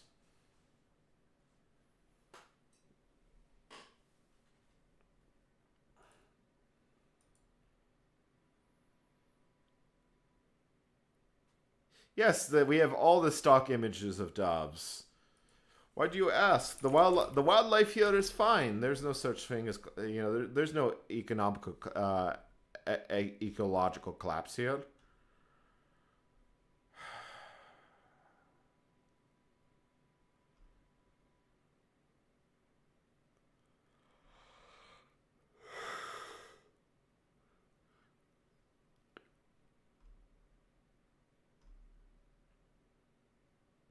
And I made the mistake of looking at our world news, and that's just depressing.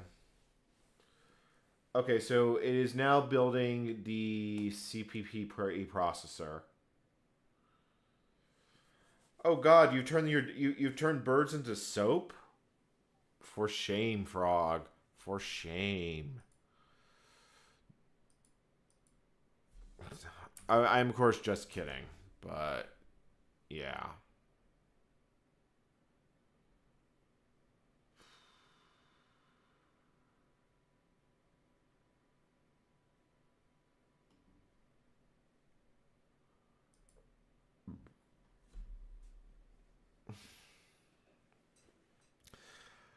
Um.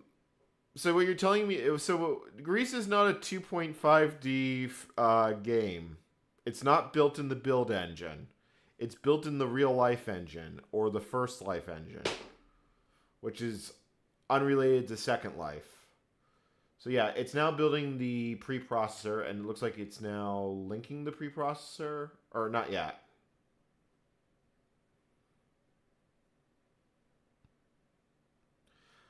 See, I know a lot about making soap because I once made soap on an industrial scale in Dwarf Fortress, and if you've ever played Dwarf Fortress, you know how much of a process it is to make flipping soap in that game.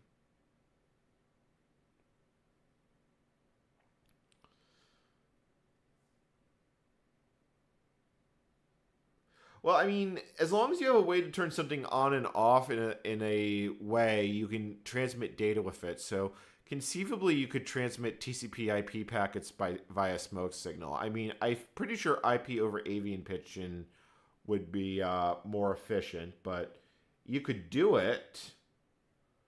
All right, so yeah, now it's building. Yeah, it's building CC1 now. I recognize these files. The April Fools was IP over avian pigeon. I don't think there was an IP smoke over smoke signal one.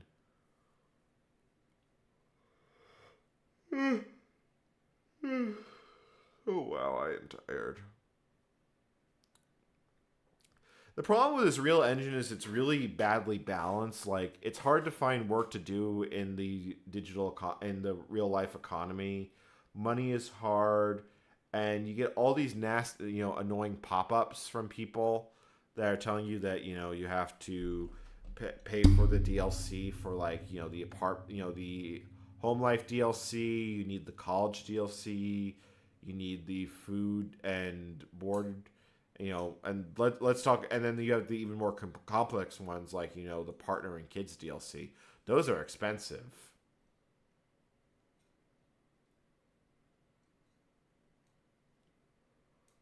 Okay, so right now it's linking. Ooh.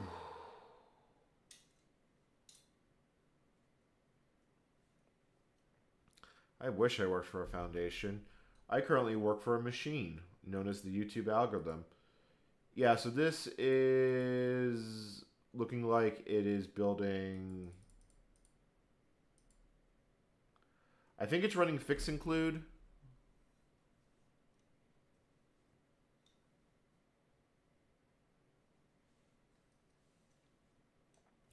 Well, I'm assuming your cooking level is high enough to your cooking level is high enough to successfully send smoke signals. Um, you have to make sure the fire. You also have to worry about wind conditions and such.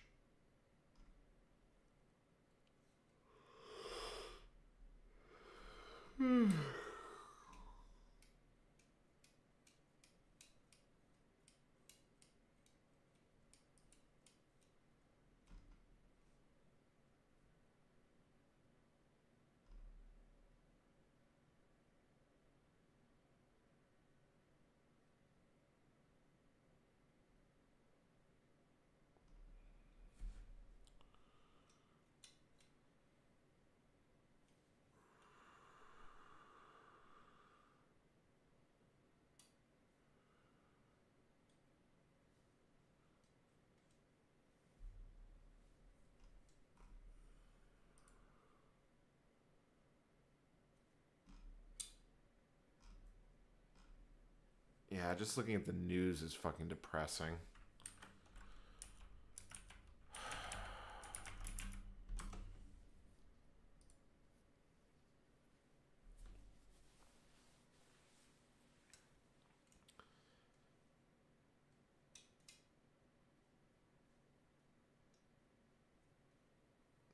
See, the feeling is that after you live in Alaska, you miss Comcast because GCI is the most depressing thing known to mankind. Alright, we're at 1050. I want to see this build continue. I really want to get past the point where it got stuck before.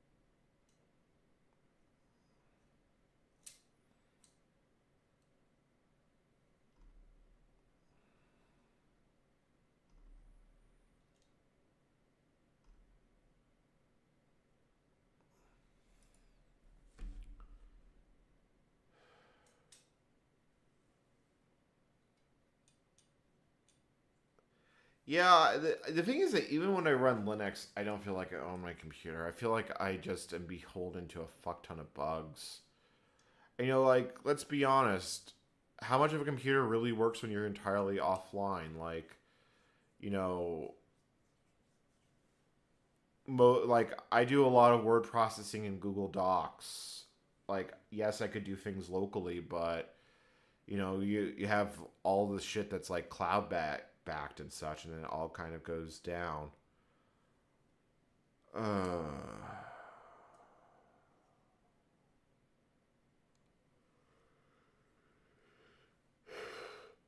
do you know that someone uses Arch Linux? Don't worry, they'll tell you. Old joke.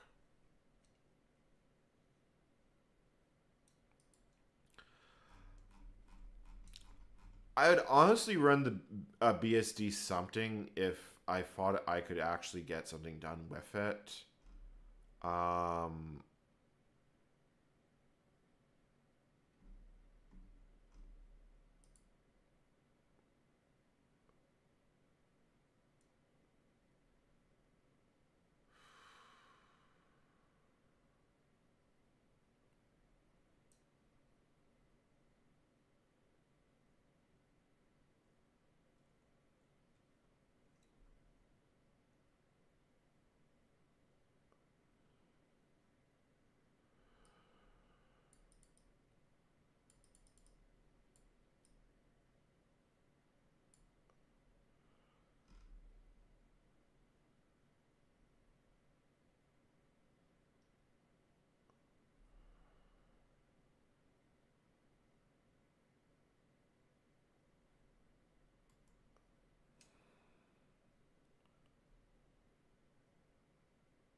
Well, today I learned that there's a Wikipedia article labeled "Jesus Guy" about a guy that basically left an office job in 1991, started walking across the United States barefoot, was deported to Mexico despite being a U.S. citizen, and now lives in. It just says he lives in the Holy Land, but it doesn't say exactly where. And he apparently looks similar to depictions of Jesus. That feels like appropriate article for Easter.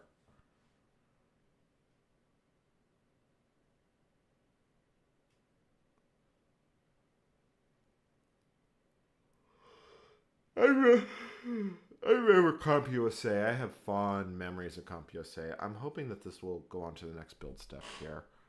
Like this is me poking with a stick saying, do something. Oh, you know what? I know exactly what it's doing.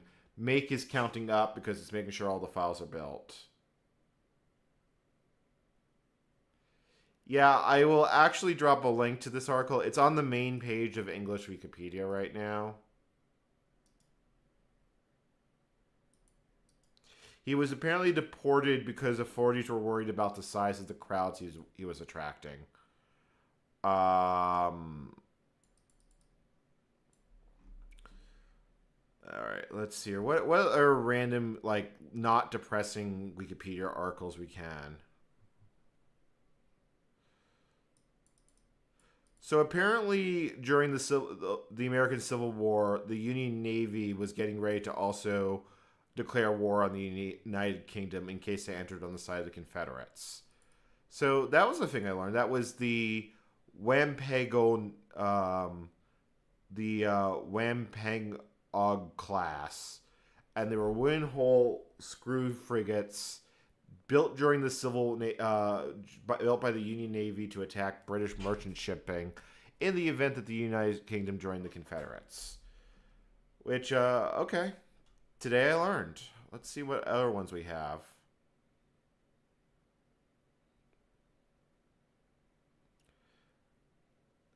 During a games developer conference of IDARB, people were blown away by how stupid it was. Okay, this has my curiosity. It Draws a Red Box is a 2015 2D multiplayer sport video game published for Xbox One. It originated by a tweet made by the lead developer Mike Maka in February 2014.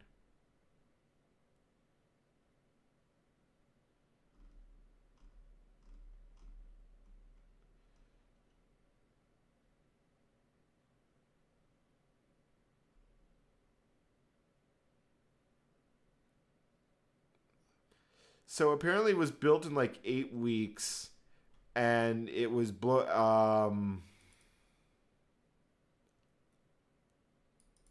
apparently that quote was people were blown away by how stupid it was actually came from the author, but I don't see anything about what the game actually is.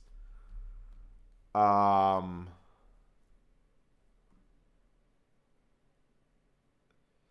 it's a 2D player sports platformer.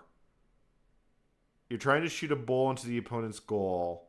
Each match lasts about 10 minutes, and it involves red boxes. I think I'd have to find a video on YouTube to see what this actually is.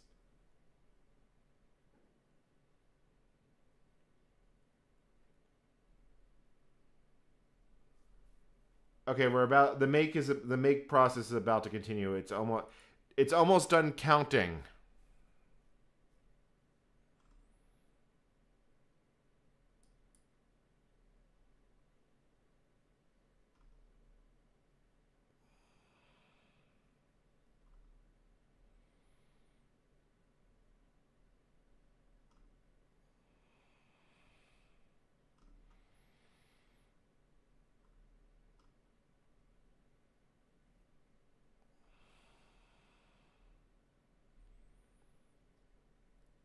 Cool. All right, that did things. I'm assuming it's going to start doing that again.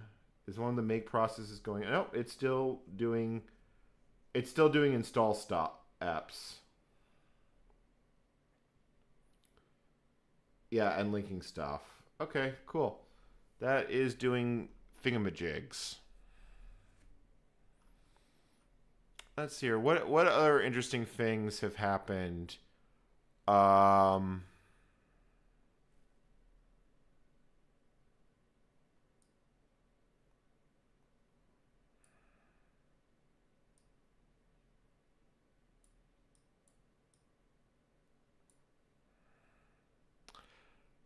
Apparently, up to 40 greater bamboo bats will roost under a single bamboo shoot. Let's learn about great bamboo bats. Because, education.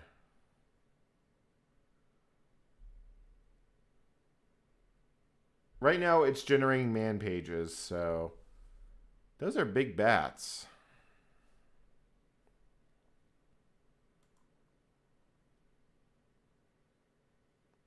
Also, today was the anniversary of the Deep Horizon oil spill in the Gulf of Mexico.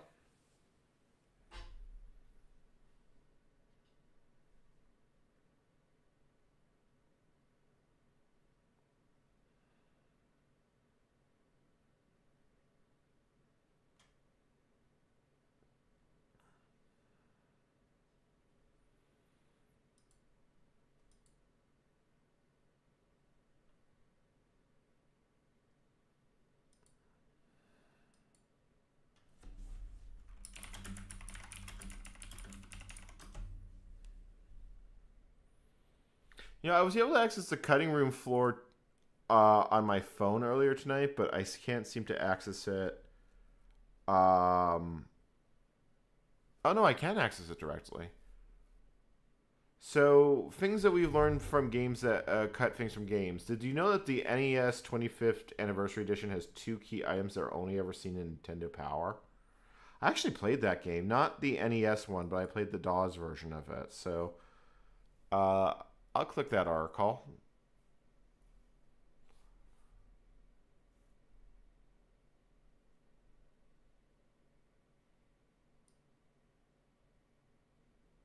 So, a set of secret documents and a cloaking device.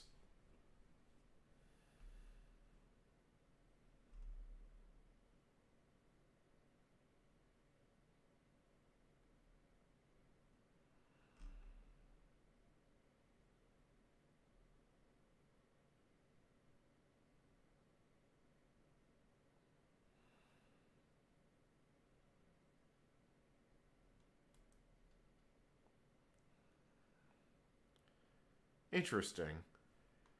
25th anniversary was actually quite good.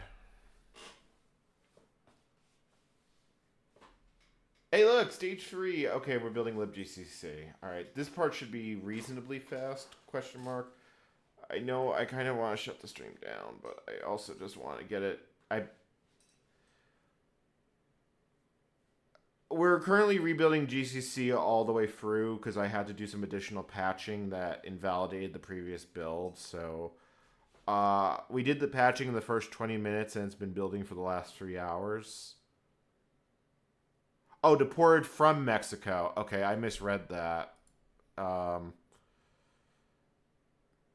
I am, like, tired.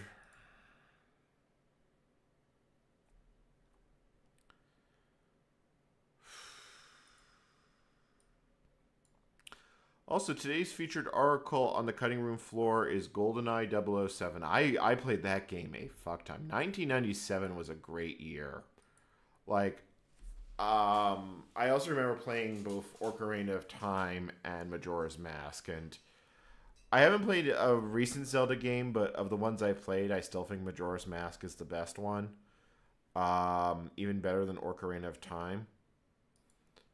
Maybe that's a spicy opinion, but something about the land of Termina, it just was very atmospheric to me. Like, Twilight Princess to some degree had the same thing, but like the idea that the moon is falling and everyone is just basically ignoring it.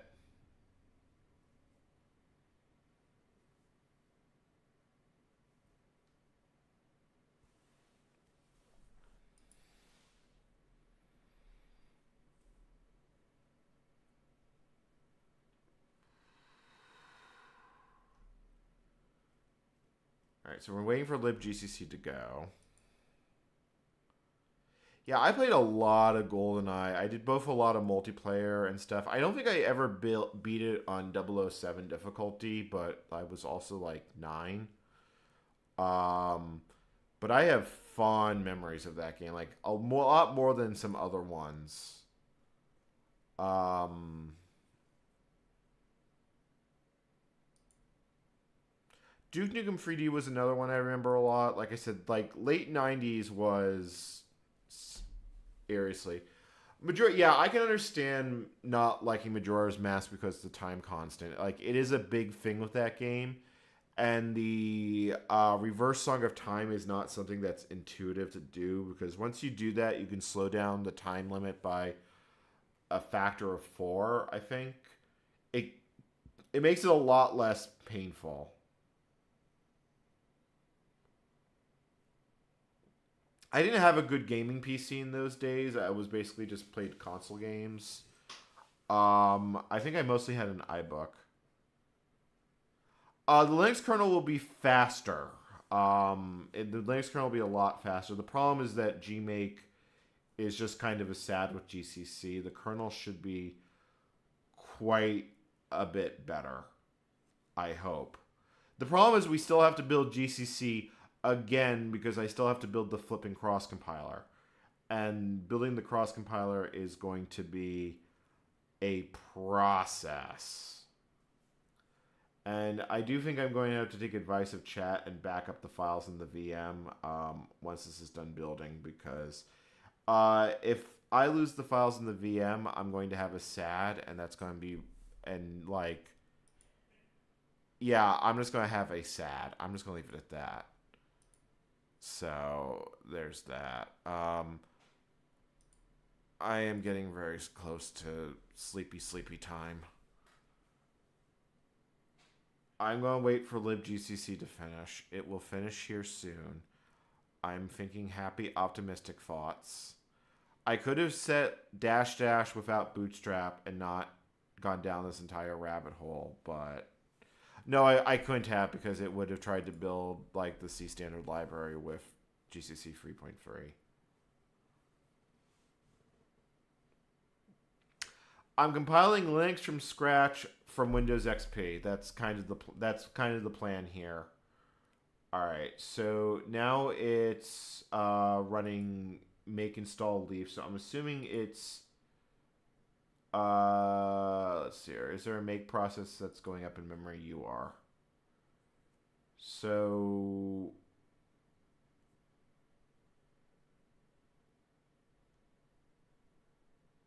yep, there we go. So now it's doing some documentation crap.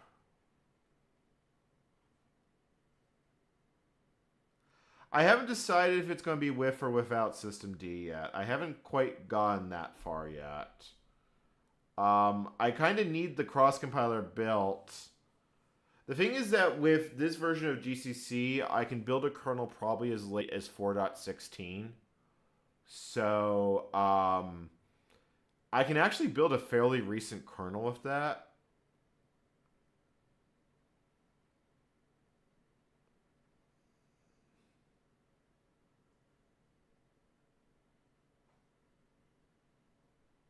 The cross Linux from scratch is quite out of date, but I also like a lot of the way the cross Linux from scratch works. I don't know, like, this has definitely been one of those projects that probably was a bad idea, but it's at least something to live stream. And honestly, I sit here, I have 100 people on stream. It's like, yay. And presumably the resulting video will do well because it's resonating with the people on my stream that watches. Yeah. No, the thing, as long as I can get GCC 4.6 to building kernel 4.16 is viable, and that was an LTS release. Comparing stages 2 and 3, that's the last step for building GCC. This step, it then needs to build the standard library. So now we wait for this to run.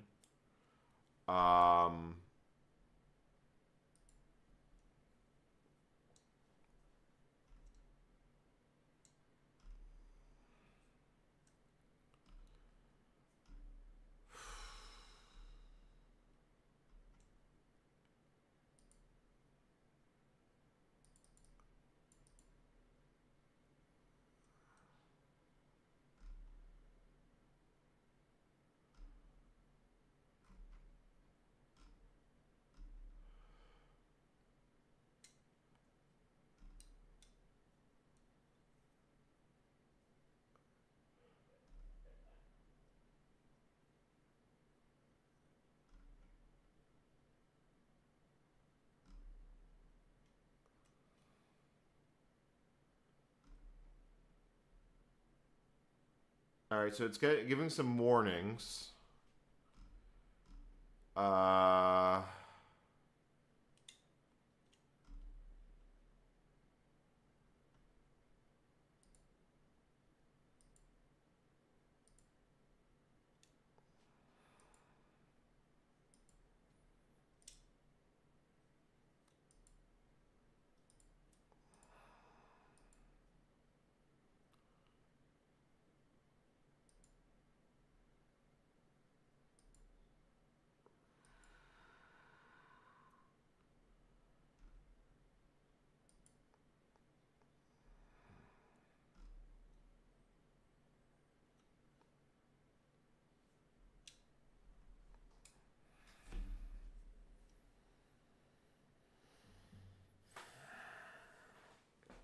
So we're waiting for this compare step to actually do its thing.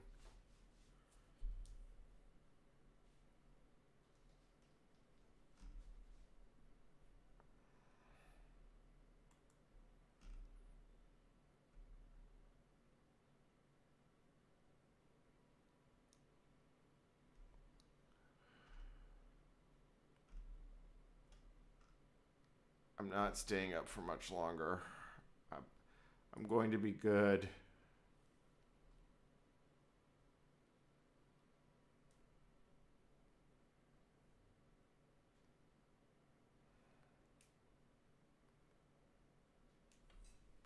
I mean, Kalon, that's kind of the inspiration for this. Is like someone hands you a bunch of Linux source code. Now go turn it into a. Yeah, well, I'm not building with CL. I'm not even. There was a part of me that was wondering if I could build GCC with Visual C++, and that's not as far fetched as you might think because the stage 1 compile for GCC on the older versions actually only required a KNRC compiler by design. So conceivably, you could actually build bootstrap GCC with Visual C++. I don't want to try it. I don't hate my life that badly, but it could conceivably be done. So it is doing this comparing step. I'm pretty sure after it does this comparing step, God, it is weird seeing CP in the image name in the process list.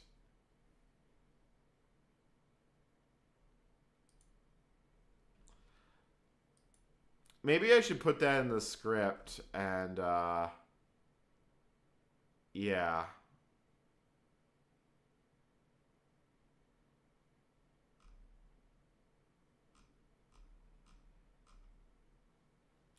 But right now, I just kind of yearn for the mines.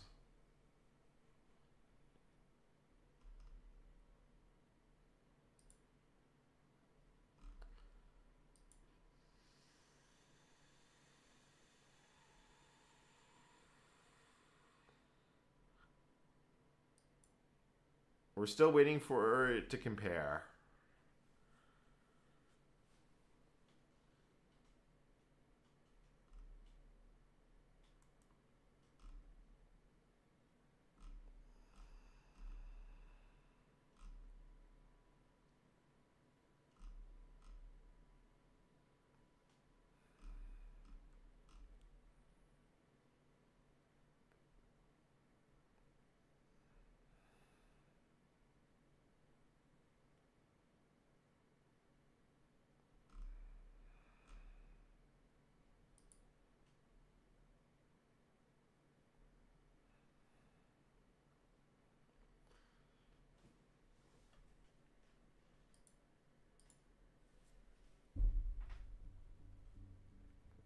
Sarah, unfortunately, not really.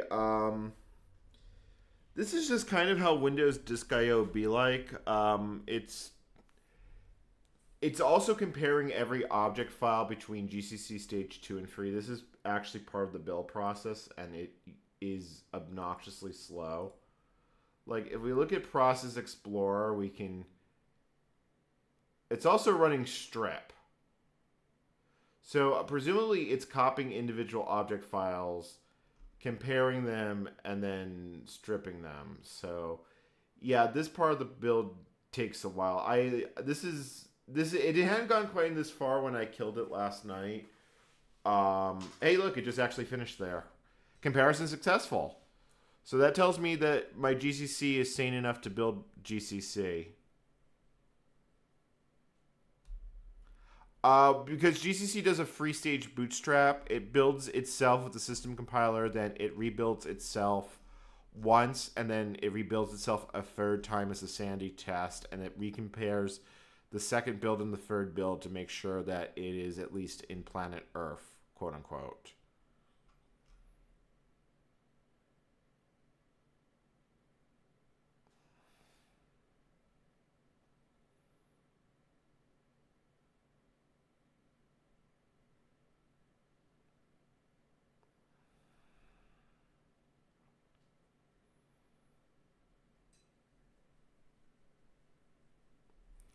So now it's yeah. So now it's up on into the top level makefile. So I'm pretty sure this is now where it builds lib std C++. Well, no. Now that we have a compiler to build a compiler to build a compiler, we then need to build a cross compiler with our compiler, and then we need to cross compile a compiler for our cross compiled system. Which means yes, we are going to cross compile GCC itself to make a native Linux compiler that will run on our host system. This is not the last time this is only the first of many times we're going to be building GCC. Okay, so what are we building now? Oh, it's configuring and fix includes. Oh, fuck me, this step takes forever. Oh, fuck me, this step takes forever.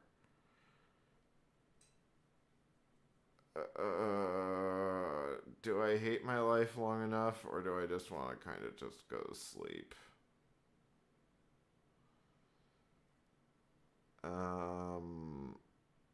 It did give it. The fact that I haven't had the hand hold it is kind of amazing now, which makes me feel better.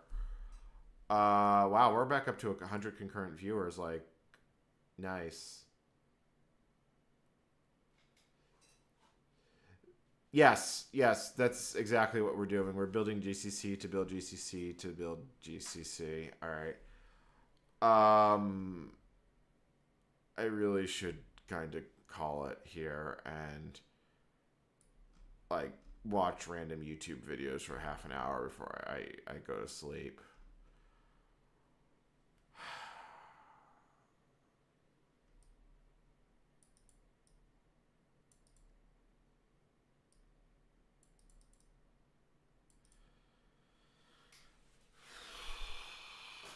I should be a responsible adult, but I don't think I'm going to be.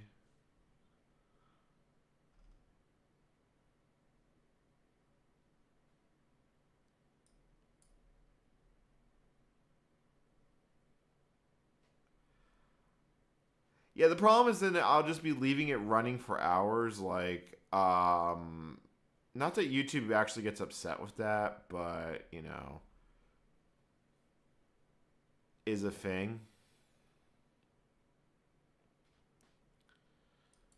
I'm just looking at random cutting room articles, and like this week I'm going to be doing a bunch of stuff. So there's yeah.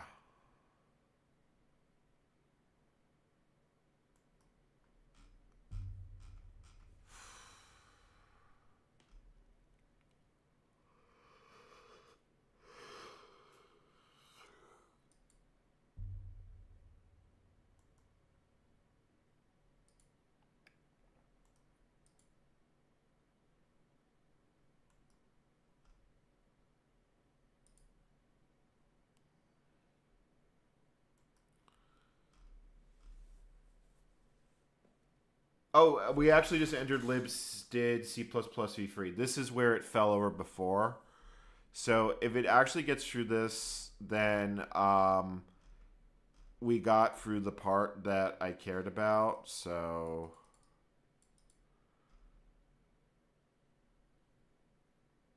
you know, like that's a good thing.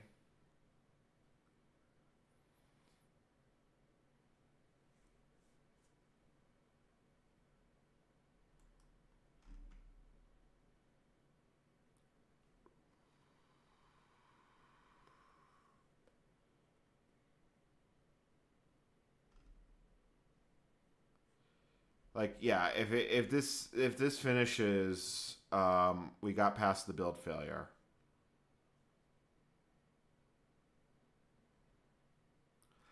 The longest stream I've done on this channel lasted for 3 months. That was the Debian rebuild stream. But I really do want to see if it gets past this step. Like if it successfully builds this, and I know that we have climbed this effing mountain.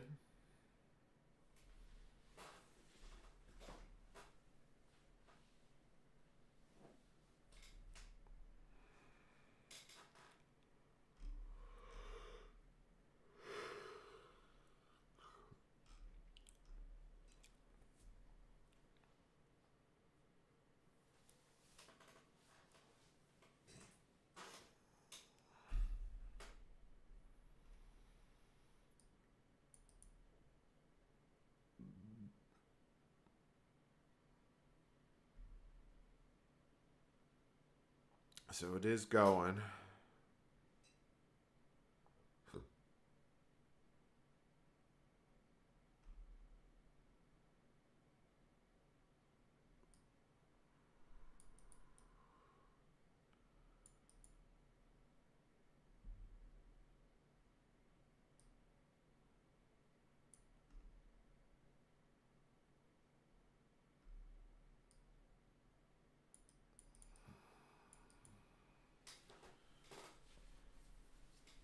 Very, very slowly getting through configure.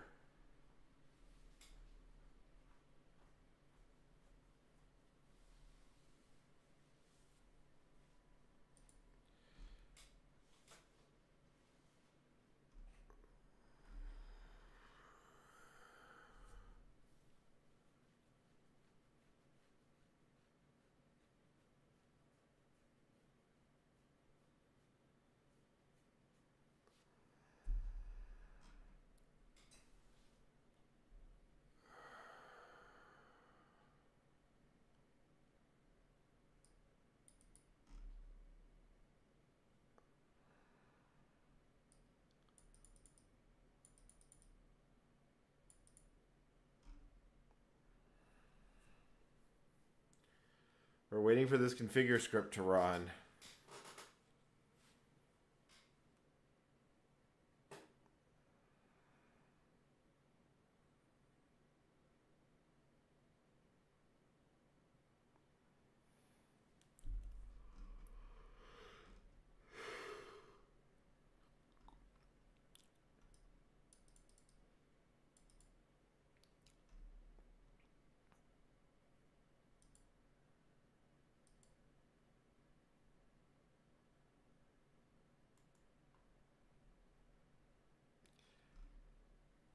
This is a painfully long configure script because it will fall over in about very close to the start of the build.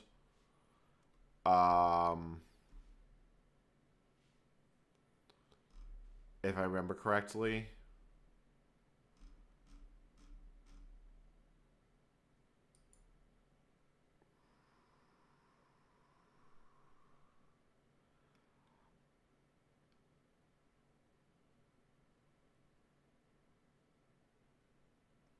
Well, I had to disable the parallelization, so it's running with J1 because it was the Gmake was just getting stuck, and every time I would have to Control C it, it would take 20 minutes for it to run Gmake again and then get stuck again, and so I just gave up.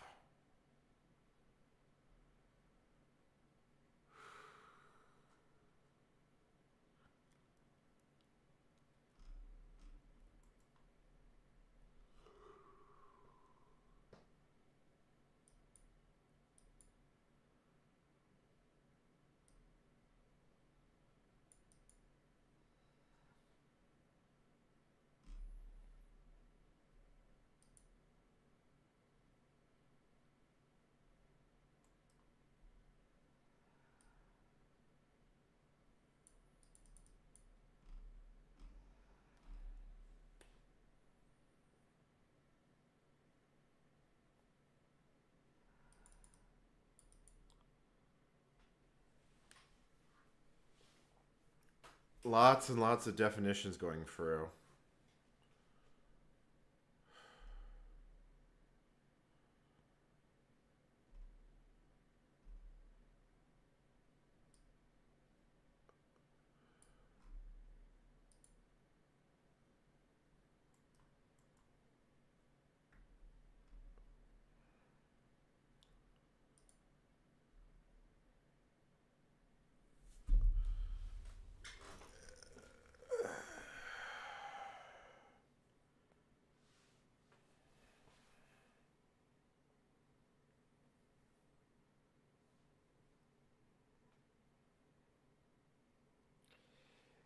The problem is that GCC does a lot of I/O operations that, like, everything, other things have been a lot faster. This is specifically GCC being slow.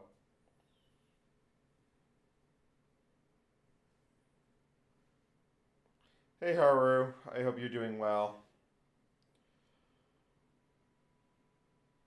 All right, so that's configure basically done.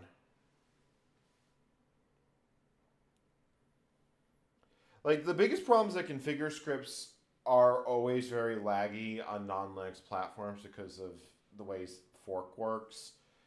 Um, the GCC directory itself takes so long because it checks the dependencies of each file, and I have checked that with Process Monitor.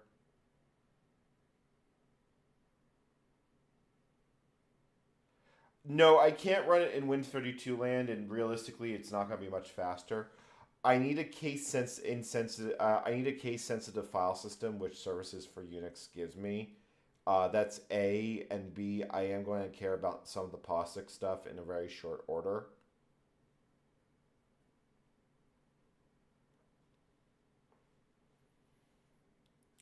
Well, right now we're just waiting for this to make files because I had to write a small patch to GCC 4.6 to fix stdint. It wasn't generating the file, so I had to edit the config. And while I was editing the configs, I figured out how to fix the the CC1 plus preprocessor, so I don't have to handhold that part of the build. So, aside from the fact that I've had to build this at a parallelization level of 1, I've not had to babysit it, which is kind of lovely.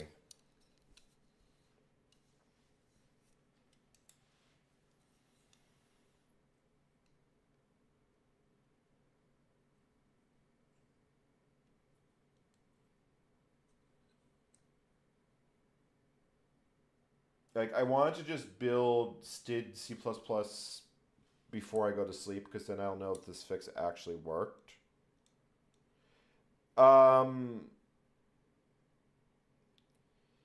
The target has been the problem is that InterX support was removed from GCC after this version, and it had been Brit right on well before it, so there's no one to submit the patch to.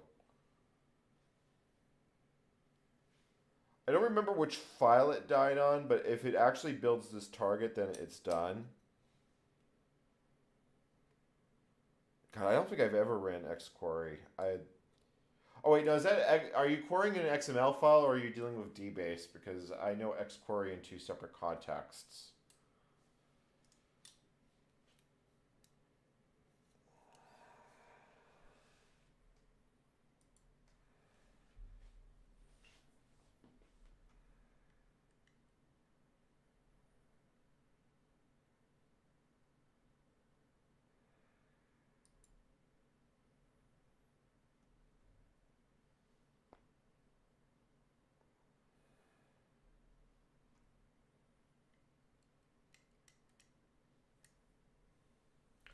Yeah, that's the C library. That's the C++ library actually working. I'm actually kind of thinking this may actually build. I'm going to get a little tea while it builds, and then we'll see where it is afterwards.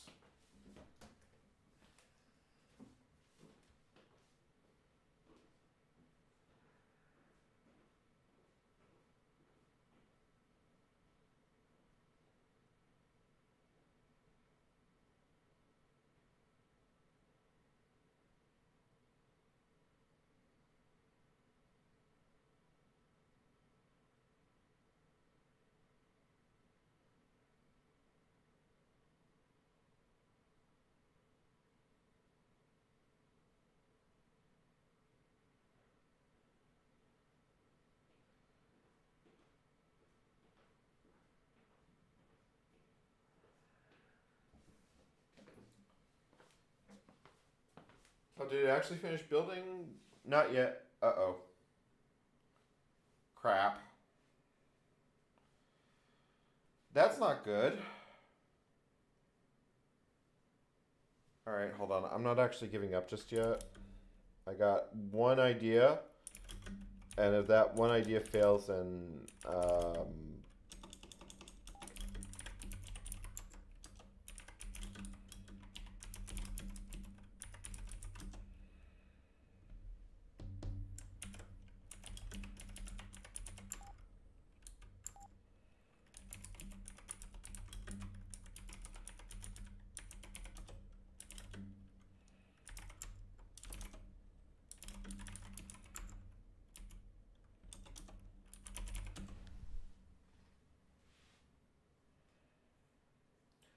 I'm going to laugh if that actually works.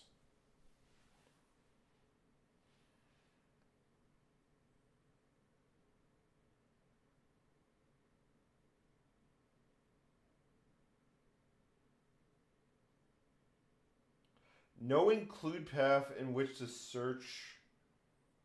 Oh, that's an interesting failure.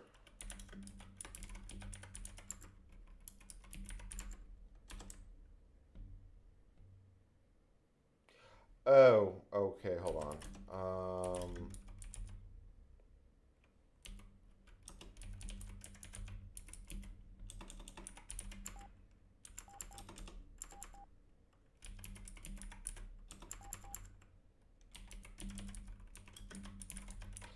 I have a feeling I know how to get this to build. It's going to require... I think I have to build the C compiler by itself. I'm actually fairly certain that is what I have to do.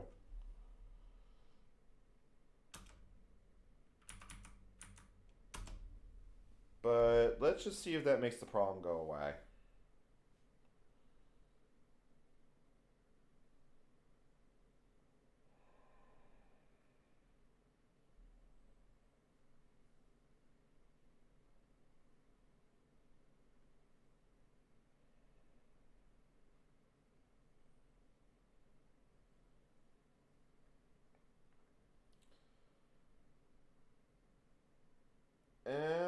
Well, I mean...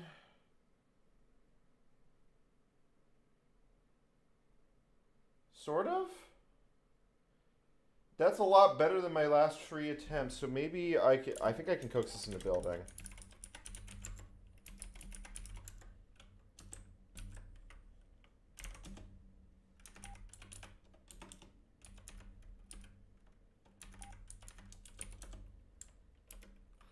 And what was the other one it was unhappy about? 76.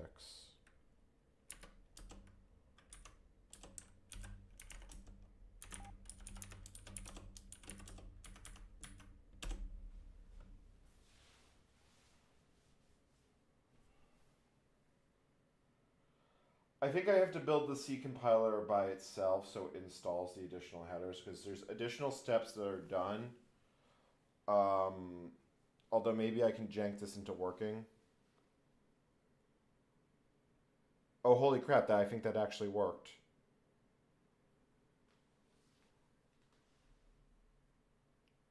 Holy crap, I might have actually fixed it.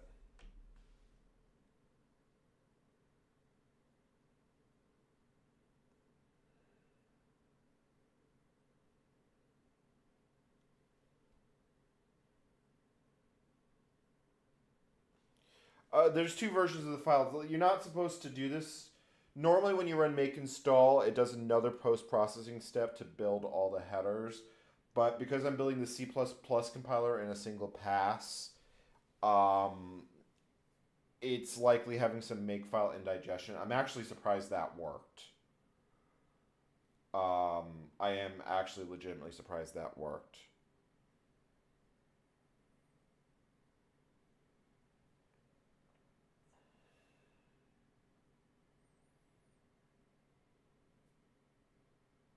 And now it's complaining about things not being declared. I think I have to now...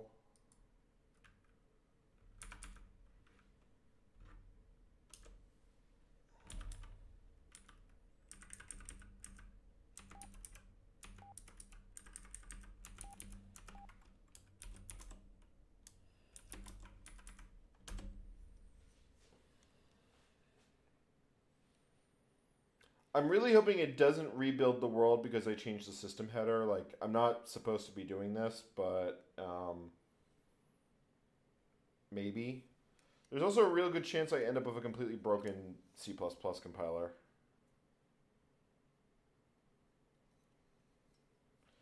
At least it's closer to what it should have been. Like, yeah, it is actually building. I'm really hoping those definitions don't accidentally change. Like, I'm going to have to run the test suite and hope it's not completely fucking broken. But there is also the chance that it might be completely fucking broken.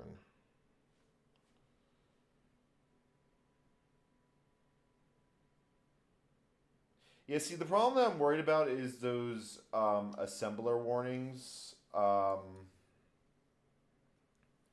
causing false failures on in the test case. I'm going to have to like basically look very closely at the log and see what actually happens.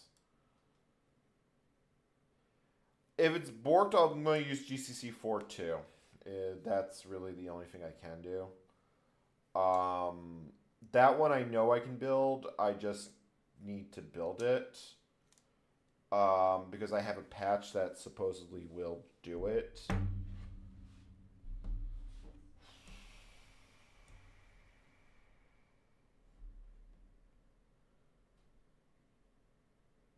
But we're going to find out if this little experiment in subversive engineering actually works. There isn't a pre-built version of 4.6. This version I don't think was ever successfully built on InterX before. I'm pretty sure I'm the first one to actually do this. I do feel like it would violate the spirit of the project, so I haven't ruled out not doing it, but I'm leaving it as basically a last resort. I am going to have to run the test suite though, because we're entering what I can only call deep compiler jank.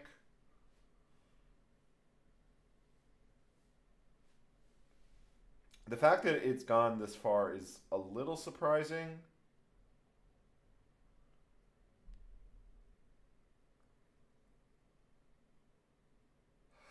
I'm good.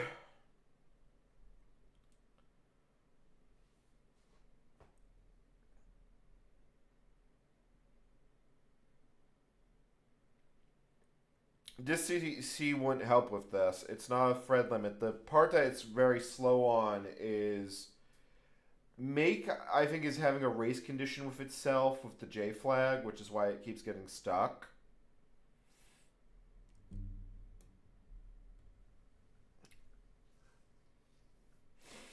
Sorry, headphone users.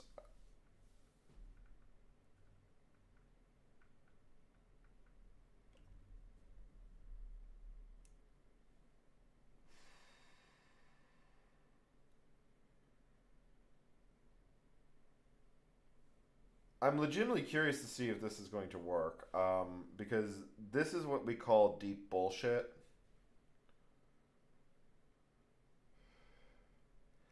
Like, I legitimately feel like I'm super gluing this compiler together.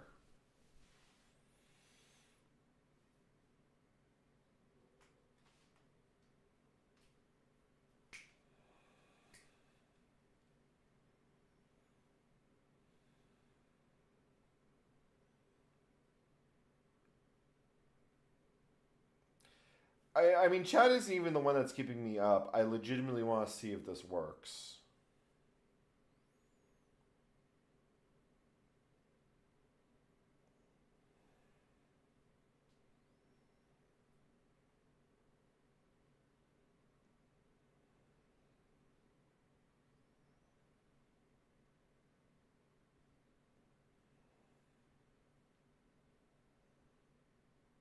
Well, it's building. It's still getting through the C library pretty well. So there's libostream.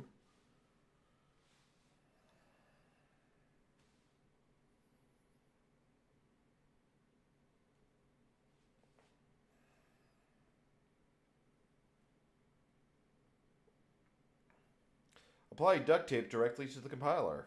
Apply duct tape directly to the compiler. That looks like it's building the shared library. That is building the shared library. That's libstd C++, so that's 6.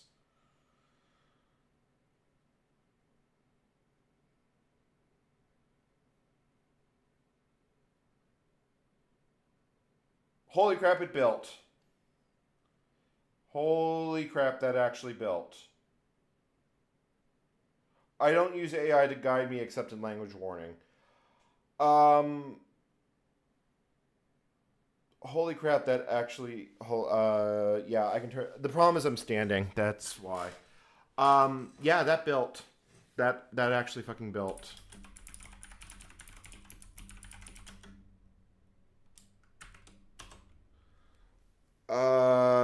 Do I want to run the install step or do I want to run the check step?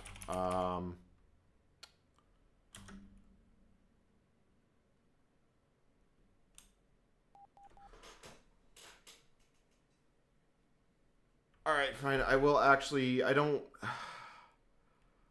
I have backups. I will make a snapshot of the VM. I'll do that right now. Yeah, checkpoint VM. It's creating a checkpoint because I can't be asked to do a full backup right this second. I just did a snapshot. It's fine. This is fine. It's going to take me, it'll take a long time to do a full copy, but I have a snapshot of the VM. I can roll it back. So gmake install. I do need to run the test suite, but I actually want to install it.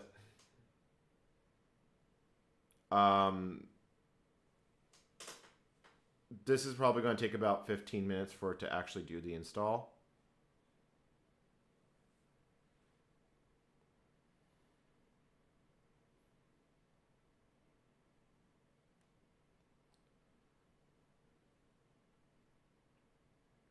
But I'm legitimately just kind of sitting here. I am shocked that that actually built.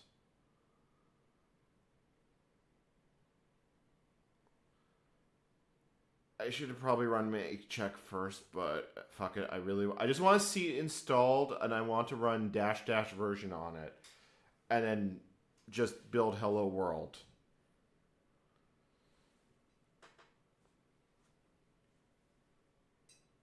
Like, fuck me, I intended to go to sleep an hour ago.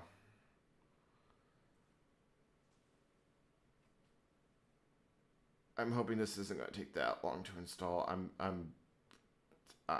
kind of coping. There is copium here.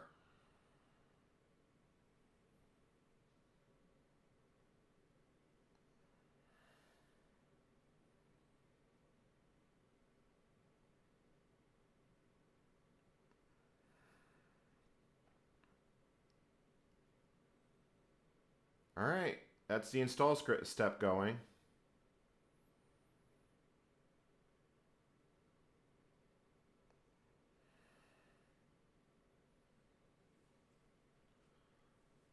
Oh god, I just realized if I want to run the check script, I think I have to install Tickle.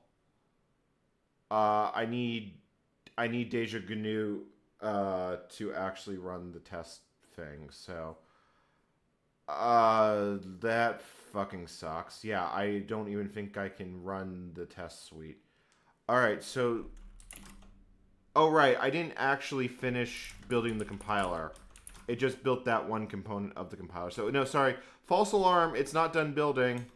Yeah, it's not done building yet, folks. I only installed the C library. I didn't actually finish building the compiler.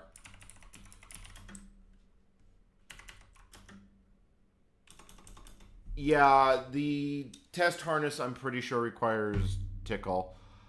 Okay, the fact is, it did build the C library, though. I have to actually run the test suite, though, and that is quite literally going to take hours. And I'm probably going to have to do more work with it. So I'm going to kill it here. I'm going to let it run the rest of gmake bootstrap, and then I will come back to this tomorrow. I'll probably just run a silent stream while it runs the test suite. Anyway, this is your host, N Commander, who's very tired. Wishing you all a pleasant day. Catch you all later. Much love. See ya.